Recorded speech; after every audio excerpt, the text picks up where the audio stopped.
heavy-duty diesel engine parts industry. And as an authorized dealer for over 20 years, we've been serving customers with those high-quality parts, gasket kits, water and oil pumps, turbos, fuel injectors, heads, in-frame kits, and at a great price, too.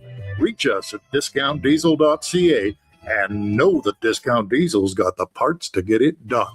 Sports 1440, a Stingray radio station. CKJR broadcasts from West Edmonton Mall and Wetaskiwin. Download the free Stingray music app and listen wherever you go. Have your sports curiosity cured. Bell ring. They want to get 7. They can use the clock. Williams throwing. Get his car for the touchdown by DJ Moore. Forget about the clock. Just take the lead when you can. A veteran of the sports reporting game for over 25 years. Sky Moore again. Little trickery. He's thrown it before. Going deep in Caffrey. Touchdown 49ers, but there's a flag. Wait. Breaking down Edmonton's favorite teams. Drysdale wins the face-off. Bouchard 5-on-3 for the Oilers. They're 2 for 3 and 5-on-3s this year. Bouchard twists one over to McDavid. Nugent Hopkins, McDavid. Shots.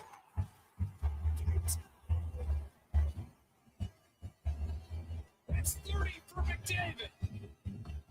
And perhaps just as importantly, the Oilers will remain on the power play with a chance to take the lead. This is Sports 1440 and the Kevin Karius Show.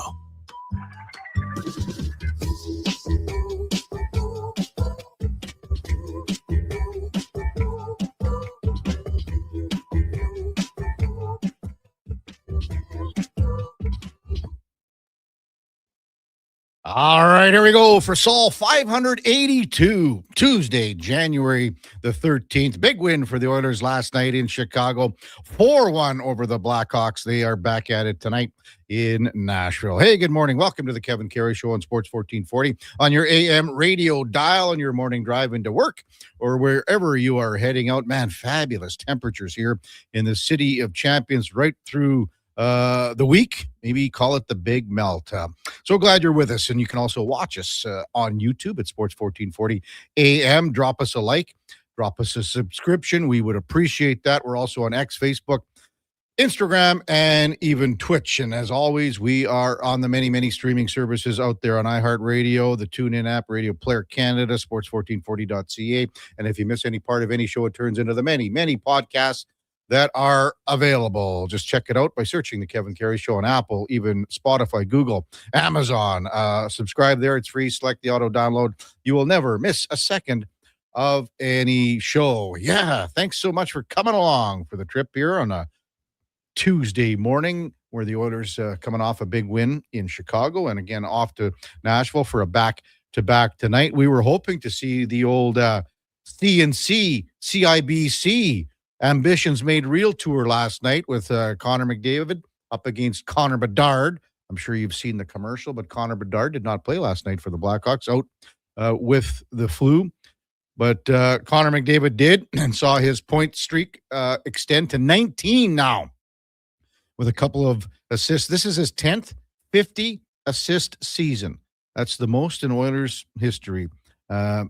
He was buzzing. The Oilers were really buzzing in the first and second period. Really, it could have been 6-2, 7-2 after 40 minutes with the amount of high quality, high danger scoring chances that really both teams put up.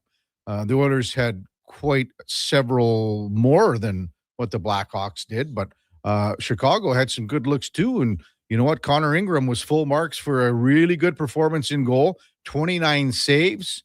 He was very solid when he had to be. There's no question about that. You know, when you think about the trip that they're on, and we've talked about it since last week on Friday about being the dad's trip, and everyone wants to play so well, you know, in front of their dads. And how many times did they go to the box and show all the dads and how happy they were? And, you know, it's just so fun to watch.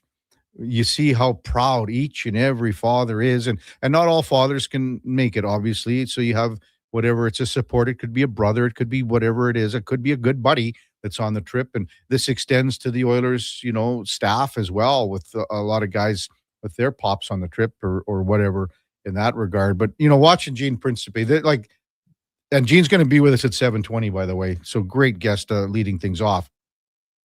You watch Gene and he's almost in that's his element. I mean, because these fans, our fathers, our fans, obviously, they are,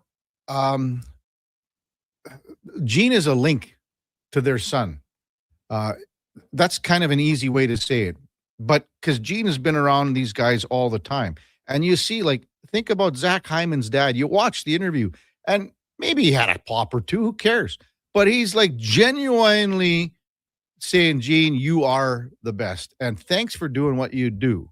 And thanks for, being there for my son when, maybe he needs a conversation. And make no mistake, this happens a lot on the road. When guys are on the road that cover this team day in and day out and report on this team and broadcast on this team, guys like Gene Principe, there are conversations that are had between players and a guy like Gene. And you can see that genuine connection between the fathers and Gene, and it's something I can't wait to talk to Gino about. We've talked about this many times over the years, he and I, and we've even done it on the show here too. But that'll be an interesting conversation for sure. Evan Bouchard last night, fantastic game. He was very good defensively. Obviously had the 2 goals, little unconventional for his standards, really, when you think about the Bush bomb and everything like that. But had 2 goals, empty netter that sealed things, and had the big goal that was 16 seconds in. And that goal took a little life out of Chicago, because even though that the Blackhawks were down 1-0 at that point, the Oilers, for the most part, held the play, had better scoring chances. Spencer Knight was incredible. But that goal, 16 seconds, and you could see a little bit of the air come out of the Hawks' sails. Having said that, they still mounted a couple of good scoring chances. I mean, there were opportunities where a guy like Burakovsky had. There was a power play that Chicago had in that second period where Ingram had to make 2 or 3 saves. So full marks to Evan Bouchard. He comes up with a very good game on a night where the Oilers wanted to get off to this trip. And, they got 7 out of 8 points here in the last 4 games. They are now a point back of Vegas when it comes to the standings in the Pacific Division, with a record of 23-16-7. Vegas has 2 games in hand and is a point ahead. The one thing about Chicago last night, and the Oilers' power play has been almost scoring at will, number 1 in the league. But holy smokes, I'm sure a lot of people noticed that Chicago penalty kill last night, where they pressured and they forced, and they were really on top of the Oilers. And very rarely did the Oilers have successful puck control in the Chicago Blackhawks end. And that was just because of how their game plan was to defend on the penalty kill unit. They pushed, man. They forced. They pressured. They were on Oilers even at the top of the blue line. Very rarely did the Oilers have time to make a pass. And that teams are going to be looking at that video. And it's not to say that other teams don't force or pressure the Oilers when they have the man advantage. But I would say that this is very close, if not the top at number 1. It is very close to what the Oilers have seen as far as a penalty kill coming at them. And man, when players are coming at you that fast, you got to make a decision really quickly. It's almost more up to your teammate to be in the right position so that you can put the puck to that area where he's going to be, because most times you're not going to have enough time to make that call, make that decision. Around the NHL last night, and this has a lot to do with several guys that were watching this game. In Tampa Bay, the Lightning's Braden Point went down with an injury, and it did not look good. And Braden Point, obviously on Canada's Olympic team. So now, the names start floating around, even like a Connor Bedard, a Mark Scheifele. Maybe it's a Zach Hyman. Who knows? These are guys that look at that and go, you knew someone was going to go down. You knew someone was going to have an injury moving forward here. You never want to see it. All these players, that's the first thing that they're going to say. You'd never want to see it. But now you got a couple more weeks here before, the rosters have to be officially named because of injuries and replacements. So now you're going to see guys press, and hopefully Braden Point isn't hurt too seriously. But if you saw the video of him leaving, saw the video of walking or skating off, it did not look good. The Sergei Fedorov jersey retirement was great last night in Detroit, coming out in a vet, and his buddy Vladimir Konstantinov there and Stevie Y. That was an amazing video and stuff that you saw, the tributes and everything on the ice before the game. So, and then, hey, how about Rick Bowness? And no one saw this coming. You love it when a hockey insider like Elliot Friedman goes, didn't see this one coming. So Rick Bowness back for another run behind the bench. How long in Columbus? We will see. Hey, it's 7:10. Let's welcome in the Duke of Delburne on a Tuesday morning. And the Duke just chest pumped out in here this morning. Fired up about his Houston Texans. Of course. Mollywhopping the Pittsburgh Steelers 30-6. And a nice crisp $20 bill. Oh, I can't wait. I'll be tugging that out of Eddie's hands on Friday morning. I'll be honest. I might save Eddie I don't know if embarrassment's the right word, but the sheepish look when you'd have to. I might just say, tell you what, Eddie, if you bring in a little breakfast for the fellas on Friday morning, that might suffice to square your debt to me. In case you missed it, good thing you walked back that 50 burger he originally wanted to pull out. In case you missed it, Eddie and the Duke. This was all Eddie's doing. Yeah, Eddie came out with it. Eddie prompted it. He said, I'll go 50 on it. And then he thought about it. And I think he was probably hearing Steph, his wife, in the background in his ear going, Eddie, no, Eddie. Kids need Lunchables. Come on, man. So anyway, it goes down to 20, and the Duke comes out with a big 20. But we were just talking before the show, Duke, and I mean, the game was really in question. It's 10-6, and then it's a big man football, big man touchdown, and Sheldon Rankins scooped it up and took it in, and that was the difference in the game. And what wasn't the difference? I mean, Houston was 100 times better. Yeah, and like all I could think of watching the game in the fourth quarter in particular, when the Texans really took it over and get the couple defensive scores. I mean, the pick six in the final 2.5 minutes, it's kind of whatever, right? And then it could maybe be the last play we ever see Aaron Rodgers do on an NFL field as a pick six. But I was thinking to myself and chatted with you this morning when we got in, like, it was 30-6 and it should have been worse because CJ Stroud was terrible. With the turnovers, the miscommunication with his center, like he fumbled it 5 times, technically twice in one play, and one of those, and 2 of them he lost through the terrible interception down inside the red zone. Like the fourth quarter, CJ Stroud was what he needs to be for this team to have long-term success, and it's just a matter of like, look after the football. You know how good your defense is, and he really didn't do a very good job of that. But his defense picked him up. The run game was excellent. Woody Marks' first career 100-yard game coming in the playoffs. And I don't know if you caught it in some of the post-game stuff from a regular contributor on the show, Aaron Wilson, that covers the Texans. He had a little chat with Marks, and he said that I think it was Aziz Al-Shaair told him before the game, like, the playoffs are where you make a name for yourself. And then Marks comes out and has a career-type night, finds the end zone. Really, really strong performance, like across the board, really, for Houston, with the exception of the quarterback. 5 fumbles. That's, I think, it tied a record with Eli Manning back in the day. Oh, really? That's that line I did not see. I didn't care to see, if I'm being frank. I think I have it here, Duke, just to make sure. I want to make sure that I have it in my notes. Yeah, CJ Stroud, second player since fumbles were first recorded in 91. To have 5 or more fumbles in a game and win. Right. Including playoffs. Yeah. Eli Manning did it in 2007. And it's funny because you could say, like, oh, this Texans offense, it didn't look very good for most of the game. And I don't even necessarily think that that's true because the scheme was good. Stroud had guys open on plays that he fumbled, on the interception. Like, he missed guys a couple times. Yeah. The run game was excellent. I thought, like I said, everything went according to plan for the Texans, except the fact that CJ Stroud just, for 3 quarters, had his brain swapped out with, I don't know, a local Yinzer walking the streets of downtown Pittsburgh. Maybe I'm not too sure. So it's crazy to say, like, moving forward. And hey, this is a much different beast here, New England next week.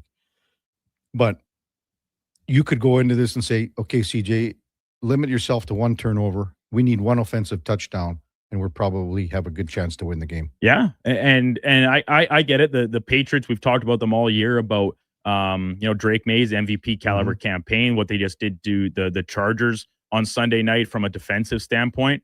Now that's all well and good, but call me a little biased on. This is going to be the best. This might be the best team that the Patriots have played all year in the Texans. It could be, and again, this team is peaking. I wouldn't want to play them right now for sure. So hey, all good. Thank you, Eddie. Thank you, Eddie. I'm looking forward to some breakfast Friday morning. I had a little wager myself, so I was almost doubling down. I was so confident. I laid a little something down with Texas to cover the points. Are you glad I came to the senses at the end of the show yesterday and took Houston, or what? Well, it doesn't really matter. That's a big 5 in a 1 week, man. That's sure. You closed the gap. It was 12. Now it's 7. It wasn't 12. I thought it was 10. Well, sorry. It was 11, but then I won the first game, right? Because I had first pick and I was on the Bears. Okay. So technically it was up to 12. But regardless, you did close the gap. Perfect. Might be running out of racetrack. Whatever. We might throw in the national championship game on sure Monday as well. Coming up on the big program, as mentioned, Gene Principe from Rogers Sports Night. Right after the break, we got Mark Spector, Frank Saravalli, our double barrel shotgun hockey insiders from 8 till 8:20, and then 8:40 after Frank departs the window. Hannah Van Biber from The Athletic covers the NFL, so we'll bust down last night's game and look ahead to next week's semifinals, because it's going to be some really good matchups. Looking forward to having Pat Hall, son of Hockey Hall of Famer Glenn Hall, on at 9:20 to talk about his dad. And, he was going to come on last week, and he said, man, I'm just so many things going on. They'll have a service for Glenn next Monday in Stony Plain. So we'll talk to Pat. Emma Lingen from the Hockey News covers the Predators. That's where the Oilers are tonight. And then Connor Halley from Fantasy Frenzy and the Jason Gregor Show at 10:20. When we come back, Mean Gene Principe from Rogers Sportsnet on the Kevin Carey Show with the Duke of Delburne, Josh Fenwick on Sports 1440 AM Radio. We are streaming on YouTube, X, Facebook, Instagram, and Twitch. New Year's resolutions. We all make them. We all say we're going to start eating healthier or going to the gym or starting that new hobby. But at GS Construction, we actually follow through on our New Year's resolution because it's the same every year. We promise to set the groundwork, literally, for another year of progress and growth. And we've stuck by that resolution since 1974. So start that all-you-can-eat diet. GS Construction is going to start planning right now for the year ahead. For more on what we do, visit gsconstruction.ca. You matter. Your mental health matters, and you're braver than you think. Not Alone is an organization focused on creating a space of acceptance and support through tough, meaningful conversation. My name is Tyler Smith, and you are never alone. NotAloneCo.com. It's okay to not be okay. Looking for the perfect used ride? Now's the time. For as little as $25 bi-weekly. Go Auto has over 7,500 used vehicles in stock with something for everyone. From budget-friendly cars and road trip-ready SUVs to powerful work-ready trucks. With around 70 locations across Canada, your next vehicle is closer than you think. Whether you're upgrading, downsizing, or buying for the first time, we've got the right ride at the right price. But don't wait. These deals won't stick around forever. Start shopping today at goauto.ca. When picking a New Year's resolution, try to avoid things you have no influence over. Like bringing home the cup? That would be awesome. But completely outside your control. Instead, pick something you can control, like bringing home some Wilhauk beef jerky. That would also be awesome. But what if we brought the cup home to Canada and it was filled with Wilhauk beef jerky? Okay, I'll allow it. Wilhauk beef jerky, only available in Leduc. Get yours today, because you don't win cups with salad. This hockey season, before every game, check out the pregame show with Andrew Walker on Sports 1440. It's brought to you by Titan Supply, your only source for rigging, lifting, and hauling products. Visit titansupply.ca. Heard of Uline? You know, the have-it-all in-stock, ready-to-deliver shipping and industrial supply specialists. The company that does things for you that are unheard of, like keeping 41,000 items in stock in our own warehouses. With customer service reps on the line to get you what you need, when you need it, 24/7, 365, every time. Maybe you heard it here first. Want to hear more? Visit uline.ca. ULINE, your shipping and industrial supply specialists. Across rural Alberta, volunteers and community groups work hard to make life better for their neighbors, creating new playgrounds, better rinks, and gathering places that bring us together. Vision Credit Union is proud to lend these local heroes a helping hand. Apply today for a Helping Hand grant up to $10,000 to support your community's next big idea. Let's make great things happen together. Applications are open until January 31st, 2026. Learn more at whatsyourshare.ca.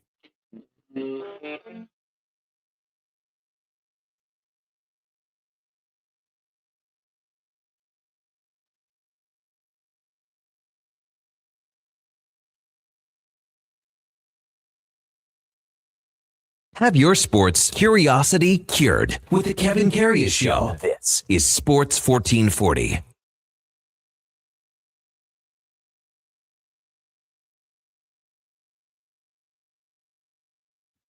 All right, welcome back to the big program. 7:20 in Edmonton.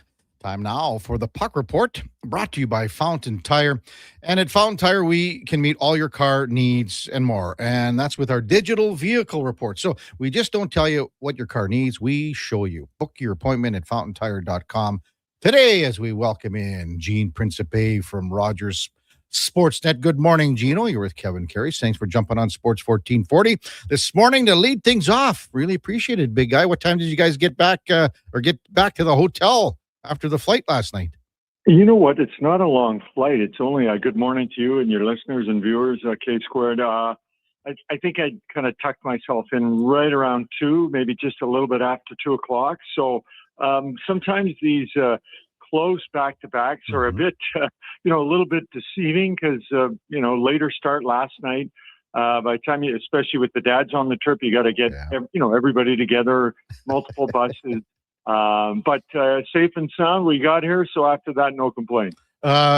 Did you go to the gym already this morning, or is it going to be after this?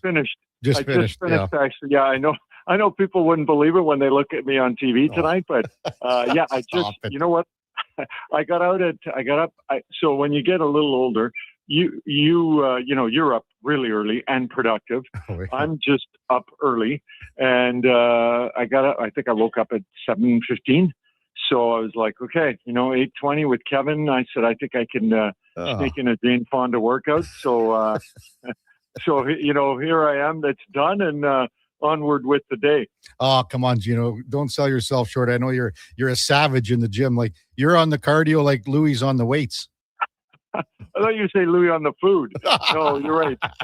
Yeah, that too. Louis' arms are, he's a gentle giant. But I always, we had lunch with some of the boys from Legacy, Bobby from Legacy, and Steve, and it was kind of like a hot stove, except Louis was the only one talking, and we were just listening to the stories. He's a great storyteller. He's got great stories, and some of them involve fisticuffs, but he's still not a guy that I would, that I would ever say anything wrong to or look at him a different way. So it's great having him on my wing. Yeah, when you say about those stories, I took Louis fishing up north one time, Gino, with a bunch of buddies, and they sat around the fire for like 6 hours.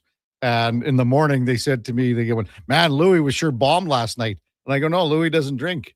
And they went, "What?" Because he just he kept talking and laughing and everything like that, Yeah, no, it's exactly it. I mean, Louis, Louis played, I think, 401 games in the NHL. Chicago was his last NHL stop. And so he's got great stories. But when he's in the gym, toss around 100-pound dumbbells, you're going, okay, he's still got it. Yeah, he sure does. Gene Principe with us in Nashville ahead of the Oilers and Predators tonight. Well, I was saying off the top, Gene, with the dad's trip, and you've been doing this for a long time, and we've talked about it several times. This is, for some reason, when I watch you and your craft, this is your element. I mean, and I don't know if it's because I always kind of think that you're the conduit between the father and the son, covering these guys and being with them all the time. But I mean, how much do you enjoy doing all the interviews and just hanging out with the dads, I guess? Well, you know what? I remember our good buddy, Rod Phillips, when I first started, I was 30, I think I was 31, I believe. And I remember Rod saying to me, and I think Rod retired, and he was, fairly young. I think Rod was around 67 or 68. Well, 2010 when he retired or transitioned out, and Jack Michaels started taking over. And Rod said, when you get started, you're often kind of the age of the players, and then you become the age of the parents, and God willing, you become the age of the grandparents. And I find myself, I've gone from around their age. Certainly, I would be considered a little bit older player at 31 to being the age of the parents. And starting to move into the age of some of the grandparents. To me, Kevin, this is what it's all about. In fact, we were talking that I got a son who graduated as a teacher, high school math and physics in April, and my daughter just graduated in December as an elementary school teacher. And I would love to go to, spend a day with them at their work.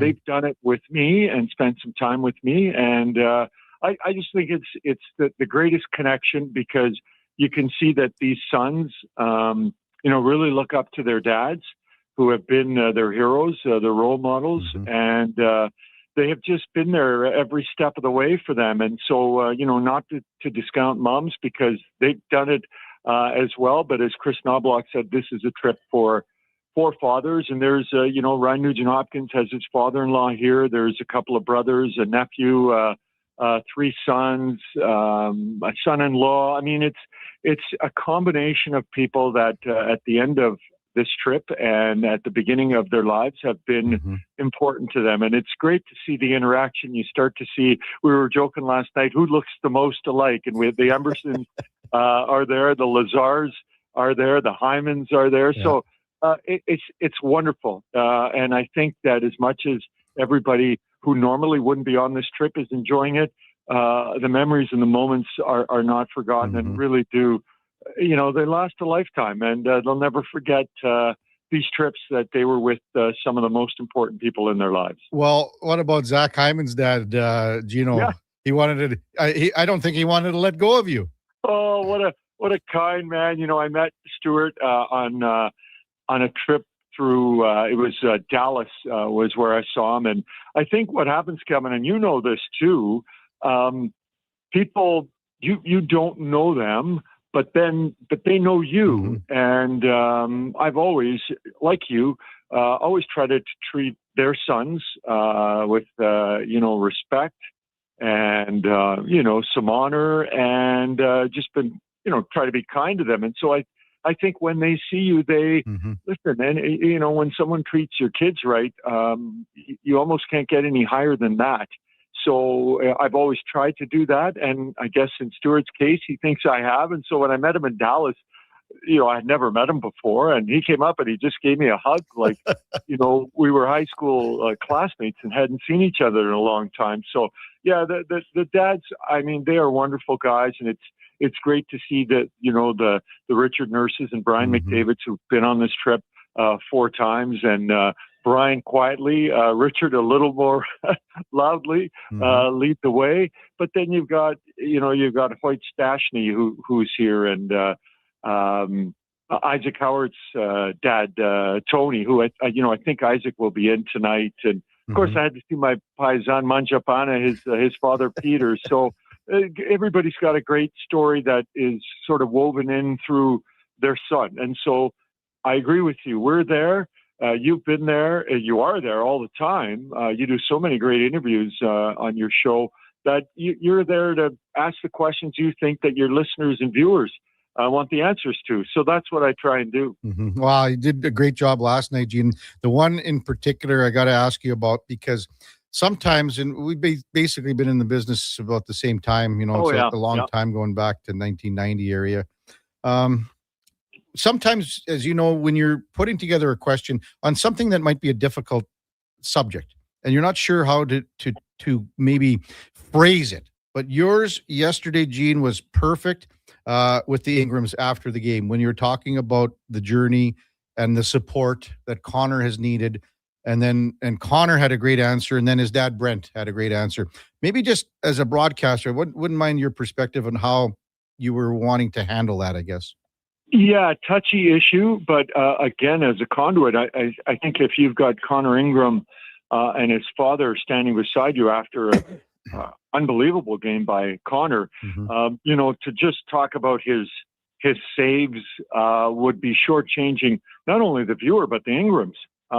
And because Connor, as we've gotten to know Kevin, has been open about his journey and his mental health challenges and how he's become an advocate. I mean, when he is so open about that, you know how many other people then decide that they can be open to things that they might have been hiding or felt ashamed about or didn't think it was appropriate to discuss. And so it was a wonderful answer by Connor.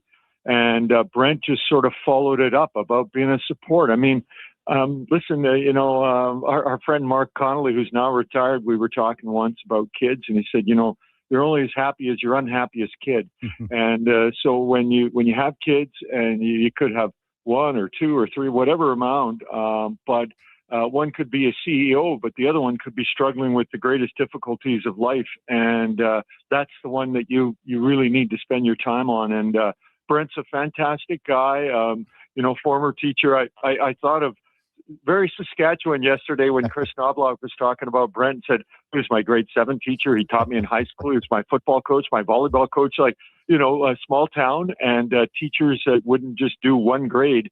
They would do multiple grades. And so the Ingrams, I think anybody who saw that got to know them a little bit better. And I that's kind of what I want to do. And I want them to be able to tell their stories. And if I can do it, most importantly, tell it in a comfortable setting. Good stuff, Gino. Hey, could you, everyone knows Richard Nurse and they know Brian McDavid, but could you rattle off almost all of the dads' names, like if you had to?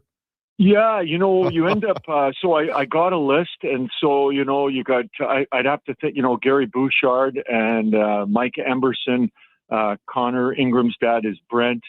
You've got Tristan Jarry's dad is David. Curtis Lazar's dad is David. I'm just thinking, so Isaac Howard's dad is Tony. Brian McDavid, Stuart Hyman. So Ryan Nugent-Hopkins has his father-in-law, Joe Wendell. That's here. And I'm just working through the lines. Bertel, Janmark is here. If you name the players, I'm just going through. So, what I did, Kevin, and this is a great lesson. Someone taught it to me. I didn't come up with it, but they once said to me about how it's so important when you're meeting new people, if you can find out their name and use it.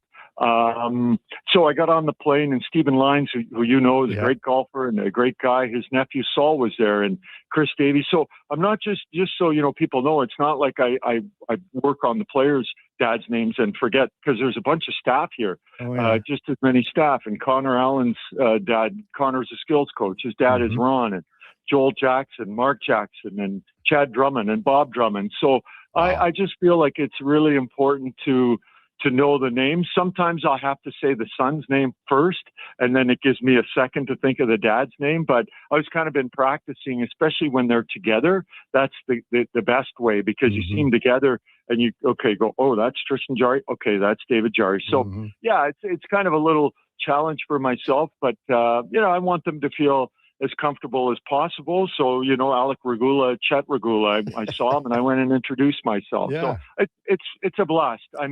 Listen, Kevin, it's a blast. I think these are, we may forget one day what happened in Chicago and what happened in Nashville regarding the final scores, but we won't forget everything else.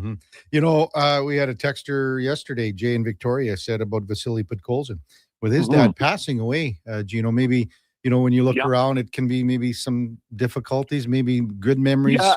And, for sure. So Alexander, he, for people, Vasily went through probably the greatest moment of his hockey career by signing a contract with Edmonton, and then his father passing away, immediately after. And, Vasily is, he's a wonderful guy. He's not overly talkative, but he will talk, if you engage him in a conversation. And, really. So he had his brother, a younger brother, Mikhail, was with the team at home. So Vasily's mom and his brother came over. And so Vasily's become a father figure for his brother, because his brother's 14, 15 years old. And Yeah, the Oilers had a wonderful dinner, as you remember, Kevin. When you're hey, Richard Nurse is walking by me here. Other way, Richard. Yeah, Richard's going in to work out. Yeah, get that grind in, as Richard said. The Oilers had a wonderful dinner, and as you know, very inclusive are the Oilers from when we used to travel together. And they invited us to the dinner, and they did a really nice evening, and everybody was there. And they made a point of noting that, not there in body, but in spirit is Vasily's dad. So I think it's, it's a hard trip for me. My dad passed, he was 89, and he's been gone since January of 2021. Like I look at these dads and I look at these moments and I think of my dad and our moments, So for Vasily, it's got to be tough, but I think he's sort of enjoying the joy that he sees between these father and sons. And he's a great young man. I mean, the guys love him, and he loves being part of this team, and he feels an important part. But for sure, in fact, tonight, I think we're gonna try and tell a little story about. Two other dads aren't here for different reasons. Matthias Ekholm's dad, Ollie, who's back in Sweden, and Matthias said that his father, he's not old, but a little bit older, and he says his dad will be over for the playoffs as he usually had. And Kasperi Kapanen's dad, Sammy, is coaching back home, so he wasn't able to get away. And it's neat to see some dads that I've seen Peter Draisaitl a few times, over the years we see him, but I never, we've gotten a chance to talk, but it was nice to really get a chance to talk to him. So it's been a great trip. And Coach Knobloch said, Bob Knobloch, Chris's dad's taller than Chris, and a real nice guy. So Chris said, listen, this is going to be a great trip, and we just want to kind of send the dads home happy with a couple of wins, and they're halfway there. Yeah, they're halfway there. What do you think about going in tonight, Gino, to a team that's playing pretty well? The Oilers, though, have had good success against Nashville. Yeah, listen, Leon has been, and Connor have been, my gosh, the numbers that they've had against Nashville are wow. They just keep piling them up. Nashville is a bit of an unpredictable team because, as you said, Kevin, they really struggled. They kind of found their way and then have struggled a bit. And but I have to say I like Edmonton's chances because of their history against the Predators. And it was kind of funny because the Oilers were the third straight Father's Trip team in Chicago after Vegas and Washington, and Nashville. You've been there. It's another hotspot for Father's Trips or Mother's Trips. So I think everyone's taking it easy this morning. The dads have some touring through Nashville during the day. The sons will get their nap in, and then everyone will be raring to go tonight. 7 p.m. Central Time, 6 p.m. Mountain Time, and I hope it's a great game. Gino, as always, thanks for coming on. Really appreciate it. Now get back in that gym. I think Richard Nurse needs a spotter. Yeah, I'll go. Well, yeah, I don't know if I'm strong enough, but I'll try. Richard's keeping himself in shape. Thanks, Gino. We'll see you when you get back to town. Yeah, take care, buddy. Thanks. Okay, Gene Principe, one of the best dudes you'll ever meet. Rogers Sportsnet, been hosting Oiler games for well over a quarter century. That's the Puck Report, brought to you by Fountain Tire. And again, we focus on one thing and one thing only, and that is your vehicle. Book an appointment at fountaintire.com today. When we come back, we will probably have some Oilers post-game comments from last night. Connor Ingram, again, 29 saves, had several 5-alarmers, a couple of beauties, and at the right time of the game. So we'll maybe hear from Connor Ingram and some others from the Oilers post-game comments last night on the Kevin Karius Show with the Duke of Delburne and Josh Fenwick on Sports 1440 AM radio. We are streaming on YouTube, X, Facebook, Instagram, and Twitch. Come for Canada's largest trade shows, the biggest names in entertainment, exhilarating sporting events, and more. And stay for the experience at the Edmonton Expo Centre. Looking for the perfect place to host your next big event? From trade shows to galas, meetings, and concerts, the Edmonton Expo Centre has the space, event expertise, and service to make your next event unforgettable. With over 522,000 square feet of flexible event space, in-house catering, and operational expertise, they bring your biggest vision to life. Learn more at EdmontonExpoCenter.com today. At Fountain Tire, success is a team effort. They're committed to their team members and their customers. And that means treating your vehicle like it's their own and finding solutions that suit your needs. Because whatever the road brings ahead, they're on it with you. Visit FountainTire.com today. Weekly NFL giveaways, drink specials, huge screen TVs. The hits keep coming at First Round, Edmonton's NFL headquarters. Watch NFL football at First Round and you could win a trip to your favorite NFL city for a regular season game next season. Catch NFL action Thursday nights, all day Sunday, starting with the Pro Bowl brunch from 10:30 to 2. Then Monday night with half-price boneless wings after 6 p.m. First Round, burgers, beer, sports. Downtown and Bourbon Street, West Edmonton Mall. The job won't wait. Why should you? At AWS Welding Supplies and Repairs, conveniently located in Nisku, we've got everything you need to get it done. From product sales to servicing and calibrating machines, we're your one-stop shop. We're a proud, locally owned and operated business, committed to serving our community with a proven track record of customer service. Don't let a broken tool slow you down. We offer fast repairs and free same-day delivery of in-stock items to Leduc, Nisku, and South Edmonton. AWS Welding. We make it happen.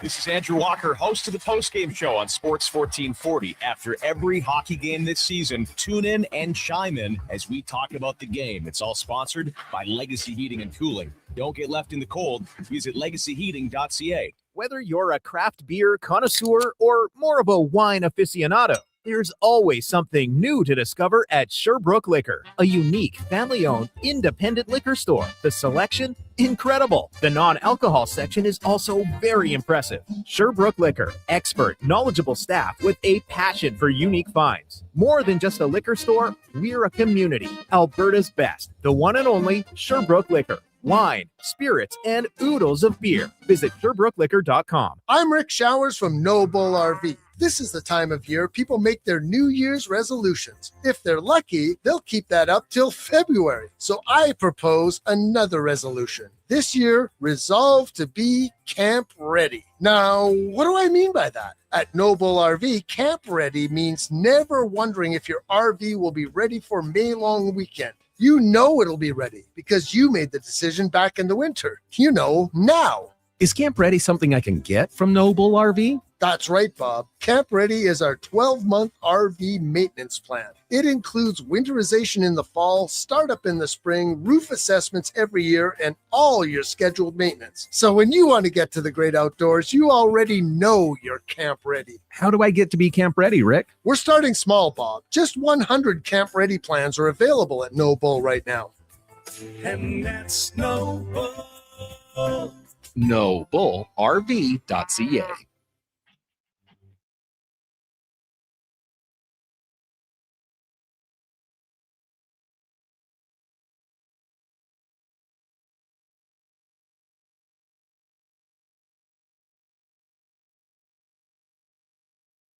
Just in time for the morning skate. This is the Kevin Karius Show on Sports 1440.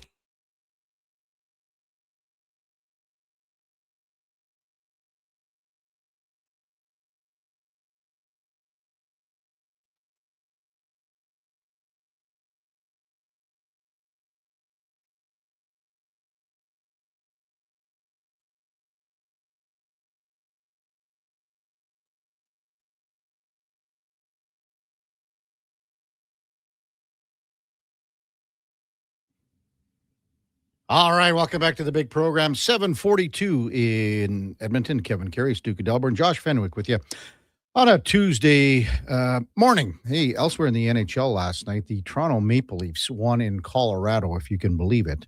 And now the Maple Leafs are actually in a playoff spot. Right now, they are in a playoff spot. So I don't know if they're going to use the parade route that they used for the Stanley Cup in 67, or they go back to, I mean, it's different now because they don't play at Maple Leaf Gardens, or maybe they use what the Toronto Raptors did in 2019. There's some options that they can look at right now for sure. Speaking of the Raptors, holy smokes. That was an emotional night last night in Toronto for Kyle Lowry as the Sixers beat the Raptors 115-102. But Kyle Lowry played so many years and, of course, was part of that 2019 title team. And he came in the last couple of minutes, and they were chanting for him. in Toronto. They wanted him on the court, and Nick Nurse, he was here in 2019, or not here, but with the Raptors in 2019, put him in for the last couple of minutes. Got a standing ovation. He's pushing 40 right now, but spent 9 years here in Toronto. I want to bring in Josh Fenwick, just to see his thoughts on that. Is he? Some people think he's the greatest Raptor of all time. Some people think it's Vince Carter. I'm on Vince Carter more because I think he shaped and grew basketball more, even though it was a 2019 championship win. You're younger, you probably think that it's Kyle Lowry. Yeah, I think if we go whole career, I would probably say Kyle Lowry. Like, as you said, he had a much more peaceful leaving of Toronto than Vince did. Obviously, everyone calling him Crybaby Carter and things of the such before he goes. But like, I don't want to understate like what Vince Carter did. The Grizzlies had to move because they didn't have a franchise piece, and the fact that the Raptors ended up with Vince Carter is the reason that the Raptors are still in Toronto. But a ring says a lot.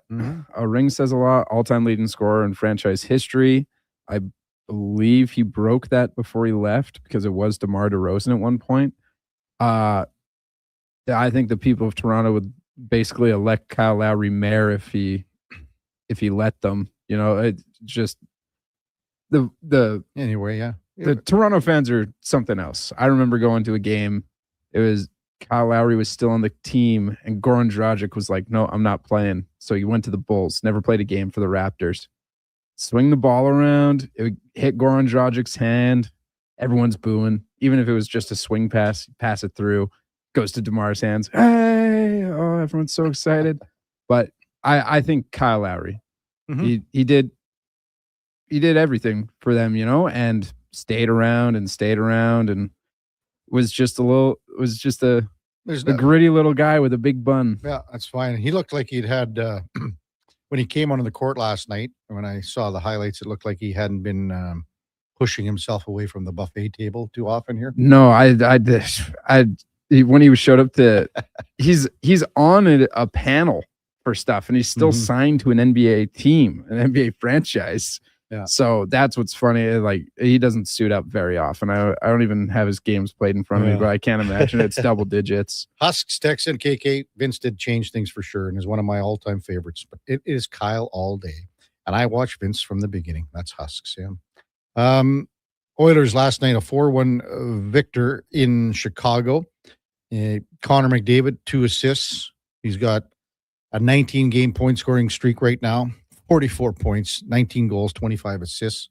I think we have the graphic corrected now on from yesterday, Josh. I'm hoping that's true. But also, one of the better players on the ice was the goaltender, and that's Connor Ingram, 29 saves.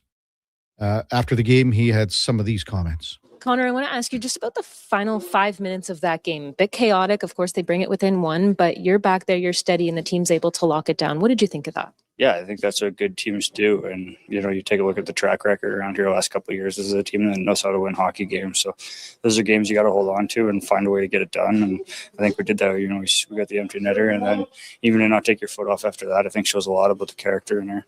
You made so many crucial saves tonight on the penalty kill in those final few minutes as well. What can you assess about your game tonight?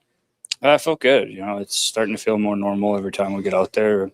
Luckily for me, I've been able to play a lot, so you can find a rhythm and just try and stick into it and hold on as long as you can. So, no, I thought it felt good today. What did you think about your new gear, the new setup? Everyone around me seems to like it more than I do. It's a little out there for me. As I was skating off the ice today, I asked Pix, I said, do I look dumb right now? And he had my back. So, no, it's a step out there for me, but it's just for these specialty jerseys, and I don't have a little fun with it. I think you're the third team in here with dad's trips. Does it bring kind of break up the monotony and bring a little energy to the team in the middle of the season? I think for sure, yeah. I mean, for me, I've been away from home since I was 16, so it's been 12 years since my dad drove me to hockey, and it's cool to have him around and ride the bus with him. And, you know, you see a lot from the outside, but it's really eye-opening for them, I think, to see what our day-to-day looks like and to see what this life looks like. So it's fun to share it with them, and it's fun to just have them around. With Evan, what's it mean to have a defenseman like that who can join the attack and generate offense as well? It's been awesome. I mean, I think he's been doing that for quite a few years, and he's one of the best in the leagues at doing it. So, he's a fun player to watch, and I feel safe whenever he's out there for sure. We were able to speak with your dad, Brent, the other night, and he just had such a calm demeanor about him and said, when you're in net, I just fully trust him. Is the calm demeanor that you have from him? Probably, yeah. Yeah, I think he was a referee more than a player, so he definitely knows how to de-escalate and take control of the situation. He's also a teacher, so he knows how to command a room when it's time. And no, that's probably where it comes from. I mean, he's a pretty stoic human being. There's not a lot that ever flusters him or gets to him. So if I would guess that's where it comes from. Yeah.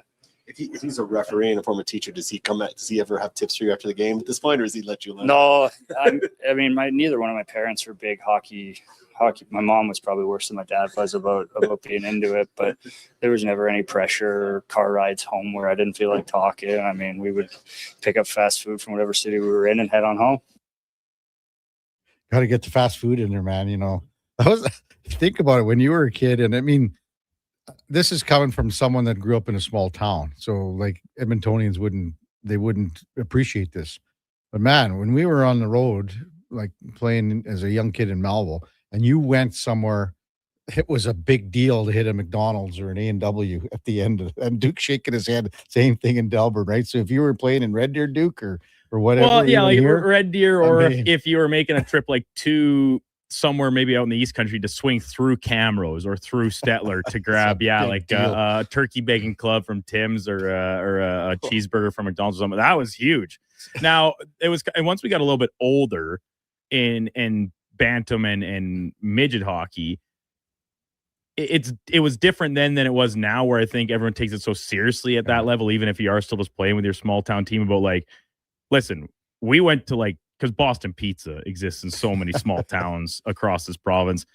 We would pop into plenty of Boston Pizzas for a little post-game, maybe share a pizza. Of course, all the dads would have a nice cold Pilsner in the Pilsner glass, and then Chance Martin would ask me to steal the glass for him so we could add it to his collection back at the homestead. But no, I'm right there with you, Kev. It was usually you tough it out till you get back home. Well, and this is the small town effect here. And I mean, like you're talking about sitting in a BP or something like that. Well, we would say, this is 100% true. Like when I was at Young Duke, A&W still had, when you'd go, we'd stay in the car service. We'd stay in the car and they'd roll down the window and you'd put the tray on the window. But one time, like my dad, we were playing in Yorkton. And I mean, this is a big rivalry, Yorkton Melville. And it took everything for us to stop at A&W in Yorkton. Really? Because my dad said, let's get the hell out of this town. It stinks in here. And that's a true story. That's how it was. Hey, Connor Ingram with 29 save performance drops his goals against average down to 270. His save percentage goes up to 904. It's funny, and our listeners are just super. And everyone has their own opinion. And sometimes listeners don't like a certain player. And there's no denying that, because there are players on this team that can do whatever, like Evan Bouchard. And it's funny, we haven't had any Evan Bouchard text for a long time. That's how well he's playing. But then they might not like a player. Maybe they do. So here's two texts. This is Schwackhammer. Morning, guys. The big Ragu. That's Alex Regula. Played a good game last night. For the most of it, until they made it 2-1. Ingram shut the door. Ontario Momes. KK, Alec Regula should be calling Royal Pizza right now for sponsorship, because the guy's sending a bunch of Mediterranean chickens right up the middle every game. So you see what you want to see, don't you? You see what you want to see, don't you? Jason says that McDonald in Yorkton was one of the busiest in North America in the 80s and 90s. Couldn't park at the Parkland Mall at Christmas. That's true. Oh, yeah. The old A&W there, too. And that, speaking of, because everyone would try to steal those little baby mugs, Duke, those little glass A&W baby mugs, just like you're trying to steal the glasses there or whatever. What's the guy's name, your buddy? Well, it was my buddy's dad, Chance Martin. Thorsby Stockyards. Thorsby Stockyards. Coming up at the top of the hour, we will have Mark Spector. Oh, I got a picture from Spec yesterday, Duke. from the top of the mountain at Marmot Basin. Like the top of the knob chair? No, he sent the picture to make sure. Let me just pull it up exactly. He sent the picture to make sure what was in the background. Now, come on, Spec, where are you? Yeah. In the background of this picture, there's two signs: caution, avalanche danger, and then access by gate only. And he's at the very top. And he's Spec doing a little backcountry work. Real adventurer. No. What happened was he was down, in the lodge, the chalet, and he got some guy that came down. He said, "Hey, can you send me a picture from up there?" That's probably what it was. Yeah, he picked the coolest looking guy out of the chairlift line and was like, "Hey, here's my number. You want to send me a picture when you head over to do some of your backcountry runs?" Precisely. So Spec will be with us as usual right off the hop. I think he's driving to Banff. Did he say that? I think he did yesterday, yeah. Frank Saravalli to follow at 8:20. We got Hannah Van Biber from The Athletic, covers the NFL at 9 o'clock. Pat Hall, son of Glenn Hall, at 9:20. We will have Emma Lingen in the 10 o'clock hour, along with Connor Halley from Fantasy Frenzy and the Jason Greger Show. Before all that, time now for a Sports 1440 update brought to you by Riverside Honda, 59 years and counting. At St. Albert and surrounding areas, premier Honda and Can-Am dealer. Hey, it's your dream. Ride it at riversidehonda.com. Here is the Duke. This is a Sports 1440 update.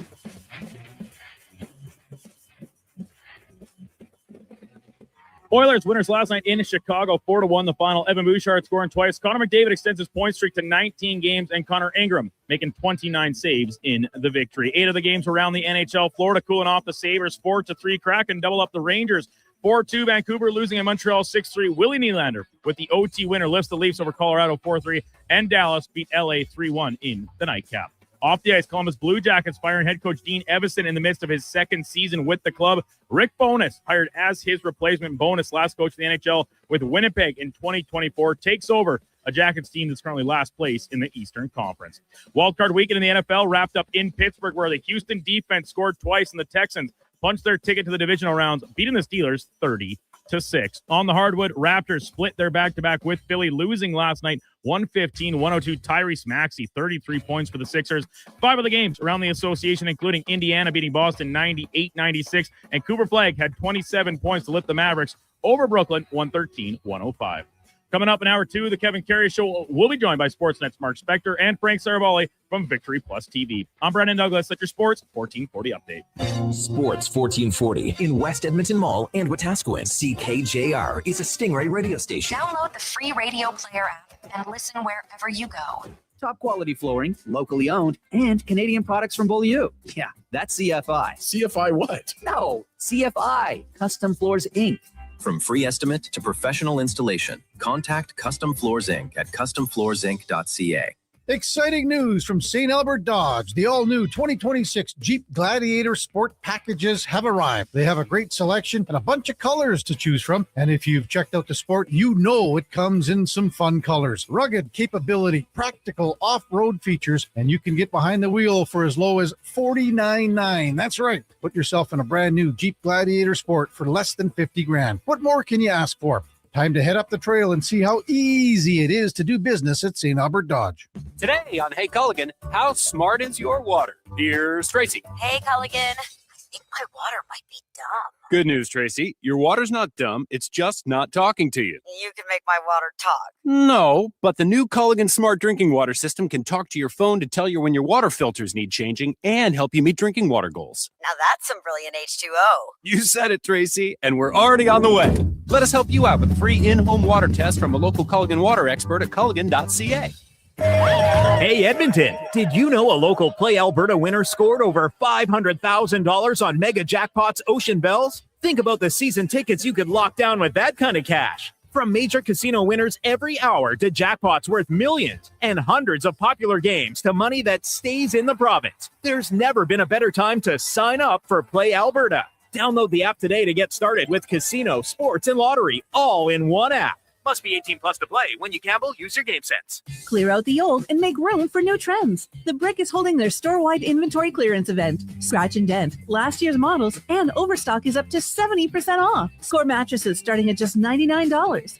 Sofas starting at just $3.99, and dining chairs starting at just $28. And this Friday to Monday, check out incredible 4-day deals, like save the tax when you buy 2 or more eligible major appliances. Check out The Brick in Edmonton with 4 locations. Some exclusions apply. See store for details. The Brick, saving you more. 60 years ago, we started selling trucks as Western GMC Buick. Today, we are Wolf GMC Buick. We're still located on the corner of 184th Street and Stony Plain Road with the same ownership for over 2 decades. Our customers have trusted our family-owned, community-driven business. And for that, we are thankful. If you're looking for a truck or SUV, pop in and one of our seasoned professionals will get you a great deal, hassle-free. Come trust our team at Wolf GMC Buick. Wolf GMC Buick. We're making it easy. I'm Grant Fedork from Leading Edge Physiotherapy, and people who suffer brain fog might think it's just going to be part of their life. But listen, I've seen a 38-year-old mom managing a concussion read her kid a bedtime story without losing the plot, all because of cognitive rehab that rewires the brain like a GPS reboot. Your brain isn't broken, it's buffering. One missed beat in focus, memory, or balance snowballs into frustration, falls, or forgotten keys. Stroke, concussion, long COVID, even aging can all lead to brain fog. Cognitive rehab works. Check us out at leadingedgephysio.com before your next "where'd I put my phone" moment. Kevin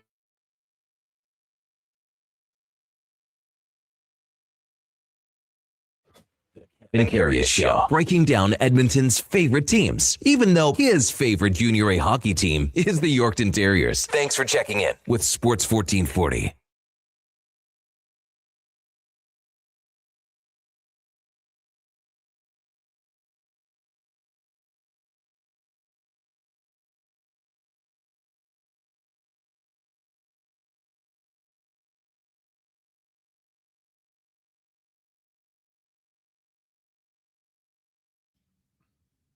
All right, welcome back to the big program. 8 o'clock in Edmonton, and time now for On the Mark, brought to you by Northgate Chevrolet Buick GMC. Mike and the crew would really like to thank you for all the support that you gave them in 2025. But even though it is 2026 now, let's not forget about the huge savings that they still have remaining on the 2025s in stock. Lots to choose from. Check them out at northgategm.com. This truck's for you as we welcome in Mark Spector from Rogers Sportsnet. Good morning, Spec. How are you feeling after a day on the slopes at Marmot Basin? Oh, fresh as a daisy. Already been up, had breakfast, coffee, made coffee already. Room coffee here is just as crappy as it is in the expensive hotels, Kev. There you go. So who did you get that picture? Who took that picture that you sent me? Well, of course I took that picture myself. That was right before there's a hill in the back called Tres Ombre. You ever been there? I was going to say not to say anything here yet because Heavy Chevy. Oh, I was explaining this because he wanted to go with you, but Heavy Chevy just texted in because I was explaining this picture, and Heavy Chevy just said, "Sounds like the Tres Hombres access at Marmot."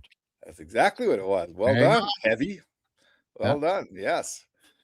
So yeah, it was a lovely day of skiing. It's fun when you ski alone because you don't have to wait for anybody and you don't have to say to somebody, "Hey, where do you want to go next?" and what chair you want to go to. You just ski. You know, I agree with that because how many times do you sit there and you talk about it, and next thing you know, it's 3, 4, 5 minutes, and you haven't made a decision. Yeah. Or someone. There's always someone who's really slow, and you're always waiting for them or whatever. So yeah, or someone says, "Hey, can I bring my girlfriend who can't ski a lick?" That's a good one. You know, all the guys that you've skied with over the years right now, Spec. Yes. They're thinking that you're that guy. Yeah, no, they're not. It's like the guy at the poker table, right, Spec? If you haven't found out who the sucker is in the first half an hour, it's probably you. Then it's you. Oh, that's great that you had a good day. And so did have a good day. Marmot it's I've skied my whole life up in Alberta, around Alberta, and I'm not saying it's the best year I've ever had, but I've never seen one better. I've never seen the mountain from top to bottom, like the lower chairs that you just ski up to get somewhere else. You can just ski them because there's so much great snow at the bottom, at the top. Everything's open. Really, really, really, really good right now. So what time did you get off the hill? Because as you said, you wanted to get back to watch the Oilers game. I skied about 10:30 to 3:30. Perfect. About 3:30, I had to get back, get checked in, do Jason's show at 5 o'clock. And that's all I had in me anyway. Like, Are hey you man, going- what do you need? Yeah. I'm not in great shape here. Oh, That's the come first thing you notice when you get older and you ski the powder is I should be in better shape, Kev. That body's do a something about that. on spec. Right? Got to do something about that. Yeah. So you get to watch the other game, have a nice, Yes. nice bite to eat, maybe a cold beer after that. What'd you think of the game? Yeah. Well, I thought, we talked yesterday about a Chicago team that if you throw a hard game at them where they really have to work for it, and that's the way to make them. That's the way to beat them. And when the Oilers had the puck all night. The Oilers just had the puck all night. They were vastly the better team. I guess you could be a little concerned about some of they didn't give up many chances, but the ones they gave up were grade A.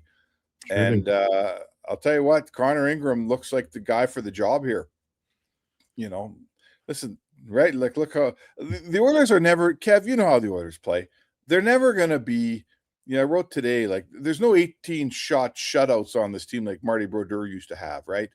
They're never going to be a team that like the LA Kings were in 12 and 14, where if you got 4 scoring chances, you were lucky.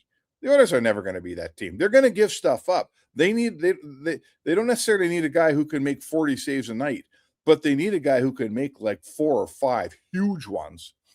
And that's who Ingram's been lately. Well, you know what's funny, Spec? Up until the goal by Bertuzzi to make it 2-1, the Oilers in that third period had them in check pretty well. But there was a shift there. And the Oilers were on their heels, and the Blackhawks had a few chances to tie this game. But I would say the Oilers, bent but didn't break. So there's still some things here. Again with a 2-0 lead that I would like to see. You'd like to see the 3-0 goal, I guess. And maybe we're nitpicking here, but still. Well, you would, but they listen. Like they just, they're first of all, a lot of things. They're not the finished product. They're not playing in the playoffs. I think we've seen this team when leading 2-0 late in playoff games. They do a pretty good job with it, right? The other team's trying to, Kev. They get a sniff. They finally get a goal, and now they turn it on. Like, you don't get all 60 minutes. The Oilers probably had 48 minutes of that game last night.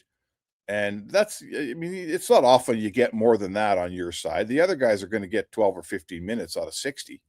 So, you're right. They bent, they didn't break. Hyman scores. I don't know what you thought of that goal. I don't know what to think anymore about anything around the goal. To be honest with you, until I saw with Hyman's first goal, Spec, because no one saw it go off his stick first. You know what I mean? Yeah. I thought, man, this is going to be called back because they're going to say it was off his skate and he might have, helped it along a little bit. And I was just glad it went off his stick. So, well, we've seen a lot of the goal interference goals and kicked in and this and that. This is the first one for me.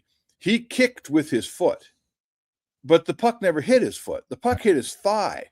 So if you're kicking with your foot and the puck goes in off of some other piece of your body, does that mean it's kicked in? Like, I don't know the answer to that. If he doesn't have a kicking motion, does that go in off his thigh? I don't know.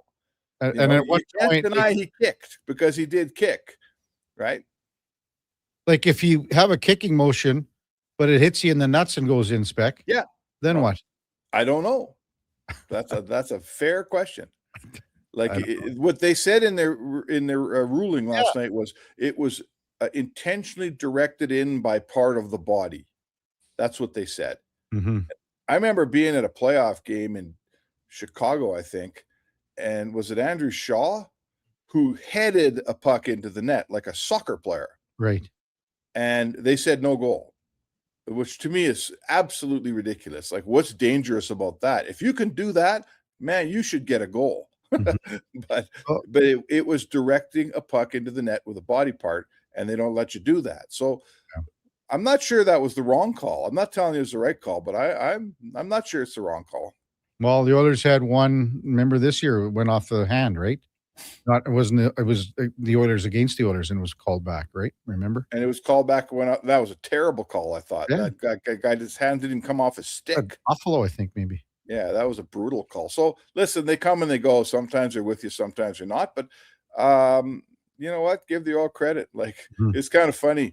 Ekholm takes a shot at the empty net from deep in his own zone. He misses by about 20 feet, and next shift later, Bouchard grabs it in the same spot, other side of the net, rifles it all the way down the ice, right down the middle into the cage. This is how you do it, Ek. That's how you do it, buddy.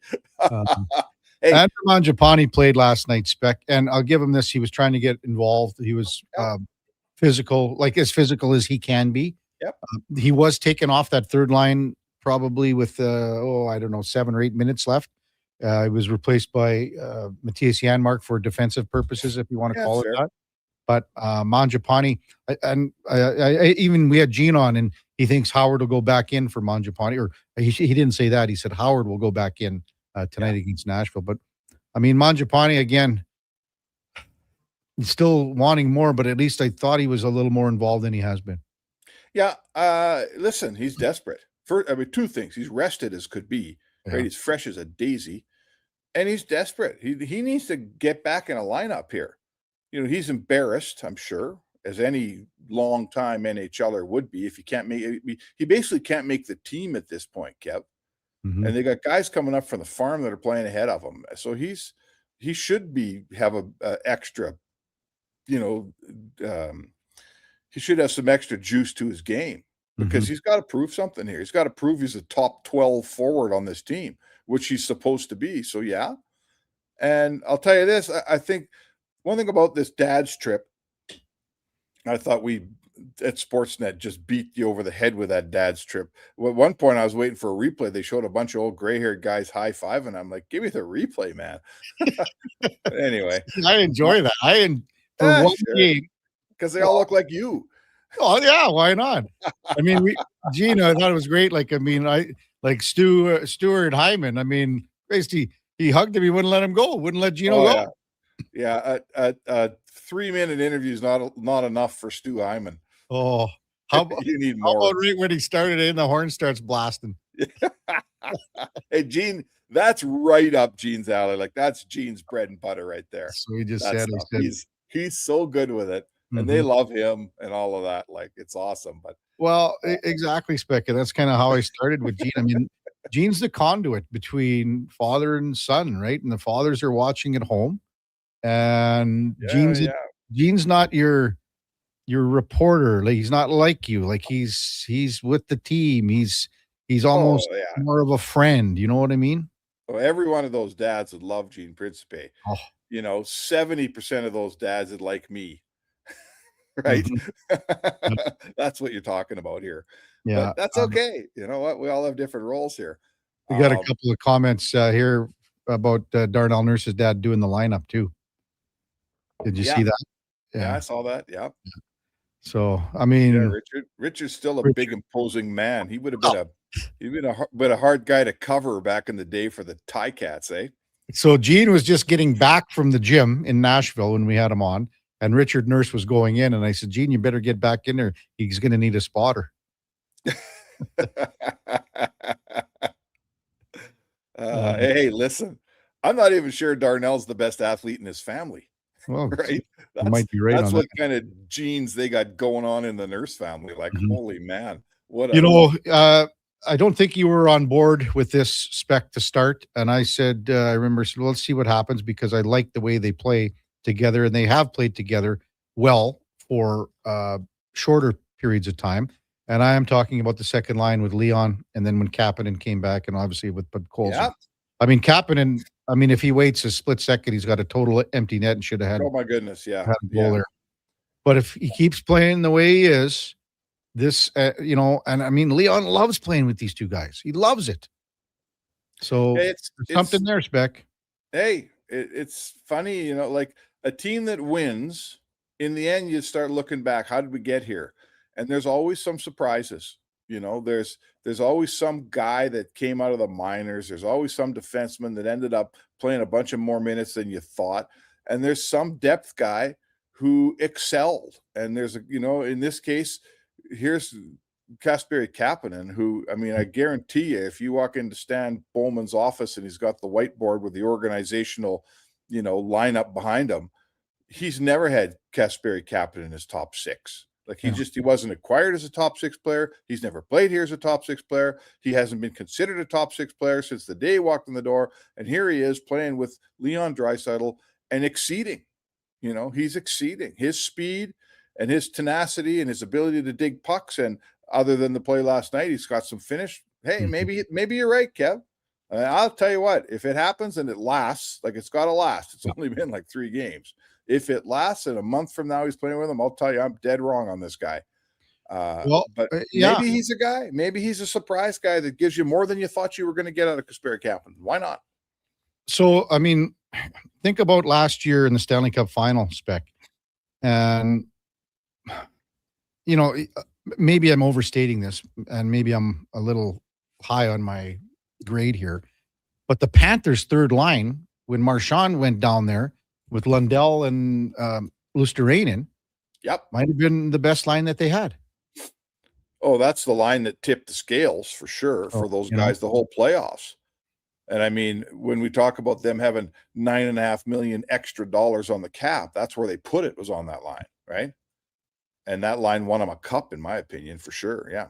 So what are you getting at? Well, what I'm getting at, that allowed, like they put Marchand down there and it turned out to almost be their second line. You know what I mean? So it allowed more balance. And by having Kapanen in there and not taking someone like Roslovic and putting Roslovic there, it'll offer more balance to your third line, which still needs some work. It needs some tweaking. Yeah, I'm all for it. I'm a total believer that I've watched covered lots of Stanley Cups, and no one wins it with 2 lines. No one wins a Stanley Cup with 2 lines. There's always a third or a fourth line, a grind line in Detroit. The third line we were just talking about, right? In Florida. Yep.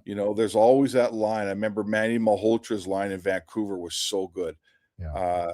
You don't win it with 2 lines. Now, the Oilers can have 2 of the very best lines in hockey, and that's awesome.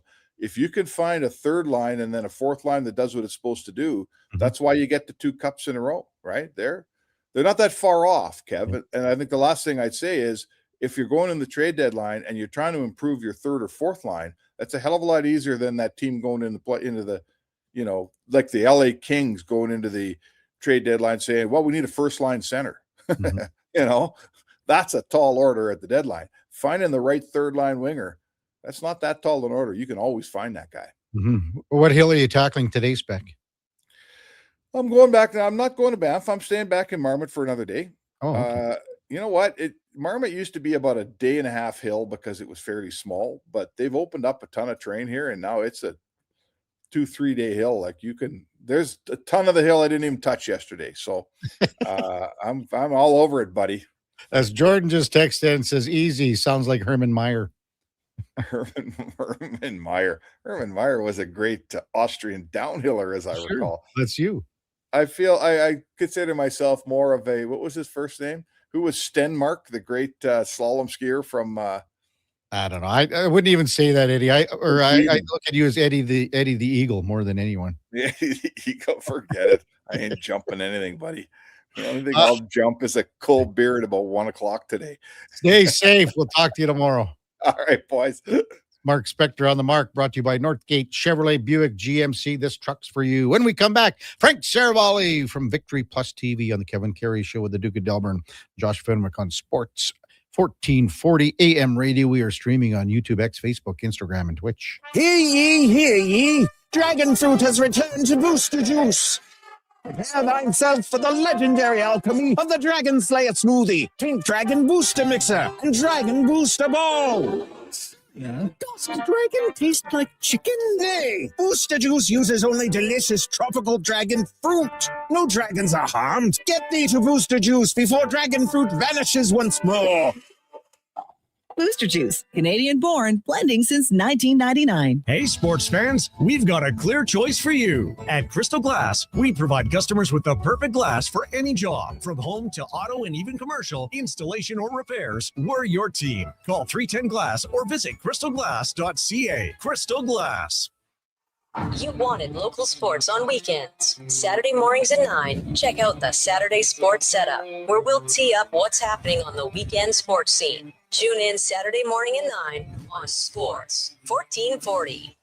At Fountain Tire, success is a team effort. They're committed to their team members and their customers. And that means treating your vehicle like it's their own and finding solutions that suit your needs. Because whatever the road brings ahead, they're on it with you. Visit fountaintire.com today. Wing Wednesday at First Round. Whether you're coming for the first round, the last round, or a few rounds in between, they've got you covered. With half-price wings every Wednesday night. Half-price wings. Over 35 delicious flavors like Cajun salt and pepper, maple bacon, and Inferno wings. Now half price every Wednesday night. Wash them down with a cold pint of Canadian or Coors Light for only $5.75. Half price Wing Wednesdays at First Round in West Ed and now downtown. First Round, burgers, beer, sports. Vinny and Don in Hockey are dedicated to skill development for all hockey players. If you know a student athlete interested in growing as a person and a player, register for a free shadow day. Beginner or experienced, this program develops a student athlete skill in a supportive environment. It's a great opportunity for prospective student athletes entering grades 3 through 12 to see what Vinny and Donnan have to offer. Visit vinnyridge.epsb.ca or donnan.epsb.ca for more info and to sign up. Escape the cold and catch the hottest sports action at Selly's Sports Bar and Lounge. Not a bad seat in the house. All the games and tons of big screens. Plus, Selly's menu has something for everyone, along with game night food and drink features. And this January, Oilers watch parties continue. So bring your friends and cheer loud and proud.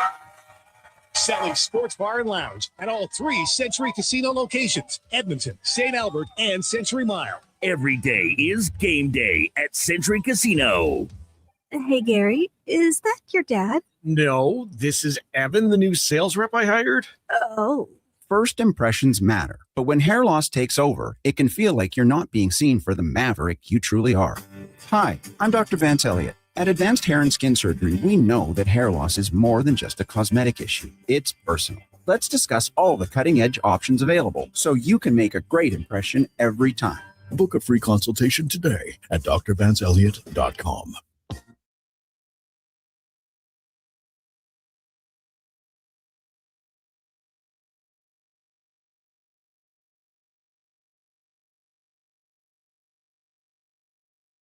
Stories, guests, and insights. This is Sports 1440 and the Kevin Karius Show.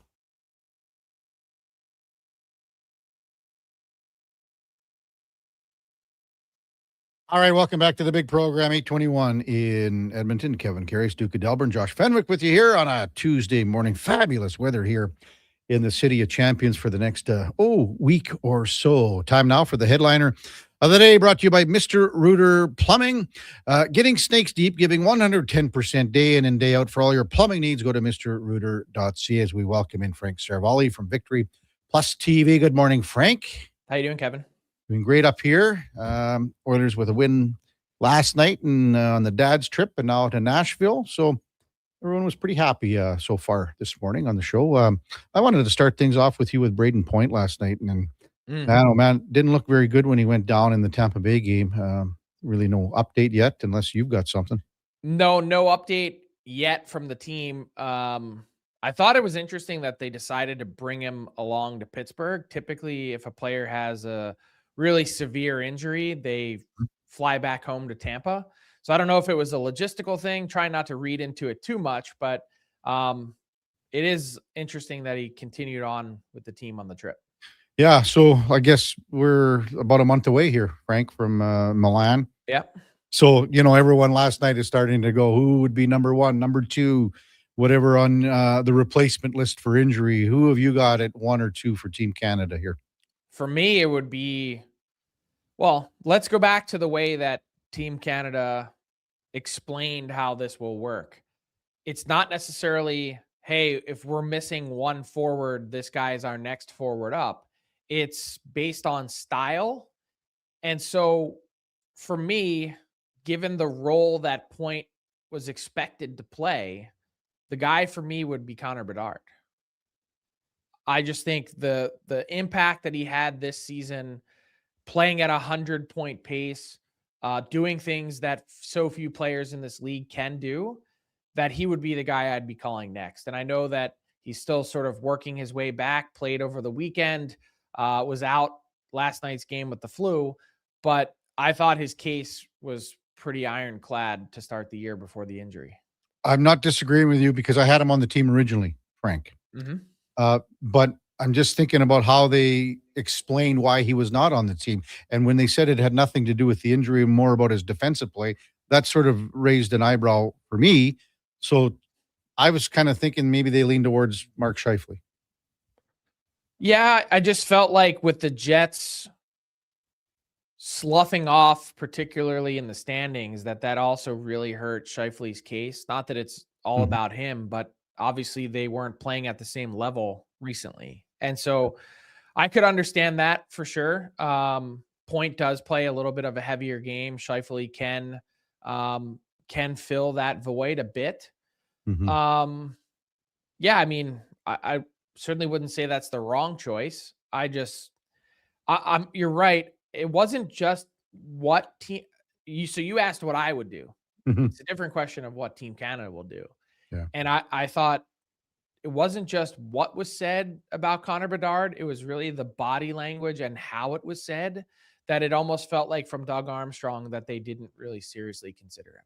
Yeah, that's kind of how I looked at it too. And then, and I see where you're coming from in the sense where Bedard maybe has more offensive capabilities than what Scheifele can bring, but it's a totally different player, bigger body, maybe more well-rounded defensively, everything like that. So we'll be interested. They have enough of those players. Yeah. I'm not. Horvat plays a bit like that. And obviously Sidney Crosby is a really complete player. I just think the way that this team will defend, it'll happen organically enough because you're not going to get the puck off of them. Yeah. We even just have Texter said, what about Sam Bennett? Yeah. I mean, I could see that too. Yeah. They're all good choices. For sure. Frank Saravalli, Victory Plus TV, our guest on the Kevin Karius Show on Sports 1440. What did you make of the coaching change, the first coaching change yesterday with Dean Evison out in Columbus, Rick Bowness going in? My money would not have been on Dean Evison being the first coaching firing of this season. I mean, there were plenty of other candidates from Jim Hiller in LA to Sheldon Keefe now of late, Scott Arneal in Winnipeg. I mean, there's been lots of choices. At one point in time, Craig Berube was on the hot seat. So was Lindy Ruff.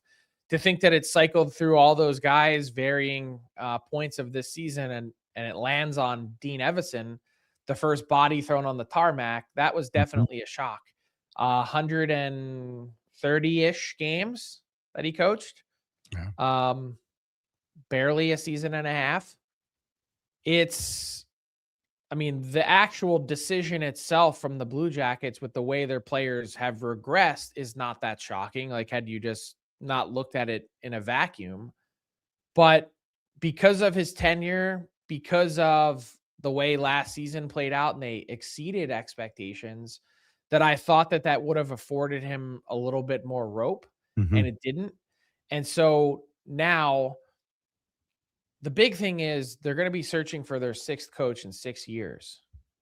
Rick Bowness is the classic polar opposite. You go from hardo to players coach that everyone likes. And so we've seen that flip-flop before, turn that switch on and off. But they've run through guys in Columbus of late. And I know Don Waddell hasn't been there for all of them, but now you're looking at a situation where you go, okay, this is a temporary measure, a stopgap solution.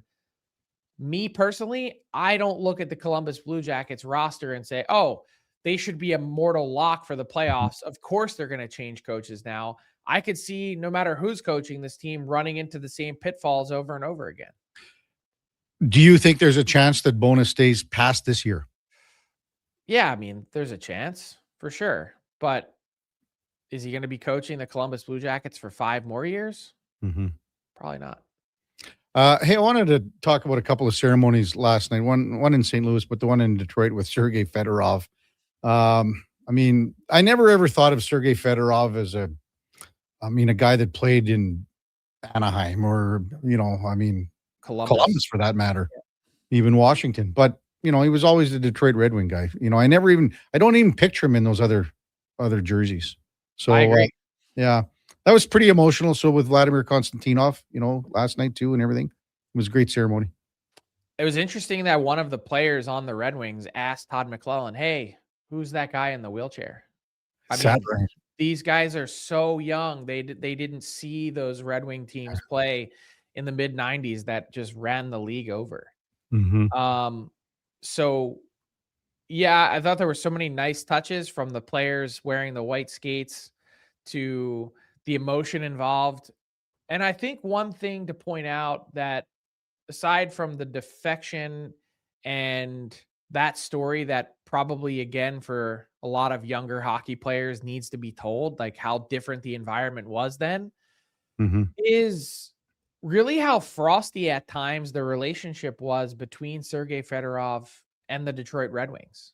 Yeah. I mean, that massive offer sheet that was signed and designed to purposely ding the Red Wings for playoff success, from the contract disputes to ultimately leaving. I mean, it went around and around, and that's not why it took so long.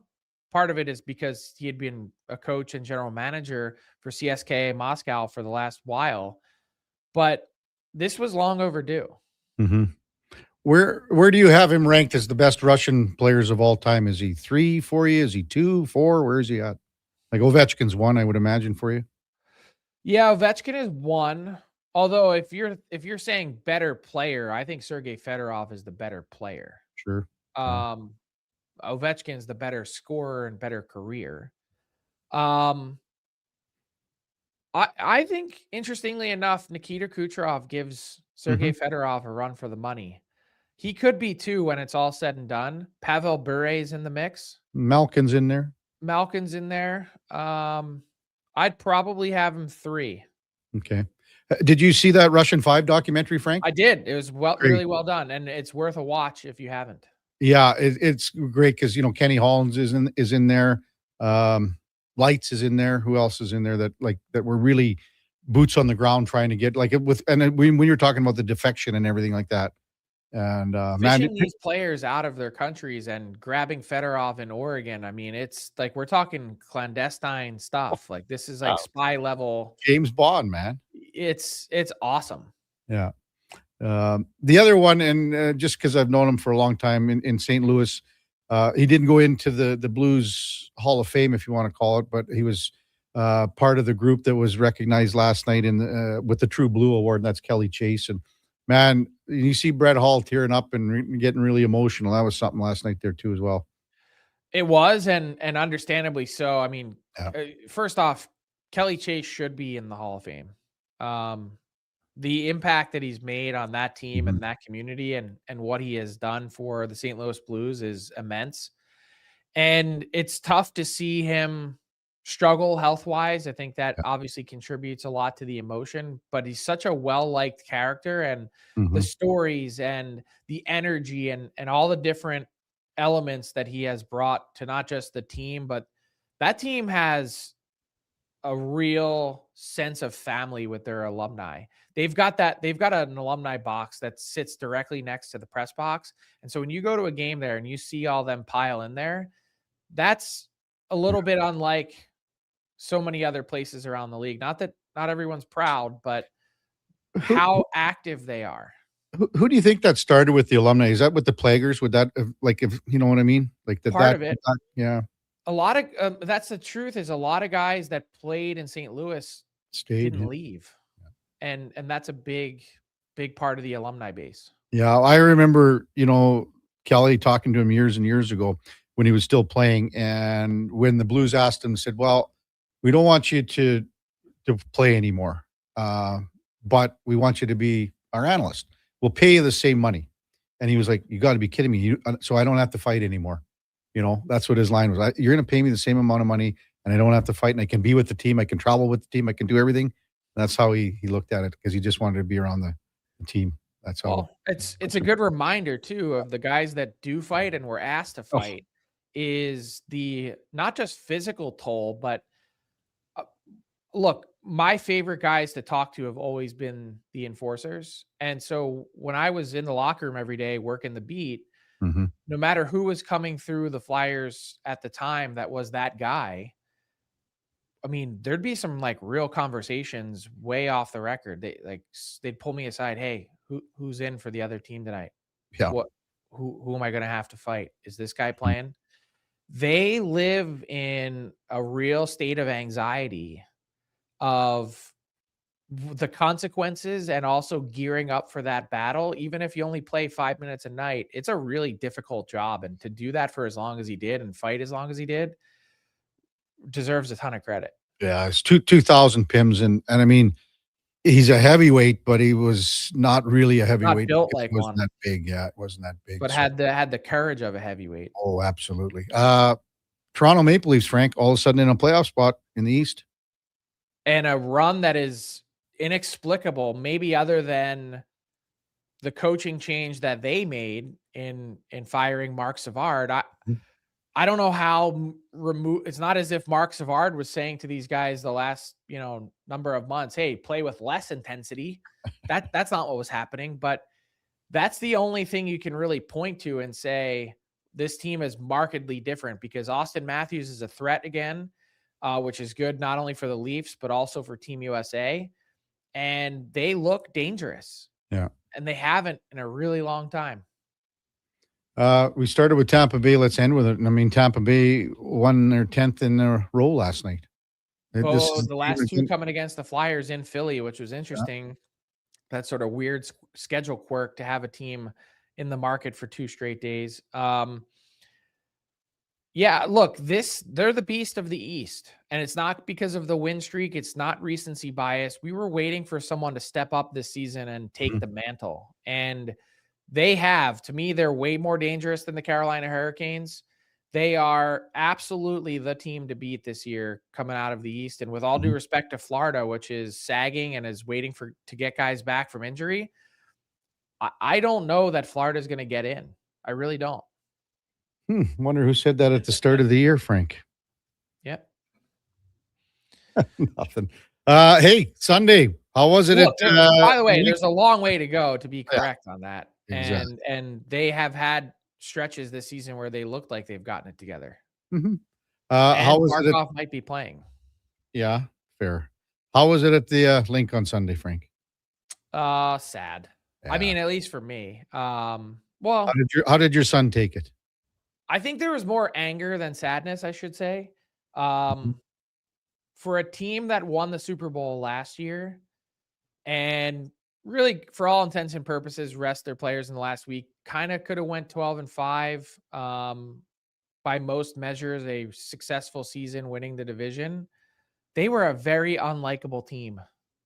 And it was almost like good riddance. We don't have to watch this offense anymore because it was tough to watch.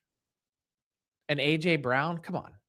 You can't call for the ball all season and lack of opportunity and then have the drops that he did in massive moments. So, as my son said, walking out, smell you later. From one Italian to another, is Nick Sirianni gone or what? Or is he sticking? No, I think he's afforded himself some runway here. Okay. Arguably the most successful coach in franchise history, and he's got to change coordinators though. Okay. Frank, good stuff, big guy. We'll talk to you on Thursday. By the way, I know you're on a time clock, but this Not guy really. that sits in front of me at the Eagles game, like he is pure South Philly. I'll just paint a picture for you quickly. Shaved head, Fu Manchu mustache, and he wears one earring, and it's a dangly Eagles earring. And he gets blasted at the games, no shock. And the stuff that he was yelling about Kevin Patullo, the offensive coordinator, all game long, like, dude, I was like, oh my God.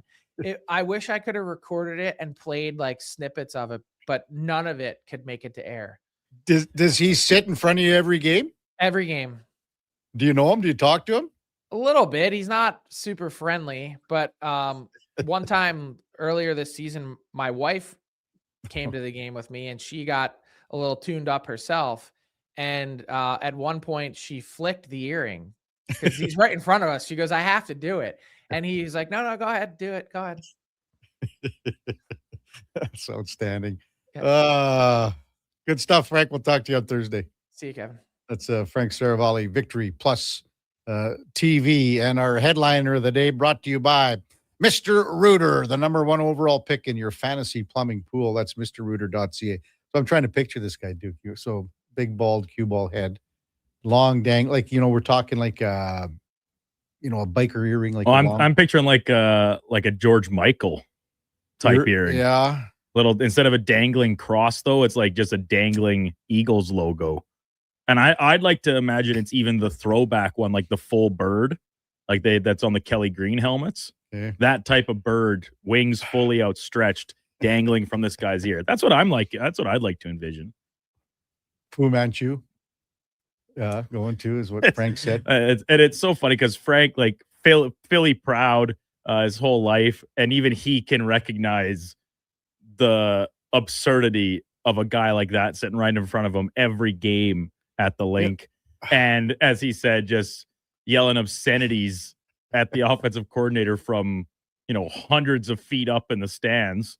Like as Frank says, so his wife takes his son to the games. Yeah. So there has to be you have to go in and say, listen, son, you're going to hear things. A lot of things said. But I have to assume that's part of living in Philadelphia, even just walking around on the street. Mm-hmm. Maybe Frank's son is already he's been to Eagles games. He's been to games at the bank for the Phillies. He's probably heard it all already. Yeah. The need for that pep talk about the things you're going to hear inside this sports stadium. I don't think they would even faze Frank's son at this point. Probably not. How many games he's been to. Frank's probably worse than this guy anyway. No, Frank's mild-mannered, even-tempered. I will say it's interesting how well represented the Eagles are on the show because obviously Low Tide, Lifer on the Birds, Frank being there in Philly, and then even our new intern, Mackenzie. She's a Birds fan as well. Come on, we'll get to Mackenzie. She also said she had a pretty rough time on Sunday, much like Frank, much like LT. Okay, sadness all around. Do you know whose 29th birthday it is today, Duke? 29th birthday? 29th birthday. Not mine. Connor McDavid. Wow. Isn't that birthday in Smashville? Oh, wow. Think they'll hang around tonight or post game? Maybe a little stop in at Tootsie's.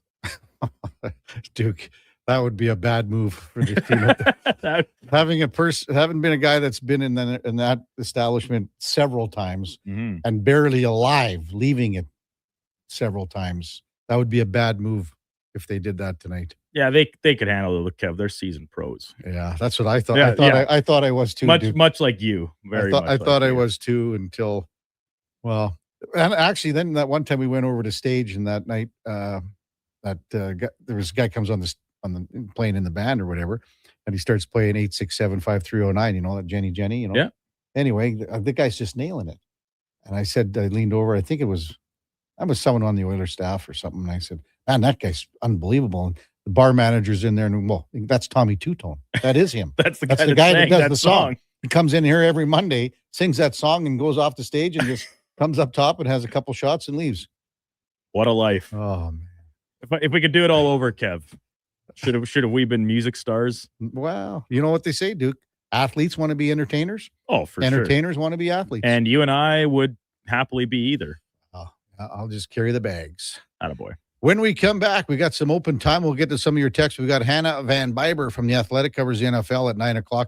Pat Hall, Glenn Hall's son of the Hockey Hall of Famer, at 9:20. We'll go in or out with the Duke at around 9:40.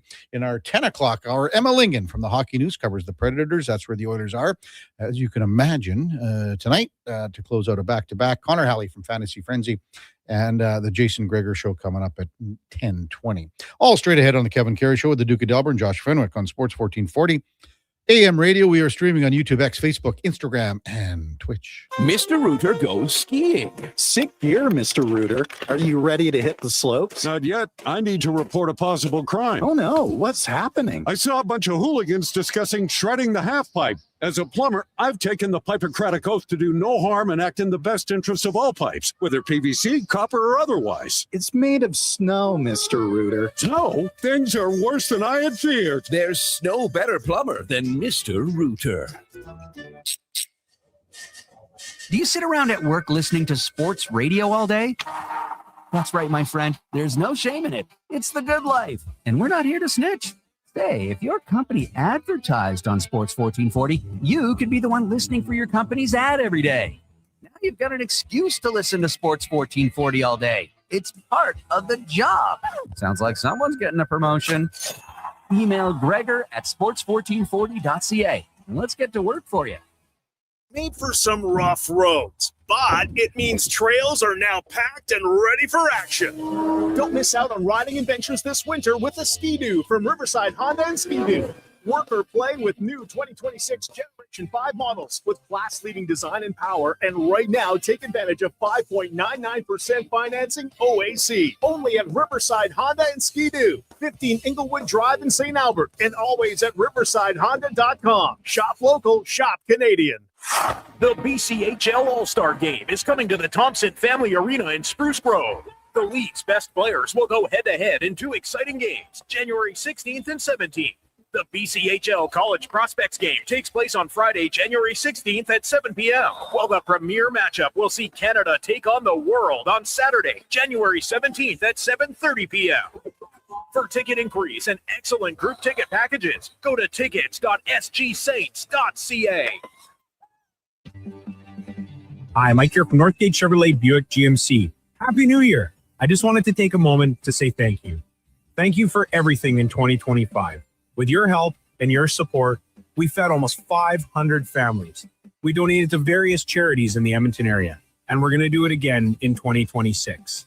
Please stop in and see us today, 13215 97th Street, or visit us online at northgategm.com. You're in Northgate country. You wanted local sports on weekends. Saturday mornings at 9, check out the Saturday Sports Setup, where we'll tee up what's happening on the weekend sports scene. Tune in Saturday morning at 9 on Sports 1440. Diablo Boots sells only Canadian-made work and biker boots made by Canada West. No American or boots made in China, so no tariffs. All of Diablo's boots have replaceable soles and heels for longer life. Sizes 6 to 14 Triple E. Buy quality, buy Canadian. And support Canada West and Diablo, the 2 best names in the boot business. So save on boots by Save On Foods. That's Diablo Boots, 3340 Gateway Boulevard on the east side of Save On Foods. Buy Canadian. They're terrific. Winter in Alberta doesn't mess around. And neither does Titan Supply. For over 50 years, we've earned the trust of our customers across a variety of industries. Because we lead with integrity, honesty, and respect. I'm Joe. And I'm Brent from Titan Supply. When the weather hits hard, we're fully stocked with rigging, lifting, and hauling gear that works as hard as you do. Titan Supply. Built on trust, driven by safety. Serving Edmonton, Grand Prairie, Red Deer, and Calgary. Let us help you face the weather the Titan way. Visit titansupply.ca.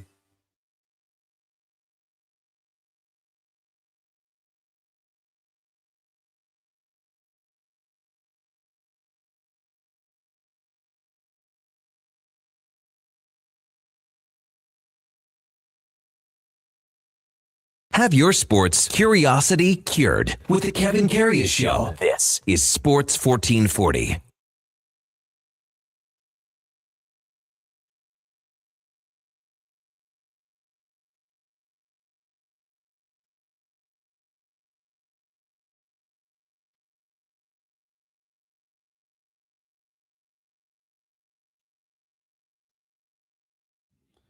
All right, welcome back to the big program. 8:47 in Edmonton. Duke, I have a technical question for you. My mom just texted me from Mexico.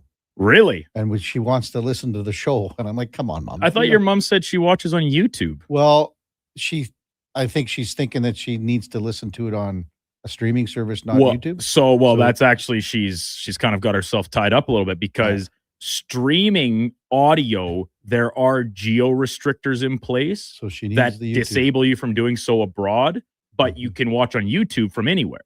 Well, maybe she doesn't want to. Would that cost her data down in Mexico or something? Well, is she at a resort or something? I have no idea. I'd have to think there'd be Wi-Fi. No, she's not at a resort. She's at a place. She's staying for 3 weeks.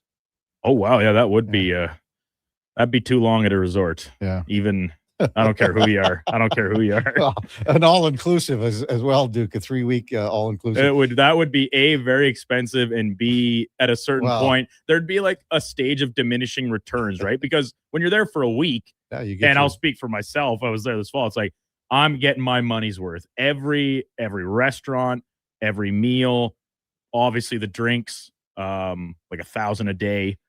Yeah. You get your money's worth.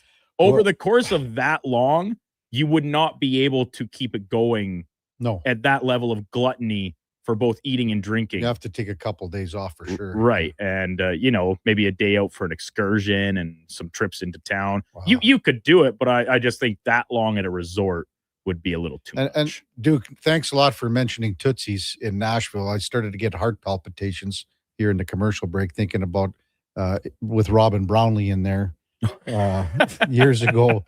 And we had every round, it was a shot of Jack Daniels, a Bud Light, and a Jackie Parker, so vodka cran. That was every round. And these are quick rounds. And Brownlee drank me under the table, and I had to leave, and I just left him in the bar all by himself. Kevin, is that more of an American thing, or is it a previous generation thing? Like, was that popular when you were growing up? That when you go to the bar, you order a shot and a beer and sit down at the table and have them? I think it's just personal preference, but I think because you hear it referenced in music and like in songs and stuff all the time. Yeah, beer chaser, the whole bit. Yeah. So like JD down there, you just have that's like shot. water. Yeah. So you'd have a shot, and then no one knew what a Jackie Parker was down there. I would guess that be the case. But that's what we were drinking back in the day. So you'd have that, and you'd have the beer as well, just sort of, and a Bud Light is down there. I don't know. It's probably about like 3.5% or whatever. I don't know. Yeah.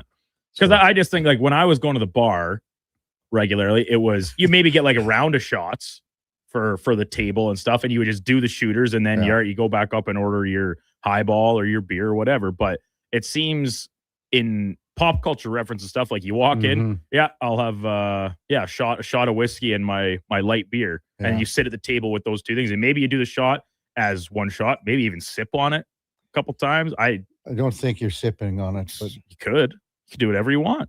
I guess it's your shot. Could. I guess you could, but sip on a nice shot of Malort, maybe. Traffic update from Cat Dad.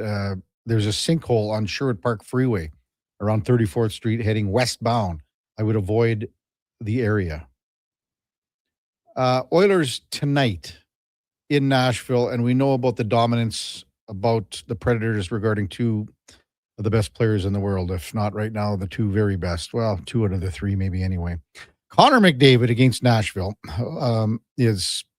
Well, first let's do Leon, because Leon's had the crazier stats.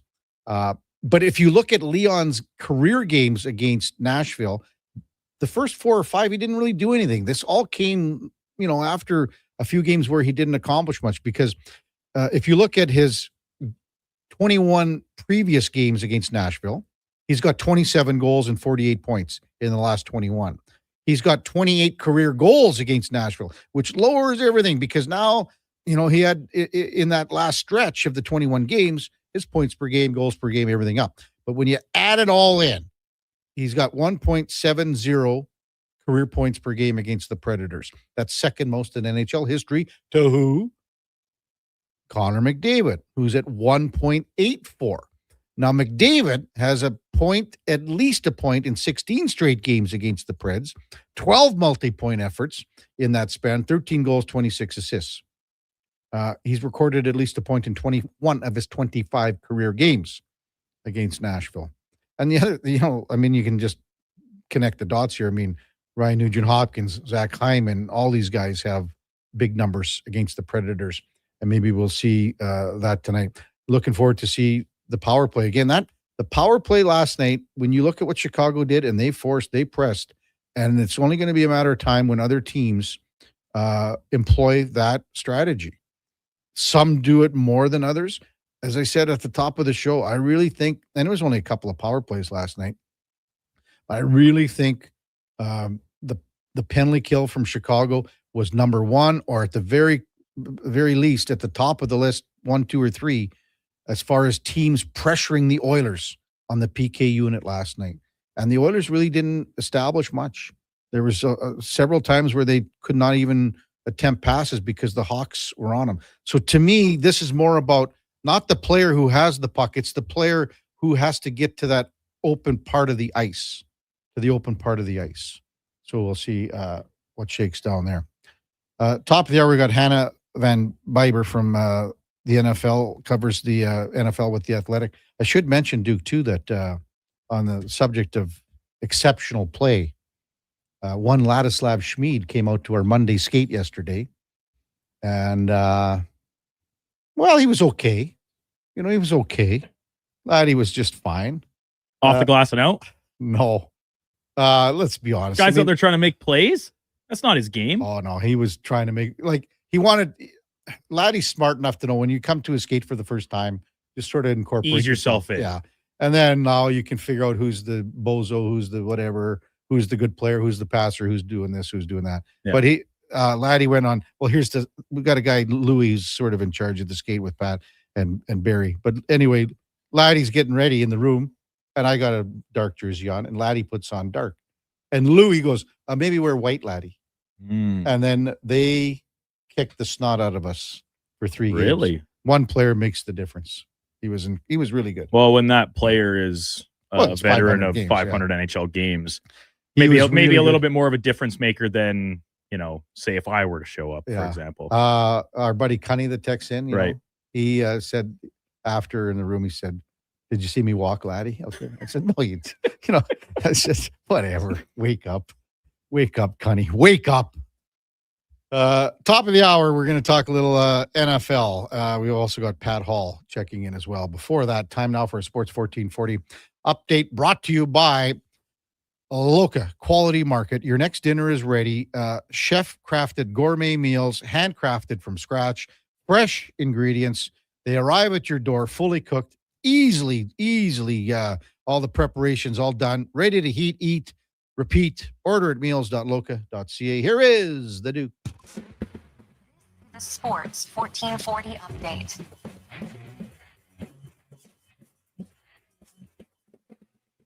Oilers winners last night in Chicago, 4-1 the final. Evan Bouchard scoring twice. Connor McDavid extends his point streak to 19 games, and Connor Ingram made 29 saves in the victory. 8 other games around the NHL. Florida cooling off the Sabres, winning 4-3. Kraken doubled up the Rangers 4-2. Vancouver losing in Montreal to 6-3. And Willie Nylander got the OT winner, lifts the Leafs over Colorado 4-3. Dallas, they beat LA 3-1 in the nightcap. Off the ice, Columbus Blue Jackets fired head coach Dean Evason in the midst of his second season with the club. Rick Bowness hired as his replacement. Bowness, last coach in the NHL with Winnipeg in 2024, takes over a Jackets team that is currently last in the Eastern Conference. Wildcard weekend in the NFL wrapped up last night in Pittsburgh, where the Houston defense scored twice, and the Texans punched their ticket to the divisional round, beating the Steelers 30-6. On the hardwood, Raptors split the back-to-back with Philly losing last night 115-102. Tyrese Maxey, 33 points for the Sixers. 5 of the games, including Indiana beating Boston 98-96, and Cooper Flagg had 27 points to lift the Mavericks over Brooklyn 113-105. And some news from the MLB, as Blue Jays utility man Ernie Clement is the latest player to join the United States for the upcoming World Baseball Classic. Coming up in hour 3, the Kevin Karius Show will be joined by Hannah Van Biber from The Athletic, covering the NFL, as well as Pat Hall, son of Hockey Hall of Fame goaltender Glenn Hall. I'm Brandon Douglas at your Sports 1440 update. This is Sports 1440, a Stingray radio station broadcasting on Treaty 6 territory. Download the free iHeartRadio app and listen to CKJR wherever you go. At Fountain Tire, success is a team effort. They're committed to their team members and their customers. And that means treating your vehicle like it's their own and finding solutions that suit your needs. Because whatever the road brings ahead, they're on it with you. Visit fountaintire.com today. You wanted local sports on weekends. Saturday mornings at 9, check out the Saturday Sports Setup, where we'll tee up what's happening on the weekend sports scene. Tune in Saturday morning at 9 on Sports 1440. Planning your next event? Let Loca Quality Market cater. From made-to-order meals to gourmet platters to full chef tasting experiences, they make entertaining effortless. Visit loca.ca to start planning today. Come for Canada's largest trade shows, the biggest names in entertainment, exhilarating sporting events, and more. And stay for the experience at the Edmonton Expo Centre. Looking for the perfect place to host your next big event? From trade shows to galas, meetings, and concerts, the Edmonton Expo Centre has the space, event expertise, and service to make your next event unforgettable. With over 522,000 square feet of flexible event space, in-house catering, and operational expertise, they bring your biggest vision to life. Learn more at edmontonexpocentre.com today. Hi, Mike here from Northgate Chevrolet Buick GMC. Happy New Year. I just wanted to take a moment to say thank you. Thank you for everything in 2025. With your help and your support, we fed almost 500 families. We donated to various charities in the Edmonton area, and we're going to do it again in 2026. Please stop in and see us today, 13215 97th Street, or visit us online at northgategm.com. You're in Northgate country. Get ready. We're going to make you an offer you can't refuse. Shoresy's back, and it's only on Crave. We need total buy-in from every guy in this room. The Smash Hit Series returns for a brand new season. We're going to be playing the EU All-Stars. Shoresy is facing his toughest competition yet. This EU team is spectacular. Yeah, I'm not scared of them. Hear that, Shoresy? Let's make sure they never forget who we are. Shoresy, new season, stream now, only on Crave. Subscribe at crave.ca.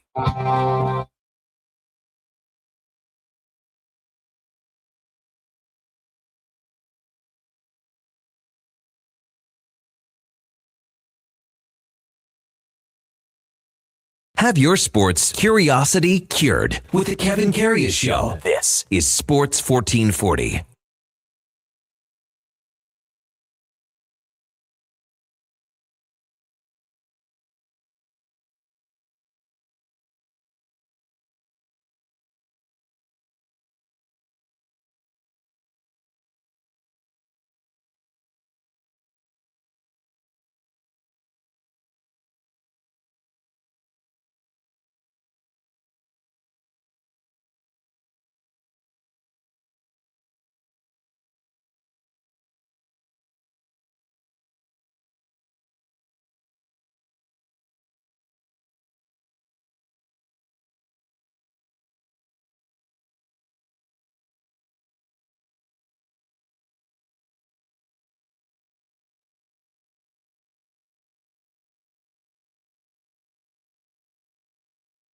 All right, welcome back to the big program, 9 o'clock in Edmonton. And again, we got just fabulous weather here for the week in the City of Champions. Highs of 7 and 9. Weekend still looking pretty good too. So get out and enjoy it. The big melt. The big melt is on. Time now to talk a little NFL football as we've got the divisional playoffs after last night's final game in Wild Card Weekend with Hannah Van Bibber from The Athletic, covers the NFL. Good morning, Hannah. You're with Kevin Karius. Thanks for jumping on Sports 1440 this morning. Really appreciate it. Yeah, happy to be here and talk football. Oh, man, it was a wild weekend, wasn't it? With all the games, and maybe let's just start last night. And are you in the camp that you think that was quite likely the last game for Pittsburgh Steelers quarterback Aaron Rodgers, Hannah? Yeah, unfortunately, I am in that camp, and sadly it wasn't that exciting of a game too. After like maybe the best wild card round we've ever had, that game was kind of a dud. So sorry to Steelers fans, but yeah, I think probably that was Aaron Rodgers' last throw, which wasn't great. No, it wasn't. And I mean, when that defense of Houston was just all over that offense, not just Aaron Rodgers, but I mean, no running game, no passing, everything. I mean, how impressed were you with the Houston defense last night, Hannah? I mean, Houston has won now all 10 of their last 10 games. They're on a win streak right now. They are the best defense in the NFL. So it was going to be a lot for Rodgers to go up against. And that team the Steelers too have a great defense. I don't know if you look at betting, but the over under for that game was pretty low. It was expected to be a big defensive game, but the Texans are just absolutely incredible. And CJ Stroud didn't make too many mistakes. He didn't have the best game, but with that defense, he's got some room to play with. So we were just talking about this earlier. I mean, if he doesn't turn the ball over, and he had 5 fumbles, not all of them were recovered, but he did fumble the ball 5 times, as you know, Hannah. moving forward here, if he can just maybe limit to one turnover a game, the defense might be able to win them the game because of how well the D is playing. Absolutely. And I think he had 3 turnovers in that game. So yeah, if he keeps it to 1, can he just let that defense go? Of course, they will be playing the Patriots next, and the Patriots are favored to beat them. And the Patriots honestly had an incredible defensive game as well. So that should be an interesting one to watch. I think the Patriots could easily win that, but I don't know. Houston has just been on a hot streak. There's something about the Texans right now, I think, and a lot of people would agree with that, Hannah. It's going to be a tough task and a tall order to go into Foxborough to beat the Pats. But yep. I mean, look at who the Pats have beaten, their schedule, everything like that. Maybe Houston is this year's team. This year's team in the AFC that could be the team of destiny.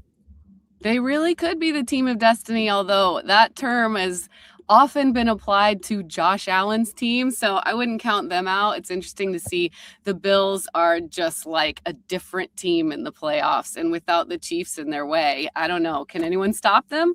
Yeah, well, let's go there next with Hannah Van Bibber from NFL, from The Athletic, covers the NFL. So the Bills game and the Jags, I mean, it was such a seesaw affair, and I'm kind of in your camp right now too, Hannah, that I don't know if I'd want to bet against Josh Allen. I really wouldn't. He looks superhuman right now. It's so exciting to watch him.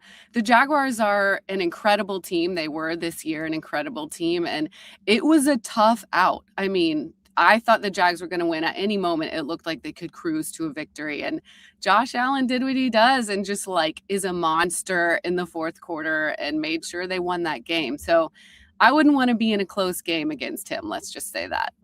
I know. They're going into Denver here. So what do you make of, the Broncos had the bye, obviously. Bills lost another receiver. I mean, even Josh Palmer went on IR before the game. Yeah. You saw how banged up, Josh Allen was at the end of the game. I mean, with his finger and his knee and then prior stuff. Do you think they have enough left? Do they have enough left to go into Mile High and beat the Broncos? I think they do have it. It's scary to go against the Broncos, right? Their defense is incredible and has been what's winning them these games. And they're rested. So the Bills are beat up and tired. They just had a really tough game. But if anyone can do it, it would be this Bills team. It seems like this is their year without the Chiefs in their way. But I am one of those people that has been constantly underestimating Denver, and so maybe I'm doing that again. The Broncos have been surprisingly good this year, just every single game beating quality opponents. So I would put my money on the Bills just because of their sort of like motivation here, but I could be really wrong here. I could be underestimating Denver. Well, how much are you looking forward to? How excited are you to see what Bo Nix can do? Because this is going to be by far the biggest game of his early NFL career. Yeah, this is a huge game for him, and it'll be interesting to see. It was fun seeing Drake May, who is just really fresh in the postseason, do really well. I mean, he made a couple mistakes. It'll be fun to see what Bo Nix can do, especially against a team like the Bills. Again, he does rely a lot on their defense. The Broncos are just like an absolute wall. But I expect that he will have composure. He will play well. And I'm looking forward to seeing what happens between kind of the Josh Allen veteran versus Bo Nix in this game. No kidding. We talked about, the Bills and, they've had a lot of injuries, but nobody's had more injuries than the San Francisco 49ers at so many key positions. Can you believe that they are in a position here? And they were close to even having the number 1 seed, just, lost a squeaker to Seattle late in the season on the last game of the year. What do you make of this one going into Seattle? This is going to be tough for the 49ers to come out because they got, and again, now George Kittle, another guy out. So They can't have more injuries than what they've had. They really can't. They've been banged up all year, and they somehow still managed to get wins. Seeing George Kittle drinking tequila in the locker room while his team won was very funny. But I just don't know that they can do it against the Seahawks team at home. The famous 12th man of the Seahawks is just like, that is a brutal arena to play in, essentially. So The NFC West is so good, and any team could beat any other team, but Seattle is just looking like, honestly, like you said, the team of destiny. And I wonder if the only team that can beat them that's left is the Rams. But the 49ers look like a different team in the playoffs, so we'll see if they can get another win out of it. Again, if you want to talk about a team of destiny that somehow is doing it, you need to look no further than the 49ers from what they've done. And again, they just find a way. They find a way, and their defense just somehow, is scotch taped together, and they are able to get it done. And it's just crazy to think. Having said that, and you touched on Seattle a little bit here, Hannah. What do you think about Sam Darnold? This is a big game for him. Just like we talked with Bo Nix, but I mean, Sam Darnold didn't get it done when he was in Minnesota in the playoffs, but now he's got a better opportunity here.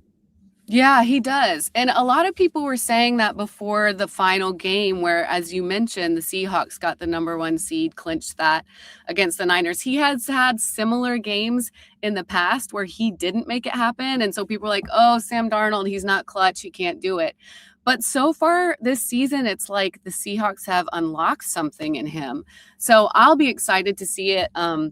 I often say the biggest mistake last year was the Vikings losing Sam Darnold. It's been amazing to see him really flourish in this team. Maybe just touch on what do you think of Seattle's offense as a whole, and you did mention the 12th man and how their D plays at home and things like that. They've been a really good defense, just like the Texans this year. But what about their offense and what do you think you might see against the Niners here come Saturday? Yeah, I do worry because the Niners just find ways to win, but this Seattle team just functions so well together. No one is kind of trying to be the superstar. There's no Christian McCaffrey necessarily. Someone's going to take an issue with me saying that, but CMC is peerless, but there's no standout like that. But the whole team just functions so well, so efficiently. I think we see them win this game. I'm excited to see what happens, but this is the game with on sports books, the spread is around a touchdown, so people really do expect that they're going to play really well. Although maybe not a ton of points, but people are expecting the 49ers are going to get squashed. So would you think that Jackson Smith and Jigba would be looking at, again, the numbers, targets, catches, yards, touchdowns? What are we looking at here? What are you thinking? Oh, man, that's such a great question. You can always look at I don't know if you're a betting man, but the prop bets for these people, you can see kind of what's expected for them. He is one of the favorites for Super Bowl MVP. So he is just a superstar. I think he's going to have to have a lights out game and hit a lot of those overs on his stats. I expect to see him really deliver in this very important game against their rivals. So I think he will really light up the field. Well, there's so many great matchups. Let's get to the fourth one, and it's the Rams and Bears on Sunday afternoon. Did someone just say the Bears? Yeah, a guy walked by. He's from another station here, and he's a Bears fan. Yeah. Pete Panotsky's his name. So how the Bears keep getting it done with all these late drives, late 2-minute wins. It's absolutely amazing. But this is going to be a good test. I was looking too, Hannah, that, the Rams have been playing all their games basically this year in fair weather. This isn't going to be a lot of fun for the Rams going into Chicago, though. No, it doesn't look great. And we know that Matthew Stafford had that hand injury, and that's not great going into maybe some precipitation. The weather's supposed to be in the teens. And this is a LA team who plays in a dome. I mean, you could argue if it's a dome or not, but it doesn't go well for teams who are coming from that kind of situation into something this cold. And Chicago, I think this last win was the 7th fourth quarter comeback of the season. So there is just something really clutch about this team. My boss is a huge Bears fan, so I hear all about it all day.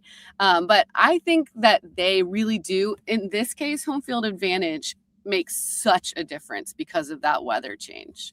Soldier Field is going to be brutal. Oh, it is for sure. What do you look at it when you kind of dissect this head-to-head quarterback? Matthew Stafford said he's not worried at all about his finger. But what do you look at? I mean, we got an older guy here in Matthew Stafford who's quite likely going to be the MVP.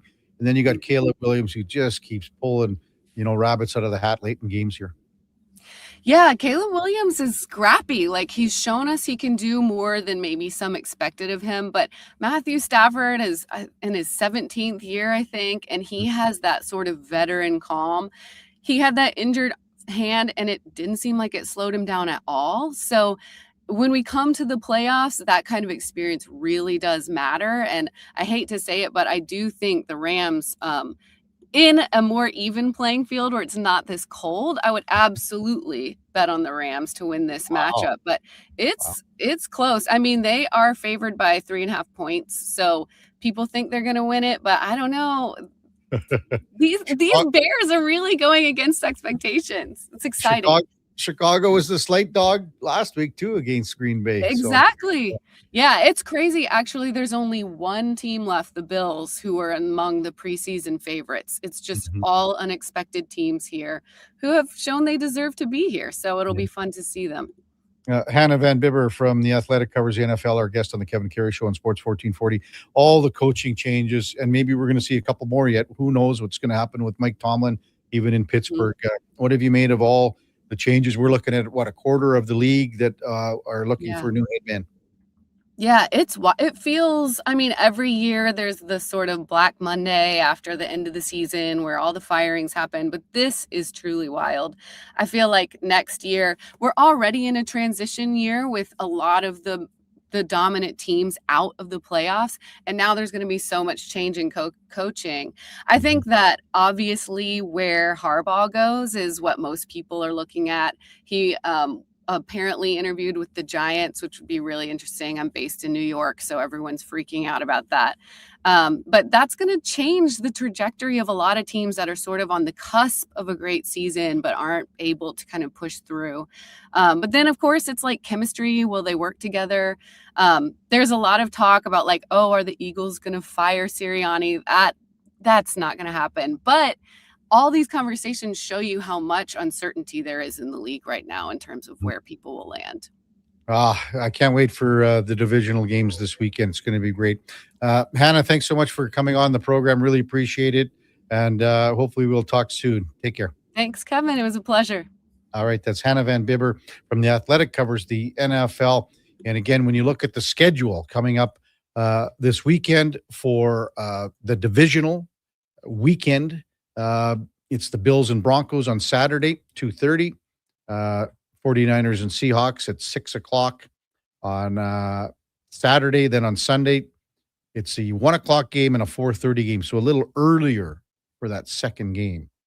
When we come back, it'll be Pat Hall coming up, son of the great Glenn Hall, who passed away last week. And Pat's going to share some stories about his dad, even growing up years and years ago, being around the rink and things like that. And just to some cherished memories of one of the greats that played our great game with the consecutive games record and playoffs and everything like that. That's straight ahead. Pat Hall on the Kevin Karius Show on Sports 1440 AM radio. We're also streaming on YouTube, X, Facebook, Instagram, and Twitch. I skipped breakfast this morning. Stay out of my way. Don't threaten me with your bad choices. No worries. A booster bar from Booster Juice will fix me. I don't even know what that is. Yeah, because they're new. Snack-sized bars, packed with seeds, pecans, gluten-free oats, all sorts of good stuff. That sounds lovely, actually. 2 different flavors to try, too. Coconut pecan booster bars and harvest booster bars. Want to skip breakfast with me? I take it back. You make good choices. Booster Juice, Canadian-born, blending since 1999. Remember 2025? That's so last year. But seriously, St. Albert Dodge needs to clear some 2025 models off the lot to make room for new inventory. So they're having a huge clear out of all the remaining new 2025 Jeep Wrangler Saharas. The Sahara package is the best seller, so they have a great selection to choose from and priced from as low as $59.9. I don't have to tell you, these are going to go fast. So get there before they are gone. Just head up the trail and see how easy it is to do business at St. Albert Dodge. Seriously, another door knocker? I really want to go solar, but these high-pressure tactics are exhausting. And their prices are unbelievable. Before we do anything, let's call Great Canadian Solar. There's a better way to go solar. Great Canadian Solar provides honest advice and fair pricing to save you from overpaying. They're easy to deal with and will never put pressure on you to buy. As a trusted local business for over 15 years, Great Canadian Solar will support you in your solar journey. Visit greatcanadiansolar.com and call today to get started. The longest running basketball show in Canada airs every Saturday morning at 10 on Sports 1440. Hoop City with Paul Sir introduces a new generation of basketball talk, and it's right here on Edmonton's home for sports, Sports 1440. Get ready. We're going to make you an offer you can't refuse. Shoresy's back, and it's only on Crave. We need total buy-in from every guy in this room. The Smash Hit Series returns for a brand new season. We're going to be playing the EU All-Stars. Shoresy is facing his toughest competition yet. This EU team is spectacular. They are not scared of them. Hear that, Shoresy? Let's make sure they never forget who we are. Shoresy, new season. Stream now, only on Crave. Subscribe at crave.ca. Welcome to Uncommon. Welcome to Subaru. Engineered for Canadian winters, built for real-life confidence. Tackle the ice and snow with Subaru's symmetrical all-wheel drive, delivering the power, control, stability, and grit you need. And when the temperature plummets, you'll cruise in comfort with heated seats and heated steering wheel. All this plus peace of mind with Subaru's top safety pick status for 19 years running. This winter, it's time to get you into a Subaru. Visit Subaru.ca today. Diablo Boots sells only Canadian-made work and biker boots made by Canada West. No American or boots made in China, so no tariffs. All of Diablo's boots have replaceable soles and heels for longer life. Sizes 6 to 14 Triple E. Buy quality, buy Canadian. And support Canada West and Diablo, the two best names in the boot business. So save on boots by Save on Foods. That's Diablo Boots, 3340 Gateway Boulevard on the east side of Save on Foods. Buy Canadian. They're terrific.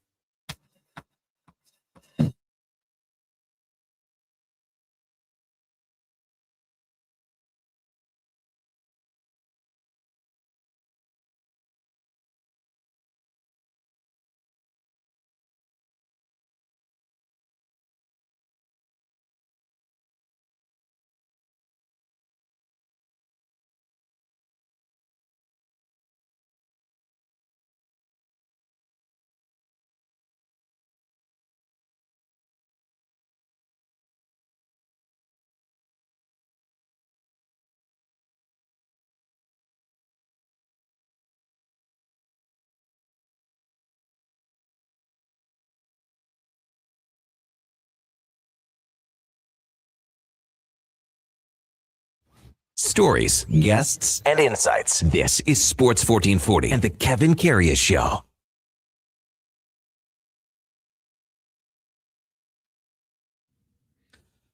All right, welcome back to the big program. 9:21 in Edmonton. Kevin Karius, Duke of Delburne, Josh Fenwick with you here on a Tuesday morning in the City of Champions. So glad you're with us on the Kevin Karius Show. Really appreciate it. Time to go down memory lane and share some great memories now about Glenn Hall, who passed away last week with Glenn's son, Pat. Morning, Pat. You're with Kevin Karius. Thanks for jumping on Sports 1440. Really appreciate it. And deepest condolences to you and Leslie and Tammy and Lindsay on the passing of Glenn. So many great memories I could imagine just pouring over the last few days for you guys. Well, thanks very much, Kevin. Yeah, it's a difficult time for sure, and even a bit surreal as we go through the week. But just the outpouring of love and admiration and respect, or whatever that we've received, or that Dad's received. It's just been overwhelming and both overwhelming and heartwarming at the same time. So. On behalf of the people you just named, my brothers and sisters, we thank everybody for the support that we're getting. Can you believe? And you mentioned the two words "overwhelmed," Pat, and the outpouring. I'm sure you got calls and texts and emails from all across North America. For sure, and. It was, I kind of expected, you knew that, hey, get ready for this, but when it's actually happening and just from every angle, I couldn't keep up with it. There was things and articles I'd like to have read, but the phones and the texts, but it was all so warm and genuine that it's getting us through a tough period. And you know, having said that, you know, Dad, he was 94, and he used to have some funny sayings when you know, when somebody such as himself would pass on. He'd say, "It's not all bad," he said, because you know, they weren't in a great spot. And I think, you know, and Dad, on his quality of life scale of 1 to 10, he was probably hovering around 2 or 3. You know, didn't have a lot of independence the last year, and he kept his chin up. But I think kind of, you know, he was he just wasn't in a great spot. And I think Dad was in some ways ready. So it doesn't make it a lot easier, because we know that we've got memories, but there's no new memories to be made. But it's all just, and I'm sure, you know, I know I'm not the only person who goes through this. So it's experience what lots of other people have. Pat Hall with us on Sports 1440, Glenn Hall's son. I was looking and trying to figure out the final tally for grandkids and great grandkids. Pat, is it 9 grandkids and 7 great grandkids? Well, you're putting me on the spot. You got to start counting. Yeah, I'd have to start counting, but that's right. Like I got 2, 5, 7. There's 9. Yeah, 9 grandkids, and I'm just going to go with you because you sound like you got it. We'll go with that for great grandkids, and also there's a new great grandbaby that's due at the end of this month with my sister Tammy's daughter. So there'll be kind of, I don't know if it's where they say one person leaves and another person comes. So we've got one on the way. Yeah. And I got to meet Nolan, one of them. That's about 4 years ago. We were at the game, right? We went to, you know, Stony Plain Arena, the Glen Hall Arena. And I had a wonderful time that day. We sat and talked to your dad for 3 hours and watched the game, and it was lots of fun. It was good of you to do that, and yes, and you know, in fact, Global did a little 30 seconds of that just in the last few days, and it brought back a lot of good memories. And because I think you're a Saskatchewan boy, aren't you? Yeah. So you know, a couple Saskatchewan boys, and appreciate, you know, the way you always treated Dad, and with high esteem. Thanks for that, Pat. And like we would talk about where, you know, being from Humboldt, where your dad was from, and I think, you know, the old rink was the Leo Parker Memorial Arena, and Leo Parker was the son of Bob Parker, and Bob would have been Leo's son. I think I got it right here. And I mean, they were very close friends and still are of the family back in Saskatchewan for us. So, cool. You know, well, I do remember that, you know, Leo Parker was a hockey figure in Humboldt, and and the arena was named after him. And I know that, you know, they had a family, you know, hockey sports family that was were very prominent in that Humboldt area. Exactly. Yeah. Pat Hall with us on Sports 1440. For you personally, like, was it in St. Louis? You like when you started hanging around the rink with your dad and things like that. What time was that for you, Pat? It would have been probably 2 years, the last 2 years of Chicago that I remember distinctly, because the Chicago games were on weeknights or Sunday nights. So when I was 8 or 9, I had to really talk my way to the game. My mom and dad wouldn't let me go because it was late. And then once I got to be about 11, so I'm going to say around 65, I went to all the games then, started hanging out, and kind of, you know, just got into the thick of things. And then even all the way through, when there was a practice, all the kids, we'd take our skates, gloves, and sticks, and we'd get on for a few minutes before the players came out, and then we'd get on when the players got off again. So you'd get 2 little games of shinny going around the practice. Wow.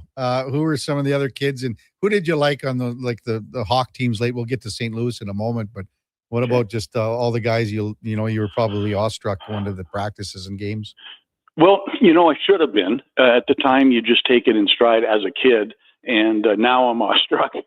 But at the time, and you know, Kenny Warm Jr., Pierre Palat Jr.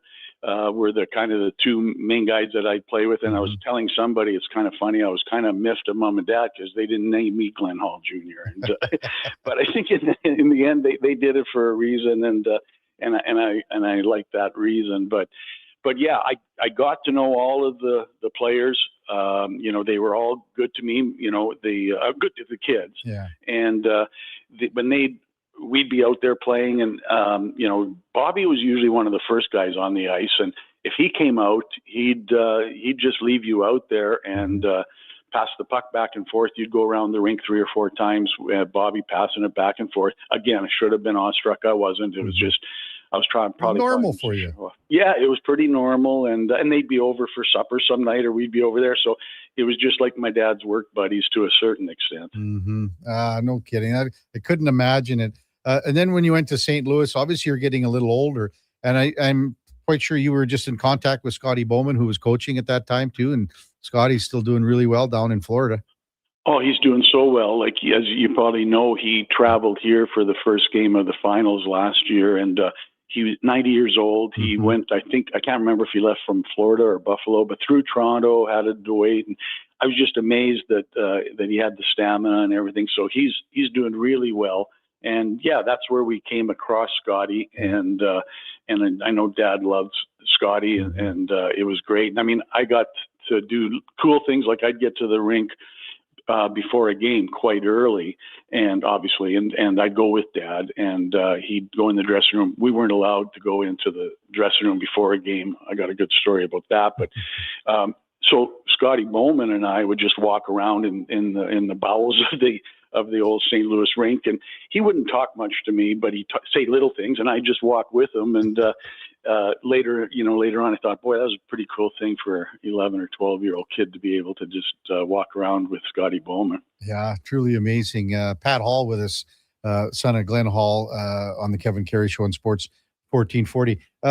With your dad on the ice, the things that get spoken about the most, would it be the consecutive game streak, Pat, at 502? Is it, a Stanley Cup in 61, the Vezinas? Like what, when people come to you and say, man, I remember this, or I researched this, or did this, or did that, what comes to mind there? Well, everybody talks about the 502 games and how unbreakable it is, and for good reason. I was a bit young when that streak ended. I was about 7 or 8 years old. And I, like in our household, we didn't talk about the streak. I was not aware of the streak or anything else. And all of a sudden, our house is filled with flowers and cakes and everything else. And I couldn't figure out why. And I must have been, my mom explained to me that Dad had played 502 consecutive games, and people were just sending those things in tribute. So I was pretty young when that came about. But, again, the whole world loves to talk about that record just because, as Bob Verdi said, nobody is going to do it again. He said nobody wants to do it again. And so people talk about that. Though I don't remember, I wished I did, but I don't remember the 61 Cup real well again, because I'd have been about 6 or 7. But I remember, the couple Vezinas in Chicago. Really remember the Conn Smythe, because I was just hitting my prime as far as being part of the whole thing. And so yeah, the Conn Smythe there, and then the Vezina the year after, and something that I think and I marvel at it now more than I ever did, is his second last year in the league. So he'd have been 38 or whatever. He's the first team All-Star, and he was the first expansion 6 player to be a first team All-Star. And like I say, he does that his second last year. And so that was a pretty amazing feat that he kept his game to that extent for so long. Pat Hall with us on Sports 1440. I was lucky enough for your dad and your mom, Pauline, to invite me out to the farm for a couple of occasions when we did stories years ago. And the one thing I'll always remember, Pat, is all the masking tape that he had for like 1, 2, 3, 4 for the kids, and the trophies and the pucks and the sticks and all that. And you remember that's it's got to be 15 to 20 years ago or something like that, isn't it? Well, it is, and I think if I'm locking in with you on what it was, at some point he wanted the kids to divvy up all of the memorabilia. Yeah. And I had lots of calls from people, who sell that stuff and say, hey, and lots of people, Jean Beliveau and Bobby Hull, and lots of people sold their stuff. And they say, do you want to sell it? And I said, well, there's just too many kids. Everybody wants it. And then the kids have kids. So no. So he wanted us to divvy it up. So we had a bit of a draft and we went through. And so I think what you were looking at with those numbers is we've got a list of whose name's on what. And that's how we kind of ended up divvying up who was taking what. So that's kind of funny. I haven't been able to see it yet, but I was in contact with Ryan McInerney, who is did your dad's documentary, Mr. Goalie. Right. And we were trying to get it here because Ryan had called me to help get it into the Edmonton International Film Festival last year. Right. It didn't get in, and hopefully maybe next year they will put it in there. But have you been able to see the finished product and everything, Pat? Yes, yes. And it would be so cool if we could get it into the Edmonton Festival, because there's just Dad being a local fella, there's just so much interest in it.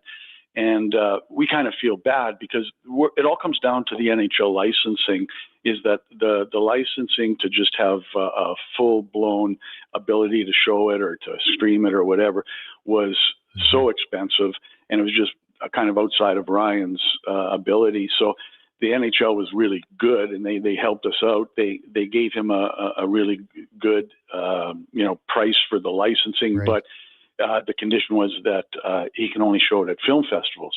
So that's where we're at right now. But we went to Windsor in October. That was the Canadian premiere, was the Windsor Film Festival, and it won the People's Choice Award or whatever.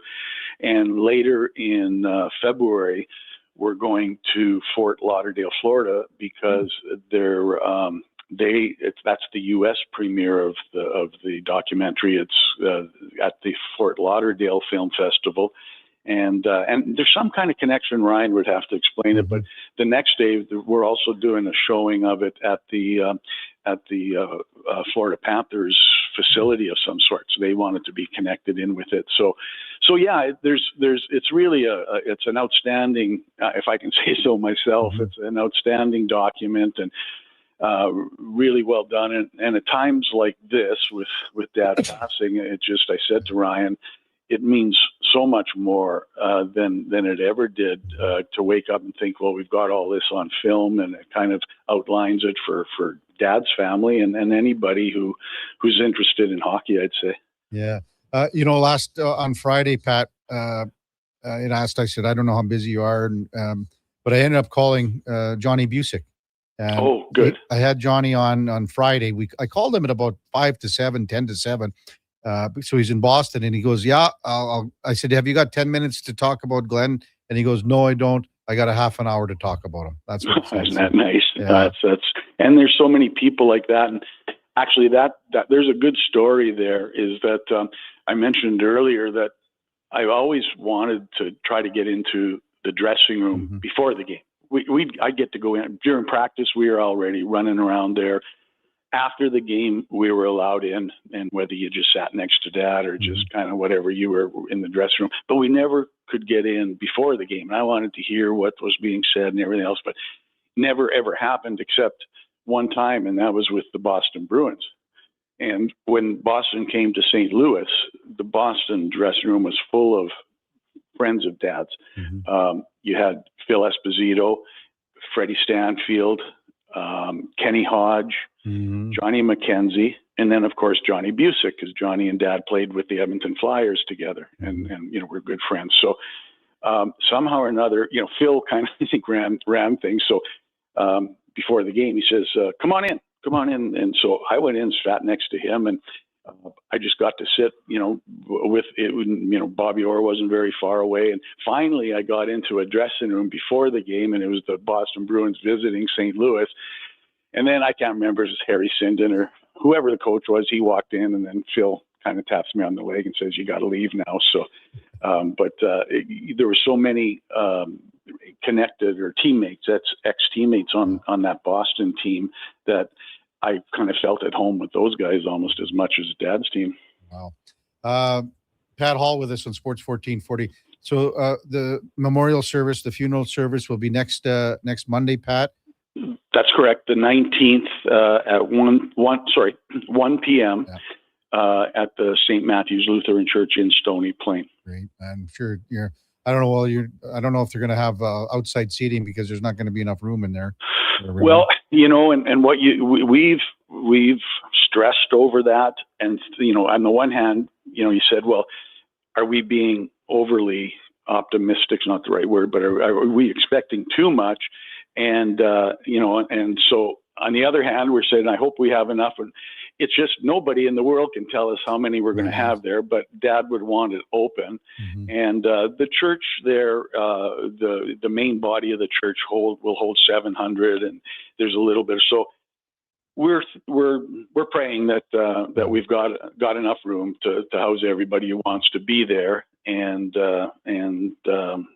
that's I guess it'll have to play out the way it does now. But it's a big church, and we are expecting a lot of people, because a lot of people have said they want to be there, and that's just another tribute to me. For sure. Anything I missed in here, Pat, as we close things out? Anything you wanted to add? Just again with probably how we started with how amazed and overwhelmed you are with everyone's outpouring of well wishes and emotions. Well, and that, yeah, exactly. And I mean, it causes me to reflect on Dad and how he affected people, because whether it's Kevin Karius or Scotty Bowman or just his neighbor a mile down the road, everybody kind of says the same thing, that as good as he was at hockey, they enjoyed him as a person, and that sentiment being expressed to the family. And I think, I'm not even sure it's totally sunk in yet, because just everything happens so fast, and people, who have lost a parent or whatever realize that this week, we're making decisions and stuff. I think in a week or two, when everything's done and I sit down, I'll probably say, hey, I better phone Dad and tell him what's been going on. But it's just been very warm, and we appreciate everybody's kind words. Pat, thanks so much for coming on and sharing your words. Really appreciate it. Take care. All the very best, and we'll see you on Monday. Okay, my pleasure, Kevin. Thanks for having me. All right, that's Pat Hall, son of Glenn Hall, who passed away last week. And again, just as Pat said, and I'm not saying this because it's his son probably, but I can say this from meeting Glenn many, many times. The better guy to sit around and talk to than he was a goaltender in the NHL. So when we come back, we'll go quick in or out with the Duke, because we got Emma Lingen from the Nashville Predators at the top of the hour. It's the Kevin Karius Show, Duke of Delburne, and Josh Fenwick on Sports 1440 AM radio. We are streaming on YouTube, X, Facebook, and Instagram, plus Twitch. The new double cheesy melt at McDonald's. We're talking 2 juicy, mouth-watering 100% Canadian beef patties, 2 slices of cheesy goodness with even more melty, cheesy sauce on top. Topped with pickles, then crispy and grilled onions. The way it all comes together, you don't just eat it, you melt into it. The double cheesy melt, only at McDonald's. For a limited time only at participating McDonald's restaurants in Canada. Exciting news from St. Albert Dodge. The all-new 2026 Jeep Gladiator Sport packages have arrived. They have a great selection and a bunch of colors to choose from. And if you've checked out the Sport, you know it comes in some fun colors. Rugged capability, practical off-road features, and you can get behind the wheel for as low as $49,900. That's right. Put yourself in a brand new Jeep Gladiator Sport for less than $50,000. What more can you ask for? Time to head up the trail and see how easy it is to do business at St. Albert Dodge. At Fountain Tire, success is a team effort. They're committed to their team members and their customers. And that means treating your vehicle like it's their own and finding solutions that suit your needs. Because whatever the road brings ahead, they're on it with you. Visit fountaintire.com today. This is Andrew Walker, host of the postgame show on Sports 1440. After every hockey game this season, tune in and chime in as we talk about the game. It's all sponsored by Legacy Heating and Cooling. Don't get left in the cold. Visit legacyheating.ca. Across rural Alberta, volunteers and community groups work hard to make life better for their neighbors, creating new playgrounds, better rinks, and gathering places that bring us together. Vision Credit Union is proud to lend these local heroes a helping hand. Apply today for a Helping Hand grant up to $10,000 to support your community's next big idea. Let's make great things happen together. Applications are open until January 31st, 2026. Learn more at whatsyourshare.ca.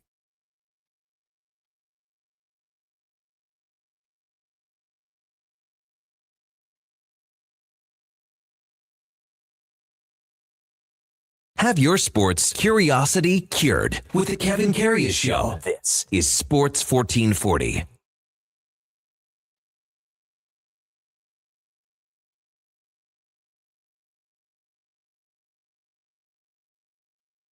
All right, welcome back to the big program, 9:43. Great to catch up with Pat Hall. Just some great memories, great stories with his dad, Glenn. Time now for Are You In or Out? Okay, you know what? Moving too fast. Bottom line, are you in or you out? In or out of what? No time for questions, just action. In or out? Well, then I'm out. I'm sorry, Jet. Actually, you're already in. Are you in or are you out? On Sports 1440. I thought you would go, I'm in, Bob. We would have had a really cool moment, but you kind of ruined the whole thing. All right, Duke, let her buck. The Edmonton Oilers winners last night in Chicago. 4 won the final thanks to a couple empty net goals. Evan Bouchard, I'm thinking, was the team's best player in victory over the Blackhawks. I'll tell you what, Duke. I mean, +3, 2 goals, 1 assist, played 24 and a half. But I'm going to be out on this one. Empty net goal, banking in and off the goalie. If Evan Bouchard plays like that all the time, I think everyone in this town would be ecstatic. I'm just going to say the best player for the Oilers last night was Connor Ingram. Yeah, that was, I think, the other obvious option here in terms of a proposal. He was great, and he he obviously faced a lot more rubber in the third period than he did in the first half of the game in particular. But the what stood out about Ingram's game was the timeliness of the big saves. Yeah. Right? Because the Blackhawks hung around in this game. It was 2-0, and then all of a sudden 2-1 before you knew it in the third, and there's the very much within striking distance for them. So the fact that, and people always love to point out and be like, oh, you when you're nursing a 1-goal lead, you don't come up with a save. And I fall in the camp that, well, a save in the first period counts the same as a save in the third period. And whether it was a 0-0 game, 1-0 game, 2-0 game, those saves all count the same.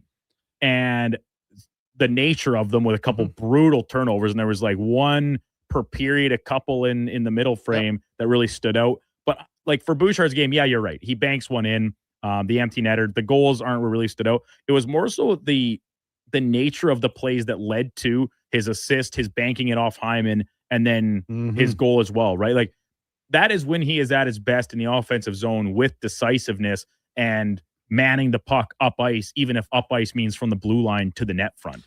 The drive towards the top of the crease in both plays, I thought stood. I was like, that is Evan Bouchard doing what he does best, seeing the ice. I think he was really good last night. Think about the goals, though. When you think about how many chances the Oilers had, how much pressure they had, the looks they had, the goals they scored are really garbage goals. Like 100%. Like Zach Hyman, if he doesn't get a stick on that, well, and plus he outmuscled a guy way bigger than Vlasic, he was bagged right in the crease. Now the other one too. So then Bouchard a bank jobby, empty netter. I mean, the nicest goal they scored was Leon's goal, which was a terrible giveaway by the Hawks behind the net. Yeah. So. Yeah, it's and Spencer Knight was really good. Sure. He held the Hawks in this game for its vast majority. But yeah, it just goes to show that you can't always win pretty. As high flying and high skilled as the Oilers are, you need those trash can goals where Buddy Guy's got his stick in the bin during pregame, right?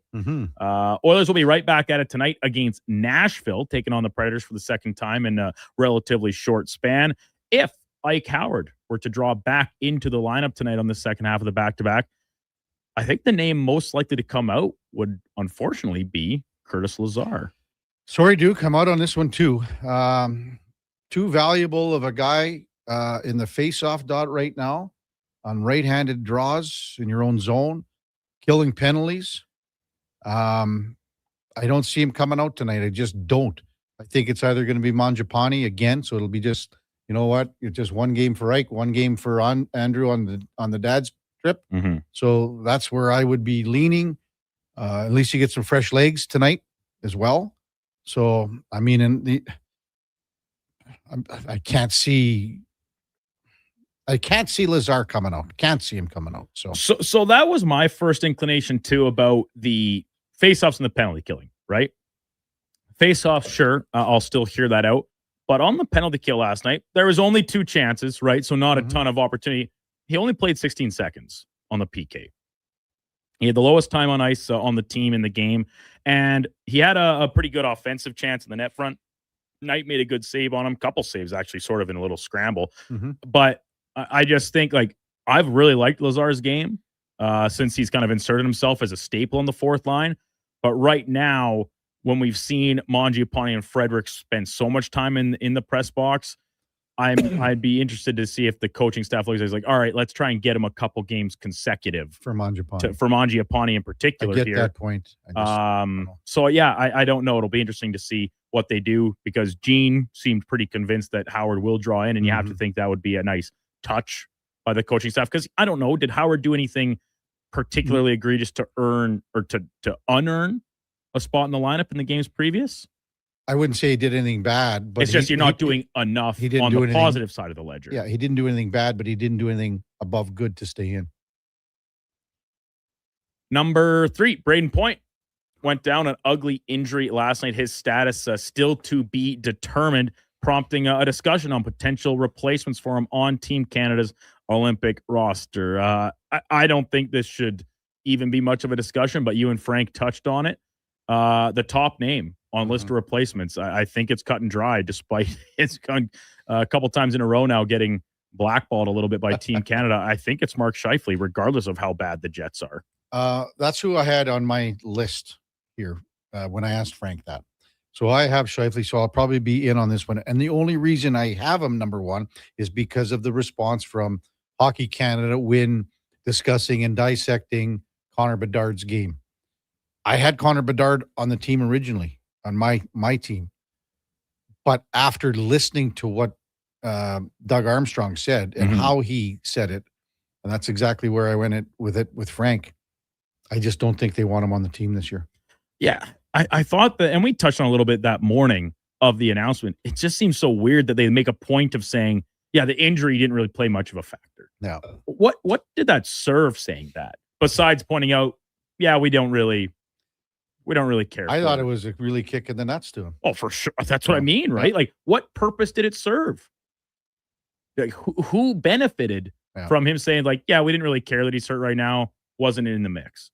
So I think that was very telling. And if not Mark Scheifele, is it Wyatt Johnston? If you're talking about replacing a similar type guy, I think any one of these wing guys that can play the wing are options for them. But I couldn't believe Scheifele didn't make the team in the first place.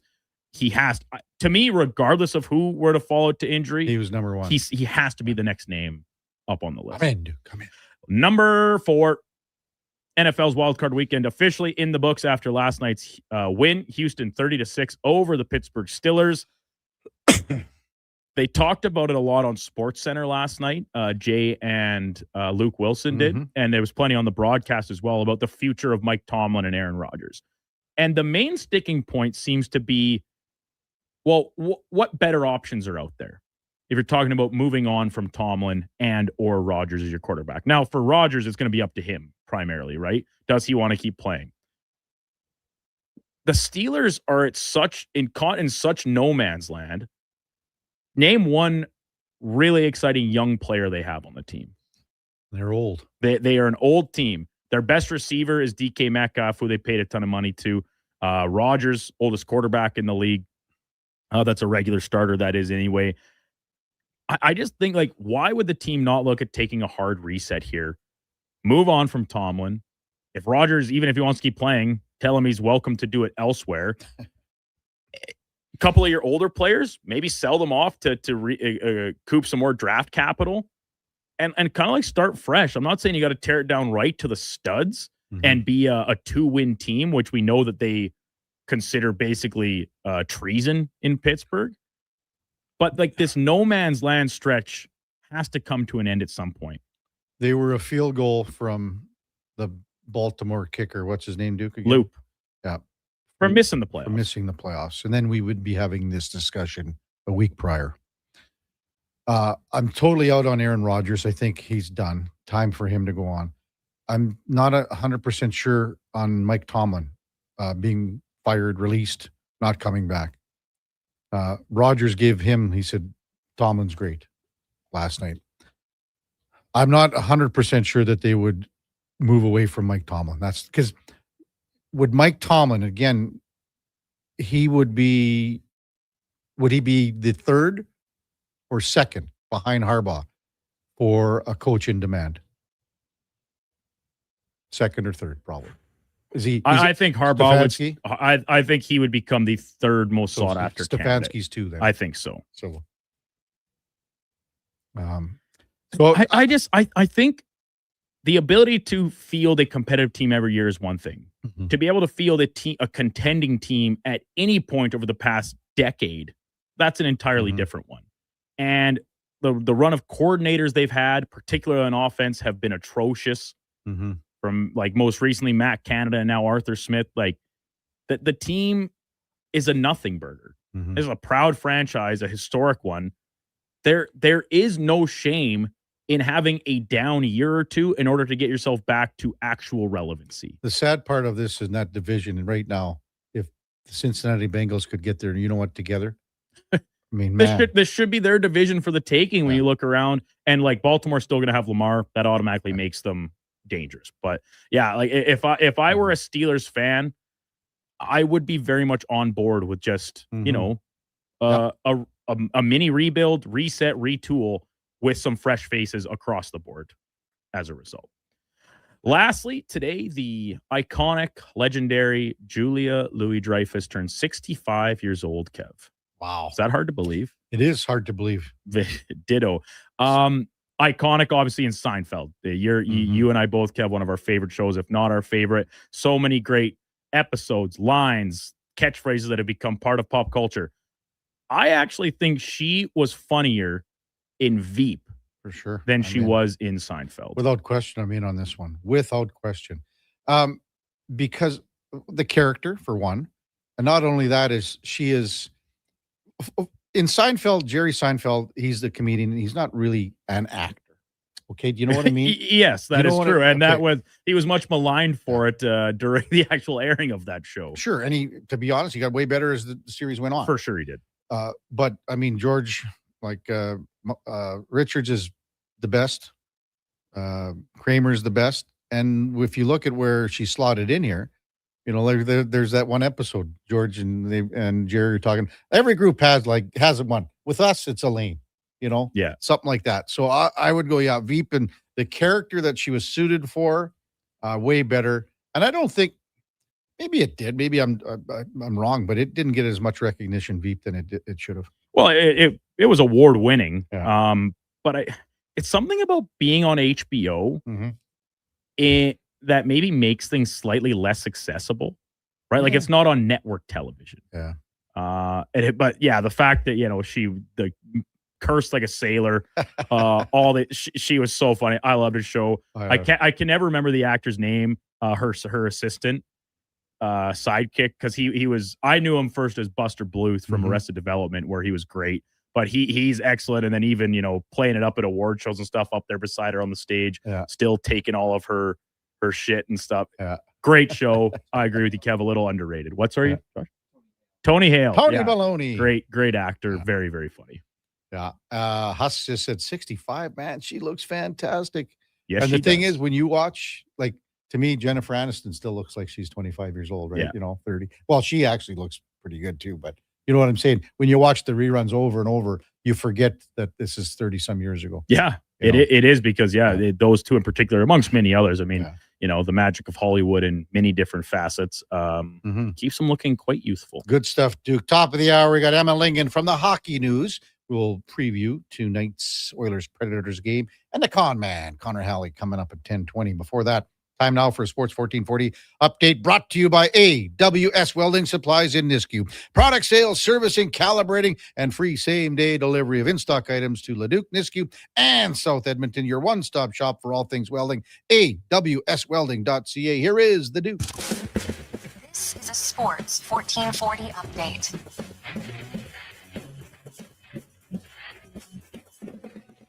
Once again, it is game day for the Edmonton Oilers as they finish off the Central Division back-to-back with a stop in Nashville against the Predators. A puck drop coming just after 6 o'clock. Pre-game coverage right here on Sports 1440 beginning at 5. Around the rest of the NHL, 9 other games, including the Senators hosting the Canucks. The Lightning, without Braden Point, will be in Pittsburgh against the Penguins. Capitals host the Habs. Flames in Columbus. First game for Rick Bowness as the bench boss behind the Blue Jackets bench. Blues take on the Hurricanes, Maple Leafs in Utah, and the Jets hosting the New York Islanders. In the association, 7 games total tonight, including Phoenix down on South Beach to play the Heat, Milwaukee hosting Minnesota. Denver takes on New Orleans, and SGA and the OKC Thunder welcome in their kryptonite, the San Antonio Spurs. Toronto Blue Jays utility man Ernie Clement added to the United States roster for the upcoming World Baseball Classic. 29-year-old Clement about to enter his 6th MLB season, 4th with the Blue Jays. Coming up in hour 4 of the Kevin Karius Show, we'll be joined by Emma Lingen from the Hockey News covering the Nashville Predators, as well as Connor Halley from Fantasy Frenzy. I'm Brandon Douglas at your Sports 1440 update. Sports 1440, Stingray Radio Station. CKJR broadcasts from West Edmonton Mall and Wetaskiwin. Download the free Stingray music app and listen wherever you go. Mr. Rooter goes skiing. Sick gear, Mr. Rooter. Are you ready to hit the slopes? Not yet. I need to report a possible crime. Oh no, what's happening? I saw a bunch of hooligans discussing shredding the half pipe. As a plumber, I've taken the Hippocratic Oath to do no harm and act in the best interest of all pipes, whether PVC, copper, or otherwise. It's made of snow, Mr. Rooter. Snow? Things are worse than I had feared. There's no better plumber than Mr. Rooter. Andrew Walker, host of the postgame show on Sports 1440. After every hockey game this season, tune in and chime in as we talk about the game. It's all sponsored by Legacy Heating and Cooling. Don't get left in the cold. Visit legacyheating.ca. Across rural Alberta, volunteers and community groups work hard to make life better for their neighbors, creating new playgrounds, better rinks, and gathering places that bring us together. Vision Credit Union is proud to lend these local heroes a helping hand. Apply today for a Helping Hand grant up to $10,000 to support your community's next big idea. Let's make great things happen together. Applications are open until January 31st, 2026. Learn more at whatsyourshare.ca.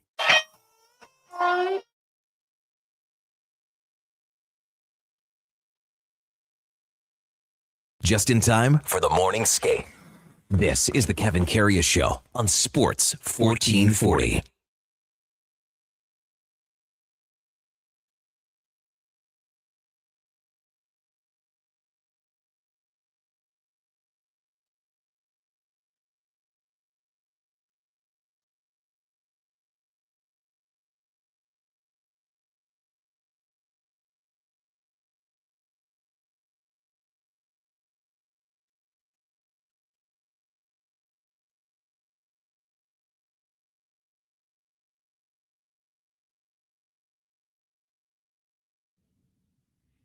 All right, welcome back to the big program. 10:01 in Edmonton. Kevin Karius, Duke of Delburne, Josh Fenwick with you here on Sports 1440. Time now for the game of the day, which, of course, is the Oilers and the Predators tonight in Nashville. Brought to you by St. Albert Dodge. And clear out on the remaining new 2025 Jeep Wrangler Saharas continue. The Sahara package is our very best seller, so we've got the great selection to pick from, starting at $59,900. Expecting them to sell quite fast and quite quickly. So come in soon before they are gone at stalbertdodge.com. As we welcome back Emma Lingen from the Hockey News, covers the Nashville Predators. Good morning, Emma. You're with Kevin Karius once again. Thanks for jumping on Sports 1440 once again. Really appreciate it. Good morning. Thank you so much for having me. Well, what do you make of this game? I mean, these two teams just played recently here. What do you make of this one tonight, where the Preds are starting to gain a little bit more traction now? What's been the cause? What's been the result of that, Emma? I think you can point to a couple different things. I think, first of all, the gaining traction piece of it, I think we've seen that can be very fickle and has been all season. And I think that, really this team has kind of been a team of extremes. They've either been performing better than they should be, or they have not performed anywhere close to what they should be. And I think we saw the latter the last time these two teams faced each other. But I think if we're talking about this most recent momentum that they've started to gain, I think you can point to a couple things. One is Steven Stamkos, really starting to come into his own. Him being on a line with Ryan O'Reilly has really helped his production kind of get back to where you might expect it to be. And then also, I think the return of Roman Josi to the lineup. He was out for a few weeks with an injury not related to his POTS syndrome, but still an upper body injury. And, he had 3 points against the Washington Capitals the other night. And, you're really starting to see he's still not a guy. And Steven Stamkos actually said this after the game. Roman's not a guy whose success you necessarily measure in points, but when you do see him starting to contribute offensively the way you expect him to, then things are going to go well for this team. Yeah, I mean, just watching him a week ago here, facing Connor McDavid, Leon Draisaitl for the bulk of the game, all the tough minutes. Roman Josi's a guy that was always involved and trying his darndest to defend. That game a week ago, Emma, it was kind of weird because that was the end of a long trip for the Predators. And the thing that I took away from it is that they never gave up. It was 4-0. And then a lot of people thought that maybe, you might see a goaltending change after the second and with UC Saros getting pulled. But boy, they came back and made a game of it. Yeah, that was a team. I remember watching that game thinking, "Oh, they look like they've been on the road for 2 weeks." It was a little rough to watch at times. And this is a team that, they're a lot of times you kind of talk about, or you hear people talk about, oh, they're old, their stars are too old, they're slow, which I think that kind of becomes a crutch sometimes if you're just talking about general performance and how the team is performing. But I think you do really start to see it at the end of these long road trips, especially the slowness is something that I've noticed. I think this is not even necessarily slowness in skating speed, but I think it has more to do with slowness of the decision making and just the playmaking and things like that. And you really started to see that in that game in Edmonton. Now, they're at home, coming off a good win over Washington, but again, tale of two teams. It seems like it was a back-to-back Saturday night. They got shut out by a rookie goalie from Chicago, and then they come back and beat Washington. So really with this team, I mean, you never know what you're going to get as far as just overall performance. I think, at the end of the day, you're looking at a team that, yes, technically they're right outside of the wild card race, but right now, so is everyone. That's just kind of how it is in the league right now. And I think that, yes, they could be right outside of the wild card race, but I still keep coming back to this looks like a team that's going to need another miracle 18 game point streak to kind of launch them into a playoff spot if they were to get there. Mm-hmm. Emma Lingen from the Hockey News, our guest on the Kevin Carey Show on Sports 1440. It was kind of neat to see Reed Schaefer play here in Edmonton a week ago. I had to pick up like 38 tickets for friends and family. You could hear them in the building too, Emma, as far as being boisterous and loud. He was in the starting lineup. He's just starting to find his way after being injured down in Milwaukee and things like that, as you know. But what's he added? What have you seen from him? And everyone knows what part of the trade he was with, Matthias Ekholm. But what are you seeing from a young guy just, I guess, trying to carve out his way as a regular NHLer? Yeah, I think that he's been off to a great start, honestly. He was a guy who, you mentioned the Ekholm trade. That was one that definitely hit hard for fans here in Nashville. And I think that was really kind of the first big trade of the Barry Trotz era. Technically, David Poile was still the one signing the papers, but it was Barry Trotz who was calling the shots. And I think that was one that, I think Barry kept saying to us, to the media, like, oh, well, the team's not doing well right now, but just wait. We have all these exciting young pieces. We got guys like Reed Schaefer. And I remember saying on a podcast a few months ago, thinking, look, if you're not going to bring Reed Schaefer up, then stop talking about him. Stop telling us about him, because if we're not going to see him at the NHL level, I was starting to get a little frustrated. I think a lot of fans were as well, because we keep hearing how great he is, but we're not seeing him given a chance. And now we're seeing him given that chance. And I think that that's been, he's gotten an even larger chance because Ozzy Weisblatt has been out of the lineup as well. And kind of similar kind of game, not similar sized players at all, but I think that similar in that, they're physical. I think the idea is for Schaefer to really develop into a true power forward. Of course, he got off to that hot start, scored a couple goals in his first couple games, and he's cooled off a bit since then. But I mean, even just you're seeing the comfort level that he has. A lot of times when you see young kids come in to the NHL, they look like the moment's a little bit too big for them. And he has not looked like that. He's been physical. He's been throwing the body around, and he's been, he's been showing that scoring touch as well. So I think that, as frustrated as fans were getting for how long we were having to wait to see him in Nashville, I think that it looks like he, spent just the right amount of time developing. Emma Lingan from the Hockey News, our guest on the Kevin Carey Show here on Sports 1440. How does Barry Trotz navigate this tightrope coming up with the trade deadline? And again, as you say, they're one of the many teams that are close to a playoff spot, but they've got so many guys that are UFAs that other teams will be looking at here, Emma. Yeah, and I think that that's what honestly a lot of the fan base in Nashville is very wary of, because we saw what happened a couple years ago when this team was close to a playoff spot. That 18-game point streak that they had 2 seasons ago, the infamous U2 concert that got canceled and all of that, that I still think that streak was the worst thing that could have happened to this team, because it convinced a lot of people, including Barry Trotz, that this team was a lot closer to contention than they actually were.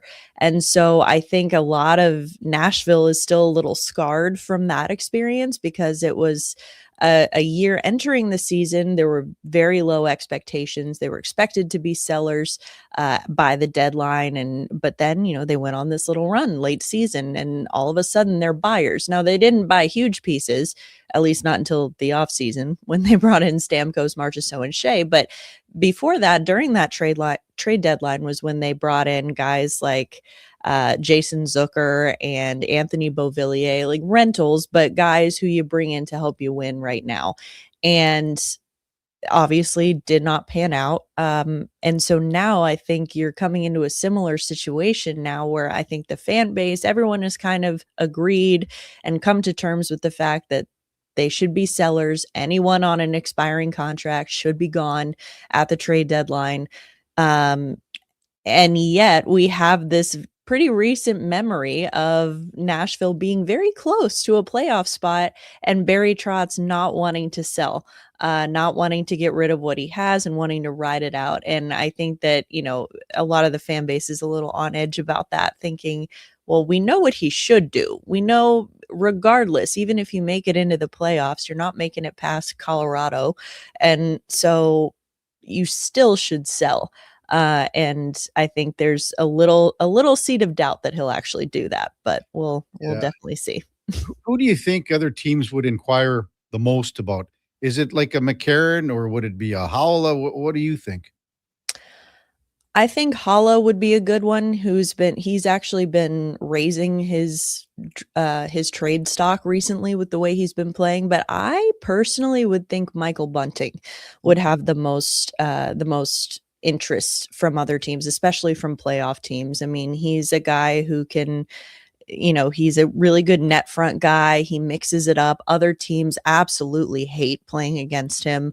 He can play a top 6 role. He can play a bottom 6 role. I mean, I think that he's a guy who could definitely drum up a lot of interest from a playoff team.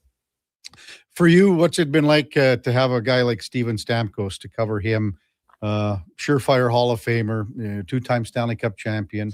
When it's all said and done, he's going to be creeping up on 700 goals probably, but just to be around him on a daily basis for you, Emma.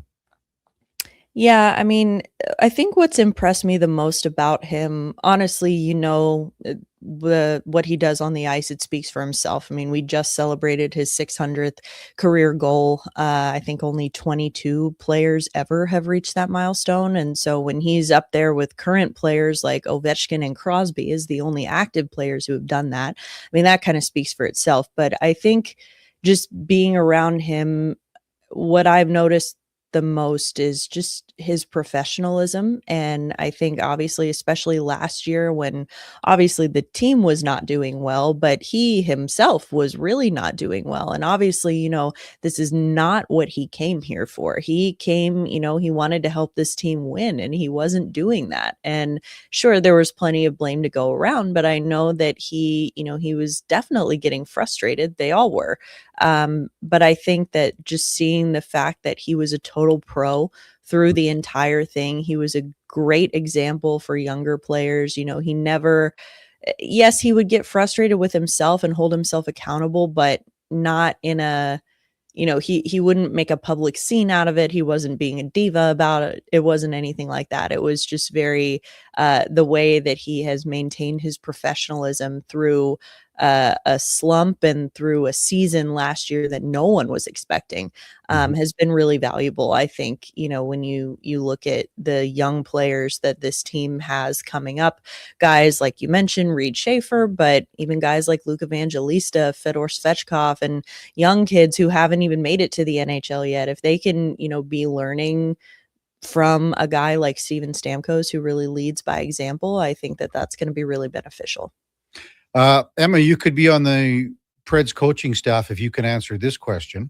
How can the Predators limit Leon Draisaitl and Connor McDavid tonight, who have scored seemingly at will for many, many years against the Predators? Yeah, I wish I had the answer to that question. I think that, it's funny because normally in recent years, it's been Draisaitl has been the biggest threat to Nashville, and to the point where I remember being in a scrum, I think either last year or the year before. I didn't ask the question, but someone asked him about, how's it feel? You always own Nashville when you're here. And he didn't even want to talk about it. He was sick of hearing about it. He's like, I get it. I know. And, but in this most recent game when they were in Edmonton, it was McDavid, which again, I don't need to tell you the kind of players that they are. And those aren't guys that you strategize for like you would anyone else. I mean, I think that if you're Nashville, I keep coming back to the quickness, not with the skating. I don't think you're going to beat Connor McDavid in a foot race, but I think you need to be a little bit quicker with your decision making, be crisper with your passes, your defensive decisions. Don't turn the puck over, because as soon as you give a player like McDavid or Draisaitl an inch, they're going to take a mile. And so I think that you got to hold on to the puck and be sharper, be tighter defensively. And honestly, at the end of the day, you just you hope for the best against guys like that. Exactly. If you go back a week ago too, Emma, in the first period, the Predators, the forecheck that the Preds threw at the Oilers defense couldn't handle it, and they turned a lot of pucks over. So, I mean, if the Predators can continue that philosophy tonight, I think they might have some success. So, as always, Emma, thanks so much for your time. Really appreciate it. Enjoy the game tonight, and we'll talk soon. Absolutely. Thank you. Emma Lingen from the Hockey News covers the Predators, and our game of the day brought to you by St. Albert Dodge, where again, the clear out on the remaining Jeep Wranglers from 2025 continues, all under $60,000. The Sahara package is the best seller. Great selection still. Check them out, stalbertdodge.com. When we come back, the con man. Talk about being a GM. We'll see what he thinks that the LA Chargers, what road they should go down after they were, pumped. They were taken to the intersection of Pound Town and Pump City. Kind of waiting for Connor to peek around the corner here. It's not coming yet. That's straight ahead on the Kevin Karius Show with the Duke of Delburne. Josh Fenwick on Sports 1440 AM radio. We are streaming on YouTube, X, Facebook, Instagram, and Twitch. Japa Machinery Group knows that XCMG may not roll off the tongue, but Japa's team will help keep your construction jobs rolling on time and on budget with heavy equipment sales and rentals. Visit japamachinery.com to find out more. At Fountain Tire, success is a team effort. They're committed to their team members and their customers. And that means treating your vehicle like it's their own and finding solutions that suit your needs. Because whatever the road brings ahead, they're on it with you. Visit fountaintire.com today. Hey, Edmonton, did you know a local Play Alberta winner scored over $500,000 on Mega Jackpots Ocean Bells? Think about the season tickets you could lock down with that kind of cash. From major casino winners every hour to jackpots worth millions and hundreds of popular games to money that stays in the province, there's never been a better time to sign up for Play Alberta. Download the app today to get started with casino, sports, and lottery all in one app. Must be 18 plus to play. When you gamble, use your game sense. This is Andrew Walker, host of the postgame show on Sports 1440. After every hockey game this season, tune in and chime in as we talk about the game. It's all sponsored by Legacy Heating and Cooling. Don't get left in the cold. Visit legacyheating.ca. He's heading into the driveway. Temperature's dropping fast, folks. He opens the hood and, oh no, the battery's on thin ice. Yeah, that's a tough break, Tim. I mean, you can't expect to compete and win with weak parts in your game like that. But wait, he's made a clutch move. He's gone to Napa Auto Parts for the win. They've got batteries, winter-grade oils, antifreeze, and wiper blades built for cold Alberta conditions. That's a championship play, Tim. With over 85 Alberta locations, visit your local Napa store today or shop online at napacanada.com. That's Napa know-how. I'm Rick Showers from No Bull RV, and even though it's a few months past Thanksgiving, I want to give thanks right now. This is the time of year when so many people go to the new RV show and buy their new RVs. All the new RV stores are bragging about the latest makes and models. That's right, Bob. Those beautiful state-of-the-art RVs are brand new right up until the time they leave the showroom. Then they're used. Just like every quality used RV on our lot, somebody pays full price at the RV show or at the new RV store, and in a matter of seconds, it's worth tens of thousands of dollars less just because they picked it up. Where does all that money go, Rick? It stays in our customers' pockets, Bob, because we sell those same RVs just a few years later. If it wasn't for new RV buyers, we'd be out of business. That's why we give thanks every year. You make it all possible. And that's No Bull. NoBullRV.ca.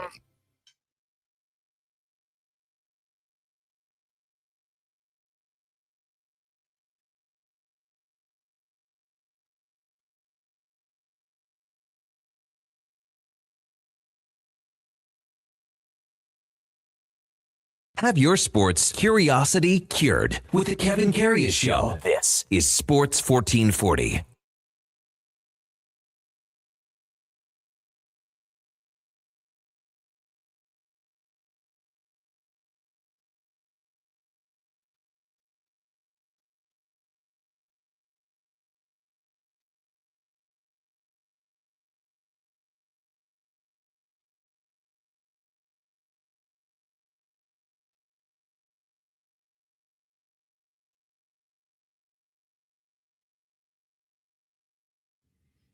All right, welcome back to the big program. 1021 in Edmonton. Always great to have our regular Tuesday 1020 man into the studio.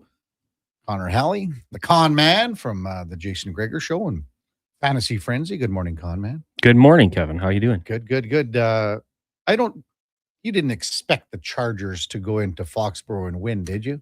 Kinda. You did, but huh? like as a in the same way I expected them to beat the Jags in the playoffs a couple of years ago and the Texans. Like it's a hope, you know. I thought they'd be a little bit more competitive than that. Mm-hmm. In hindsight, that was kind of silly. I all year long though, Kev, I was kind of like downplaying the Patriots. Like, okay, it's not the best schedule, and they haven't, you know, I don't know, like they beat the Bills in Buffalo. That was a good win, but I was kind of waiting for that statement win, and I don't know if this was it. Like they kind of let the Chargers linger around as well. The late touchdown that the Patriots scored, Drake May obviously made it look a little bit better, but you know, a more competent offense would have made them pay for the turnover in the first half, and probably doesn't just go for it on fourth, maybe takes the points. Like I still think they're a beatable team. So I going into it, I thought the Chargers had a better chance than that. But full marks. Drake May, outside of the one fumble and the interception, did a pretty good job of game management and made the throws he had to make, and that defense stepped up. So you got to give them credit. They played a pretty flawless game. Yeah. I thought one of the key plays too was after that. They went for it, and it was like a 45-yard screen pass to Stevenson there. Right, yeah, because they're on the 5-yard line. Yeah, Harbaugh's mindset is if we don't get it, they're pinned up against their own goal line, and then it was the little.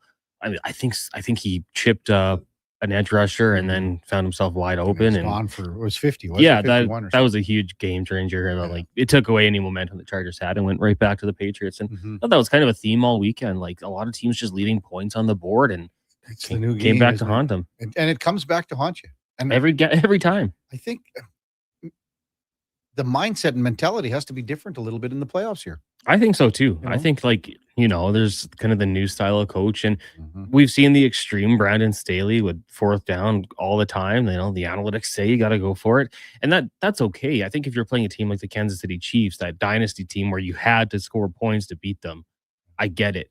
But you're in the playoffs; these games are tight, and you're not playing Patrick Mahomes, Travis Kelce, Tyreek Hill. You're playing, Jordan Love with, not his star tight end, and it just seems like in these situations, coaches are so opposed to taking the points, and I don't necessarily understand it, especially when you have a good defense. Like, just take the points, kick it off, and get the ball back. I'm trying to think, was there one game where, like maybe last night, I think last night there was one opportunity to take some points too. Every game, I'm thinking, And you know what though, like if you get it, you're a genius. So I get the temptation for a lot of these teams, like, okay, if we score, and then like the Chargers Patriots game, if we don't score, they're deep in their own end, no big deal. But I don't know. I think sometimes you just got to kind of be that boring guy and take the points, and that's what Harbaugh was for a lot of the year. So it surprised me in the playoffs when he went away from it. Yeah. Duke had it for in or out question 4. NFL's wildcard weekend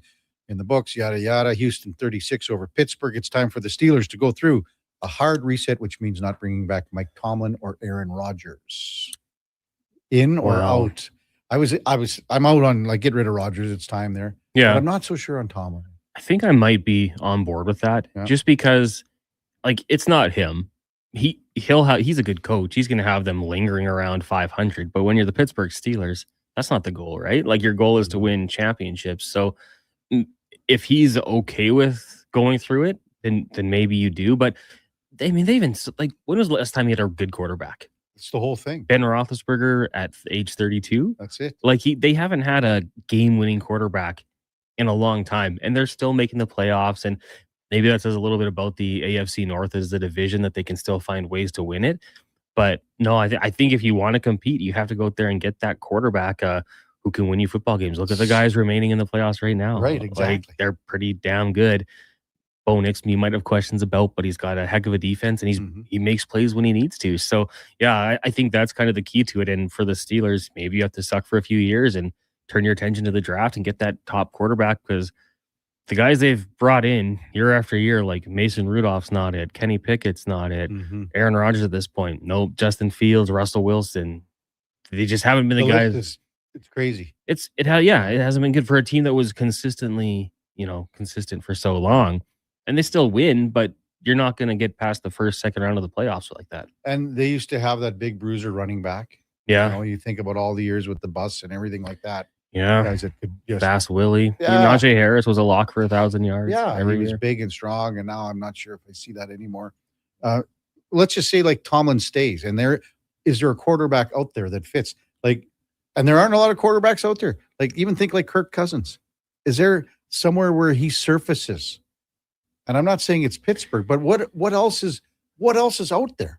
There isn't much. Well, I mean, maybe I don't think they should. I don't think the Falcons need to move on from Cousins, because Penix, I mean, I don't think he has cartilage in his knees. He's got that history, and he's on a rookie contract, so he's still kind of on the lower end. So he can still afford to have that much money tied up in the QB room. You're talking specifically Kirk Cousins, where he can I'm land? just thinking, because with the restructuring of his contract, that changes the dynamic of what they can and cannot do with him. Yeah. So I don't know. I just look at it, and again, for me, for a league that has so many great players, I still don't understand it. It's unfathomable to me that there aren't a lot more quarterbacks that can play in the league. Yeah. Where if someone goes down and another guy goes in, you go, we'll be okay. Yeah. As soon as one guy goes down, it's like panic city, man. Yeah. Well, and I mean, like, less reps in practice, obviously, and that's what you need. Game reps is how you learn a lot of the times, and these guys don't have it. I mean, there's not that many good backup quarterbacks. Like, at the lower end of the starting quarterbacks, it kind of drops off as well. So there's so much money in the NFL, and I mean, I don't know how they don't have more opportunities to develop guys. And maybe they need just one. They need a centralized area, a centralized place for 24 quarterbacks, maybe 32 quarterbacks, and 32 wideouts. And these are in a pool for everyone. Yeah. You can have scouts there every day and watch them, and you put these guys through the paces. And if you need a guy, okay, we're going to sign this guy off of there. So he's not, you don't have the investment on your practice roster or anything like that. I mean, there's got to be more players out there. The whole Phillip Rivers thing kind of opens up that discussion, right? Like, was there not a young player available that could do what he can do? But then also relationships and bias, and how much, does that relationship with your former quarterback coach from 10 years ago? How much Phil knows the offense. Let's make sure we get that guy in here. Like, I think that plays a role into it as well. So I don't know. I mean, a better developmental league would be good. They announced the quarterbacks for the AFL season. There's not like the names don't get you excited, right? And maybe I don't know if a team ever would, but maybe you're looking at your third stringers, and the NFL needs to set up a transfer window. So we're going to loan you to go play for this team, similar to what NFL Europe used to do, right? Like, you're going to go play NFL Europe. It's got to be something, and find a way to learn a little bit more. But yeah, it's a bit of an issue because once your top quarterback goes down, there's not too many backups that are stepping in anymore. Connor Halley with us on Sports 1440. Out of all the wild card games, Conman, which one did you enjoy the most? Which one was the most exciting to watch? Which one, like you said, I'm staying with this one. I'm not leaving the two. We kind of talked about that yesterday on Fantasy Frenzy. I mean, Panthers Rams was great back and forth, but I just liked the drama of the Bears Packers game. Like, I texted one of my friends at halftime, like the Bears could make a game of this. Like, there is a chance. The Packers have kind of let them linger, and the Bears were another team that weren't taking their field goals, right? Like, it could have been a lot closer than it was. So I like the drama with that one, the way it came down. I think any game under the lights always looks better. So to me, that added to it. It just made it for a really fun environment, especially with the rivalry. And, after the game with Ben Johnson, F the Packers, and then brought it up today or yesterday and doesn't hold back. Like, no, I don't like them. Like, I think that rivalry is so awesome that they're come back and get 100%. At some point, it's going to come back. But they're wearing the cheese grater hats after, and Caleb Williams is grating the cheese. Like, I love the drama with that and the rivalry. So that game to me stood out for sure. I like watching the Bears. I think Colston Loveland's a beast, and Rome Odunze and DeAndre Swift won me my fantasy league, so I've got a little loyalty to him this year. So that game stood out. And wait till Luther Burden III. He's find his way next year, and maybe even this year. It's still in the playoffs. Did you happen to see he and one of the other players drinking the water bottles? No, on the sideline, and he drank it, but he did it backwards. So he went to take a gulp, and it shot out the other way. I'll show you the video after. It's hilarious. Good. Having said that, so now the Rams go in there, and the Rams, I was reading this morning, have never they've been in fair weather stadium cities wherever all season long. Yeah, this is going to be something that they have not experienced going into Soldier Field here. Yeah, but I mean, you take a look at it, and I just look at some of their players. Jared Goff, he's got familiarity playing in Chicago and Green Bay. Matthew Stafford, spending all those years with Detroit. So cold weather, maybe he's got a little bit of the experience at the running back. Kyron Williams played at Notre Dame, so played outdoors. Blake Corum, running back, played at Michigan. So these aren't guys that have never played in the cold. And I think defensively, you kind of get amped up for these cold weather games. So especially where their strengths are along that defensive line in front seven. So I don't think they're a California team that can't go play in the cold. I think they have some guys that can do it. If they lose, that's probably not going to be the reason, in my opinion.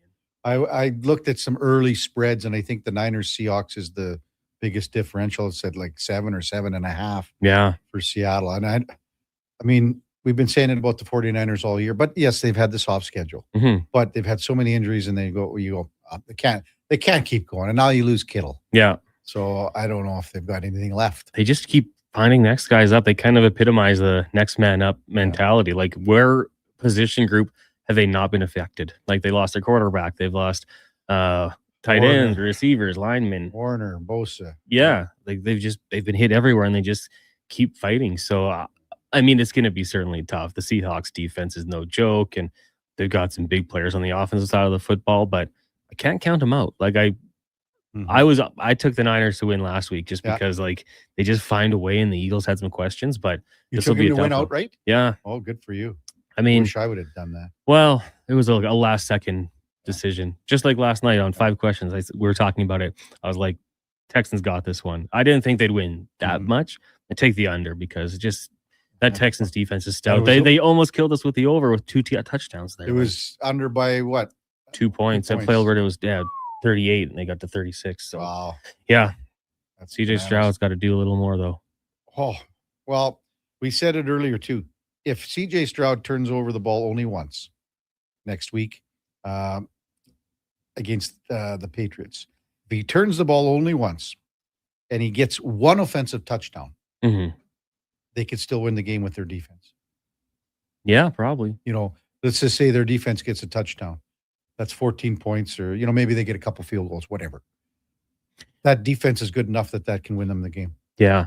You can get after Drake May. Like, the Chargers don't have the pass rushers that the Texans have, and the Texans don't even need to blitz. You can just bring that front four, and Will Anderson, Danielle Hunter are going to find ways to get home. We saw Drake May fumble against the Chargers. He doesn't make too many bad decisions throwing the football, but, you know, you get a few hits on him, and maybe he starts forcing it. They got the playmakers on the back end as well. So, yeah, that team, the Houston Texans, like, could go on a run for sure. They've got the defense to do it. It's funny when you say I wouldn't bet against that player or that team or whatever, but if there's one player that you don't want to bet against, it's Josh Allen. Yeah. It seems like that all the time. He willed this team to win, you know, against the Jags, and now he might be able to do it. They're going to be favorites, I think. We've seen him do that his whole career. Well, not his whole career, but the good last chunk of it. This year, not as much. But I still have that in my mind. Like, he's going to find a way. Yeah. If it's, 6 points or less, and he has the ball with 2 minutes in his hands, he'll find a way. He'll run for first downs. He'll, find Khalil Shakir or Dalton Kincaid wide open, and he'll find a way to make it happen. Yeah, to me, I mean, he's still the best player in the playoffs right now. I think, even if it hasn't been the best season. I mean, McCaffrey, he's pretty damn good. Yeah, but he doesn't get the ball in his hands every single play. So, if I could have one quarterback out of everyone here, and there's a lot of good ones, I think that he's the guy I want. Yeah. Hey, I'll let you get some time to punch up our Fantasy Frenzy hockey pool and the drafts. I know everyone, I'm like, injuries are, if you have injuries in it, I don't think I have a goalie left. No? I don't think I have a goalie left. I'd have to check, but I got quite a few. And I think I got to 14 or 11. And now I'm maybe 22, 24, somewhere in there. Duke, do you know where you at? Are you falling like a stone in this one too? No, since my my big rise from near last to the mid 20s, I've kind of been hanging around. I think I maybe peaked out at 18 or so a couple weeks ago, but now I'm 26 as of this morning. My injury big wave largely has passed. Logan Cooley's my big name that's still out, but like you, Kevin, my goalies are a little hit or miss. Like, Jacob Markstrom is not very good. He won last night, thankfully, but other than that, he hasn't exactly been piling them up for me. That was a misguided calculation. Where are you at, comment? Who's leading? What's going on? I jumped up to 15th. What? I mean, I'm getting healthier. Hellebuck back. That hurt me for a little while here. I do see Duke's at 26. Kev, you're at 22. Painter, Shannon leading the way right now at 932. Randy in second spot, and then Bad Niv rounding out the top three. So Bad Niv. I wonder who picked his team for him. When it comes to people we know, I think I'm atop the leaderboard. Is MTR in this one? I don't know if he got into this one. Probably not. He's once we started talking about the Niners in Seattle, he already texted in and said, Darnold gonna Darnold. Just wait. He might. I mean, but he also led a really nice drive against the Rams in overtime to win. So maybe he has that clutch gene in him. I don't know. I'm actually starting to pull for MTR a little bit because I still owe him these 8 beers, and then I owe Rowdy Roddy. I got to go to the liquor store. Oh, Rowdy's, he's going to come by the studio in the next few weeks I here. think he is, yeah. I don't know if I'm going to buy. He wanted a bottle of, what was it, Duke? Not gold label, black label, something. Not blue label. Was it? But I can't even remember what kind of whiskey it was. I don't know either. He's getting five Crown star. or Gibson's or he's getting 5 star. What was the bet? Win total? Well, win total was at 11. 11 was a push, I thought. Yeah. For the Niners. It wasn't a bad bet. Yeah. So they had to win 12 games, and they did. You're a man of your word. Yeah, whatever. Hey, we all lose bets. Sure we do. I had to buy Josh and Donovan lunch. What about Eddie owes me $20. $20. So that's how it started. It was yesterday. originally 50. Yeah. And he welched. This was all on Eddie yesterday about the Monday night game. And Eddie goes, I'll bet you $50 the Steelers win, Duke. And Duke, like he couldn't get the mic turned on fast enough. Okay, sounds good. Well, plus the 3 points. Yeah. Yeah. You know, and then Eddie quickly went, maybe just 20. Good call by Eddie. Yeah, wow. You know, as I told Duke, I could see his wife Stephanie in the background, like in his head going, no, Eddie. 50, no. Well, I thought, I mean, being a former defensive lineman, he would understand like that Texans group is so good. I don't know why he was so hot and horny for Pittsburgh, Duke. Why do you It was something about maybe the Texans offense, which is fair. Not maybe, except for Chubby. He was looked Woody okay Marks was for one great. drive. Yeah, well, was he averaging 10 yards a carry? I said this to Kevin this morning for the Texans. Everything about the Texans last night was great, except CJ Stroud. Like the offensive game plan was good. He had guys open all the time to convert. He was great on third down, even. So even as bad as he was with the fumbles and the turnover was about as harebrained as it gets, he was still more than good enough to win. What about if Nico Collins can't go? Jaden Higgins time, baby. Nah, you're in trouble. That's why you draft 2 Cyclones. Well, and for yeah, this exact situation. and I think Aikman said it a couple times on last night's broadcast. Like, yeah, this receiver group, it's Nico Collins and then everybody else. He's like, but I'll be honest, I kind of like everybody else. the three Iowa State Cyclones, Christian Kirk, who was really quiet all year. He was kind of their big offseason ad to replace, Steph Diggs departing. Mm-hmm. And he didn't do much all season. And then he had a career game last night. It was the best of his career for yardage wise. Yeah. Con man, good stuff. What's coming up on the Gregor Show today? Oh, it's going to be jam-packed because we do have pregame coverage getting going at 5 with Andrew Walker. Yeah. So, yeah, we'll have Keith Gretzky actually joining us. Oh, great. Also, we'll go down to Nashville. TR is going to join us, I think, from the Toronto airport as he makes his way back from Cancun. Dave McCarthy, Cam Tate, Spec, Strutty, 5 questions. TR, I didn't know he was in Mexico. I should have known that, but I texted him. Oh, okay. He got back to me relatively quickly with a voice. Yeah, always voicemail. Voice to text. What time? He might have had a few cervezas. Oh, boy. Yeah. Like, I'm just keeping this. I'm not going to play it till I talk to him because we got to discuss maybe an event that's coming up here. But it's a great voice to text. I believe it. Yeah. I got a few. Oh, I bet. Yeah. The voice memo things he's just always so honest. He's like, Connor, I'd love to, but I'm at an event. I'm going to be 5 beers deep. Like, yep. Don't worry about it, TR. He's a busy man. Yeah, that's how it went. Good stuff, Con, man. Thanks, man. Thank you. All right. That's Connor Halley, Fantasy Frenzy, Jason Gregor Show right here on Sports 1440. When we come back, we will wrap things up. We'll talk a little, maybe quick card, Edmonton Minor Hockey Week, too. That's straight ahead on the Kevin Carey Show on Sports 1440 AM radio. We are streaming on YouTube, X, Facebook, Instagram, and Twitch. When the ground freezes, you wonder how anything can get done. And instead of staying outside in temperatures that would make a polar bear cry, you head inside where it's toasty and warm. But that's not what GS Construction does. Because while the ground freezes above, we plan below, rebuilding and revitalizing the systems that keep our communities working year after year. Now, don't worry. GS Construction promises to do everything safely and efficiently, and we'll wear our extra warm clothing outside. For more on what we do, visit gsconstruction.ca. Remember 2025? That's so last year. But seriously, St. Albert Dodge needs to clear some 2025 models off the lot to make room for new inventory. So they're having a huge clear out of all the remaining new 2025 Jeep Wrangler Saharas. The Sahara package is the best seller, so they have a great selection to choose from and priced from as low as $59.9. I don't have to tell you, these are going to go fast. So get there before they are gone. Just head up the trail and see how easy it is to do business at St. Albert Dodge. Legacy Heating and Cooling offers no payments and no interest for 1 year on your new furnace. So, when you wake up to no heat, call Legacy. If you need it immediately with no overtime rates. If you need it immediately and want to combo it with AC. Call Legacy. No payments and no interest for 1 year on your new furnace. It could only be Legacy Heating and Cooling. When it comes to sports in Edmonton, Jason Greger is a must-listen. He brings you the inside scoop with guests from across North America. If it matters in sports, you'll hear it here first. Greger rolls out weekdays from 2 to 6 on Sports 1440.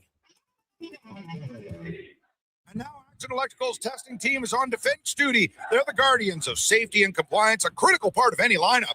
Precisely. They perform rigorous safety and code compliance testing for commercial operations.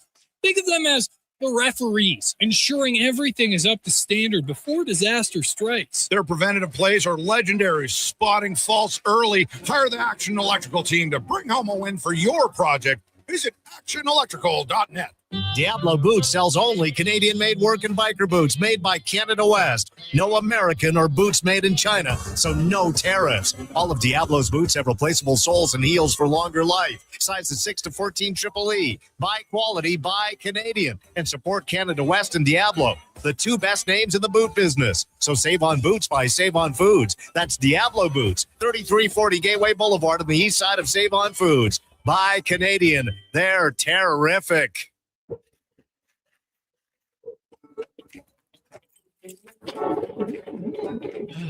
Oh, Canada. Jiffy Lube is here to keep you moving through mornings like these. Full synthetic oil changes, quality Pennzoil products, tire checks, battery tests, and everything else your car needs to get through our winters. Stop by Jiffy Lube for fast, easy, warranty-approved service. No appointment, no hassle. Just dependable service right when you need it. Jiffy Lube, keeping you moving through this.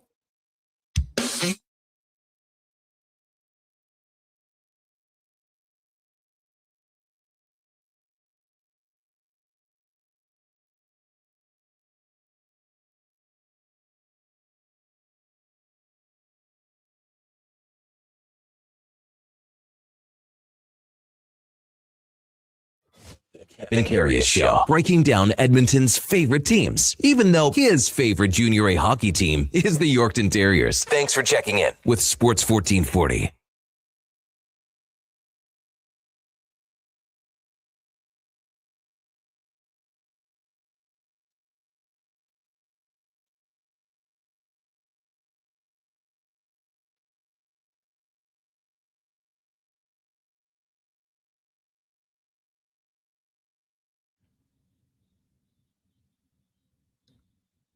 All right, welcome back to the big program. 10:45 in Edmonton, home stretch of the Kevin Karius Show. Hey, Duke, did you? We mentioned her, Jody Messina, right, for a possible top whatever for yesterday. Redhead, yeah, top redhead. That was, what was it? Kiss a redhead. Kiss a redhead day. Yeah. Oh, kiss a ginger day. Ginger day. Kiss a ginger day.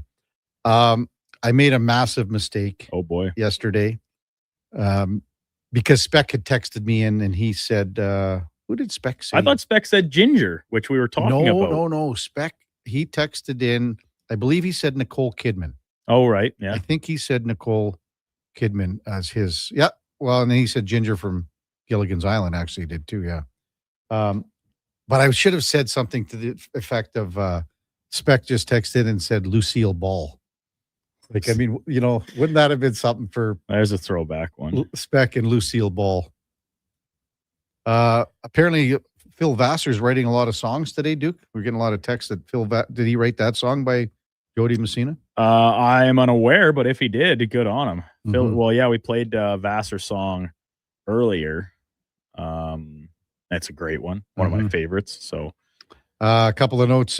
Katie Wu reporting from The Athletic that the Arizona Diamondbacks are acquiring 8-time All-Star third baseman Nolan Arenado from the St. Louis Cardinals. He's agreed to waive his no-trade clause. Deal's done. He's on the tail end of his career, man, but he was a real good third baseman for a long time in St. Louis. Text line 833-401-1440. Perplexed Oiler fan says, Wallman for Dougie Hamilton, all day for a trade. Need right D versus extra left D. Well, perplexed. Jake Wallman has a no movement clause. Oh, wow. Shocking. All the way through to 28-29. He is not going anywhere because he wanted to sign and stay here. Obviously, Dougie Hamilton's getting asked to waive a lot of his intricacies on his deal. But no, Jake Wallman is not going anywhere. He also sent a thing earlier about another trade or trade possibility. What was that? I got to check that again here. It was for Alexis Lafreniere for the Rangers. Well, come on, perplexed. He's got a $7.5 million cap hit to 2032. How are you going to fit this in? Alexis Lafreniere, here's the text from Perplexed Oiler Fan, is available, not going to cost a lot. Guy'd be a perfect fit for the Oilers, 6'2", 190 pounds. They can't get rid of this guy. What are you talking about? Not a sniff. Not a sniff, POF. J-Dog said go with the Golden Wedding, KK, for the whiskey that I got to buy Roddy. Rig says that he's surprisingly risen to fourth in our Fantasy Frenzy hockey draft.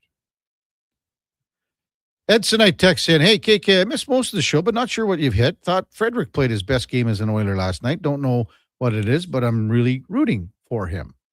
Not Fred says, can't Wallman be moved this year if his extension doesn't kick in till next year? Well, unfortunately, what happened was probably the context to get him signed. They bumped up the trade, so his no movement starts this year, even though it is on last year's contract. So he is no move for 5 years. Rob says, KK, everybody proposes these trades, but they don't look at the salary cap implications. Probably true. Here's one from Tiger. I noticed on NFL message boards that if your team is out, most people are behind the Chicago Bears. I think a lot of people are pulling for the Chicago Bears right now because they've been bad for a long time. No one picked them to win the NFC North, but here they are.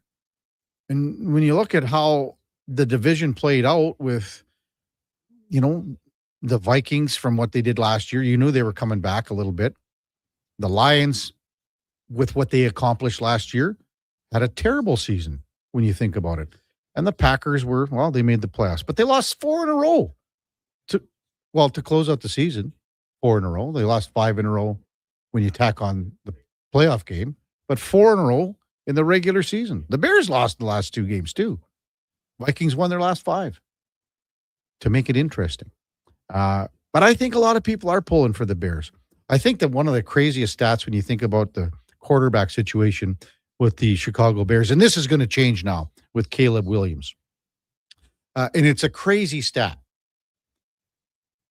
No quarterback in Chicago Bears history. So we're talking 100 years of history. And the best quarterback they had for yardage and touchdowns and that, probably Jake Cutler. Career stats for a Chicago Bears quarterback doesn't match what Tom Brady did in his 40s. In the decade of his 40s, the stats are lower in Chicago. It's crazy to think that. Hey, got to mention that it's Edmonton's Quick Card Minor Hockey Week going on. Games, many arenas across the city. Weekends are just jammed. It's crazy down at the Terwilliger. Things wrap up this weekend, but you've got all the elimination games going on right now. We got 13,000 players, 600 teams from U9 to under 18 girls and boys. And we talked about registration in Edmonton. It's up, and a lot of that has to do with the girls. There's no denying that. Championship weekend again this weekend at Terwilliger. And Sports 1440 is presenting the Cash 50/50 raffle to support the minor hockey community. Winner will be drawn on January 20th. Tickets start at $10 each. You can go to sports1440.com for the link and the full schedule. And also on top of that, should mention that Cam Tate is looking for people to email him for his 2-minute warning. So what this is going to be is it's about Quick Card Edmonton Minor Hockey Week. What story have you got? Is it about a referee? Is it about volunteering? Is it about a player? Did you go and play in Quick Card Minor Hockey Week like David Schlemko and score the winning goal? And then some bozo on TV screws up your name. Calls another guy instead of Schlemmer. Who did that? Come on now. Email Cam at sports1440.ca. And get this. Now, this isn't just one little thing that Cam's going to be doing here, Tater. Your name will go into a draw to be Tater's guest at an Oilers game. Now, you cannot ask for anything better than this. You go to have the pregame. There's a beautiful buffet kind of thing, and then you'll go up the elevator, and you'll sit with Cam, and you'll sit with other members of the media, and you'll watch the game as a guest of Cam Tate. Duke, you should probably put your name in for that. Hey? But I don't have any Minor Hockey Week stories, Kevin. I didn't grow up here. Yeah, it doesn't matter, but you could just fake Maybe it. Donovan Paulson should be in on this. You have to think he probably played a few Minor Hockey Week games growing up. Not a chance. Donnie P? Oh, yeah. How come he doesn't come out to the Critters? That's a good question. Well, keep in mind, seems like every Critters game is on an Oilers game night, which is why Walker still hasn't made it out to one. Walker, I swear, did say that Donovan did come to a skate with him. Really? I know he golfed with him at one point this summer, and I want to say he came to a skate as well, whether it was over the summer or early this fall. Mm-hmm. I think he was a little more Walker that is positive about his golf game than he was his hockey game. But Walker's hard on everyone. Sure he is. It's very critical. He's even hard on Ange. Like yeah. Like he's yelling at her, like pass, skate, all that stuff. I've been going to these skates for a year now at different intervals of regularity, and every time I still think, I'm like, man, they take this really serious for dropping hockey. But it's good. It's competitive. It's fun. I'm going tonight. Got to throw the pads on down at Nate. I stop in and see my buddy Pat Galenza. Yeah. Weeksy texted my kid in the under 18 Quick Card Edmonton Minor Hockey Week lost in the 1v1 OT. He wants to see it in the NHL. Could you imagine NHL doing that, Duke? Could I imagine it? No. Connor against, I don't know, Doughty? McCarr. Oh, that would be something. Who gets the edge there? What are they going to do? Like, they're going to drop the puck from the center like the bubble games in hockey or That's what? Right. That's right. MTR says, I'd pay big money to see Donnie put Karius through the end wall. We know that wouldn't happen, MTR. I don't think Donovan has the mass to accomplish that. Well, if he ever tried it, you know what? There'd be the Sherwood 50-30 up in the Chicklets, Duke. Coming up, top of the hour, it is Fantasy Frenzy with the former Rochep T-Bird, Connor Halley and the Duke of Delburne. At 12 o'clock, it's the Lowdown with Alan Mitchell, 2 till 5. It's the Jason Greger Show. Because at 5 o'clock, we've got the pregame show with Andrew Walker, Donnie P., Landon Ferraro, puck drop for the Oilers in Nashville just after 6 o'clock. Postgame show to follow. Fox Sports all night. We will be back with you tomorrow morning at 7 bells with our co-host for Cougar Paint and Collision, David Schlemko. Before all that, time now for a Sports 1440 update brought to you by First Round. And Sunday's got even better at First Round because you can win an NFL helmet or jersey and enjoy their Pro Bowl brunch only at Edmonton's NFL headquarters. That's First Round, downtown or on Bourbon Street. Hey, thanks everyone for listening. Really appreciate it. Thanks for being a part of the show with all the great texts that we had in, all the interaction. We could not do it without you. Have a terrific rest of your Tuesday. We will see you back here tomorrow morning at 7 bells. Until then, here is the Duke. This is the Sports 1440 update.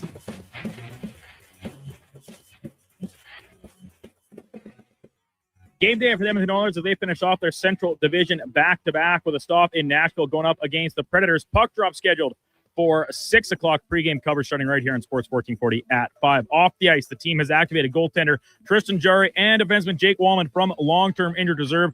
In corresponding move, they've placed Adam Henrique on LTIR and moved Connor Ingram from emergency recall status to regular recall. Around the rest of the NHL, 9-game slate tonight, including Senators hosting the Canucks, Habs in Washington against the Capitals. Flames taking on the Jackets from Columbus. Rick Bowness making his debut behind the Columbus bench in that one. Maple Leafs take on the Mammoth from Utah, and the Jets host the Islanders. In the association, 7-game slate tonight, including the Bulls taking on the Rockets from Houston. Milwaukee hosting Minnesota. The Spurs in OKC to go up against SGA and the Thunder. And the Lakers host Atlanta in one of the nightcaps. MLB offseason news. The Arizona Diamondbacks acquiring third baseman Nolan Arenado from the St. Louis Cardinals in exchange for right-hand pitcher Jack Martinez. And Toronto Blue Jays utility man Ernie Clement joining Team USA for the upcoming World Baseball Classic. Clement set a record in this past MLB postseason with 30 hits. Coming up on Sports 1440, it is Fantasy Frenzy with Hallie and Douglas. I'm Brandon Douglas at your Sports 1440 update. Sports 1440 in West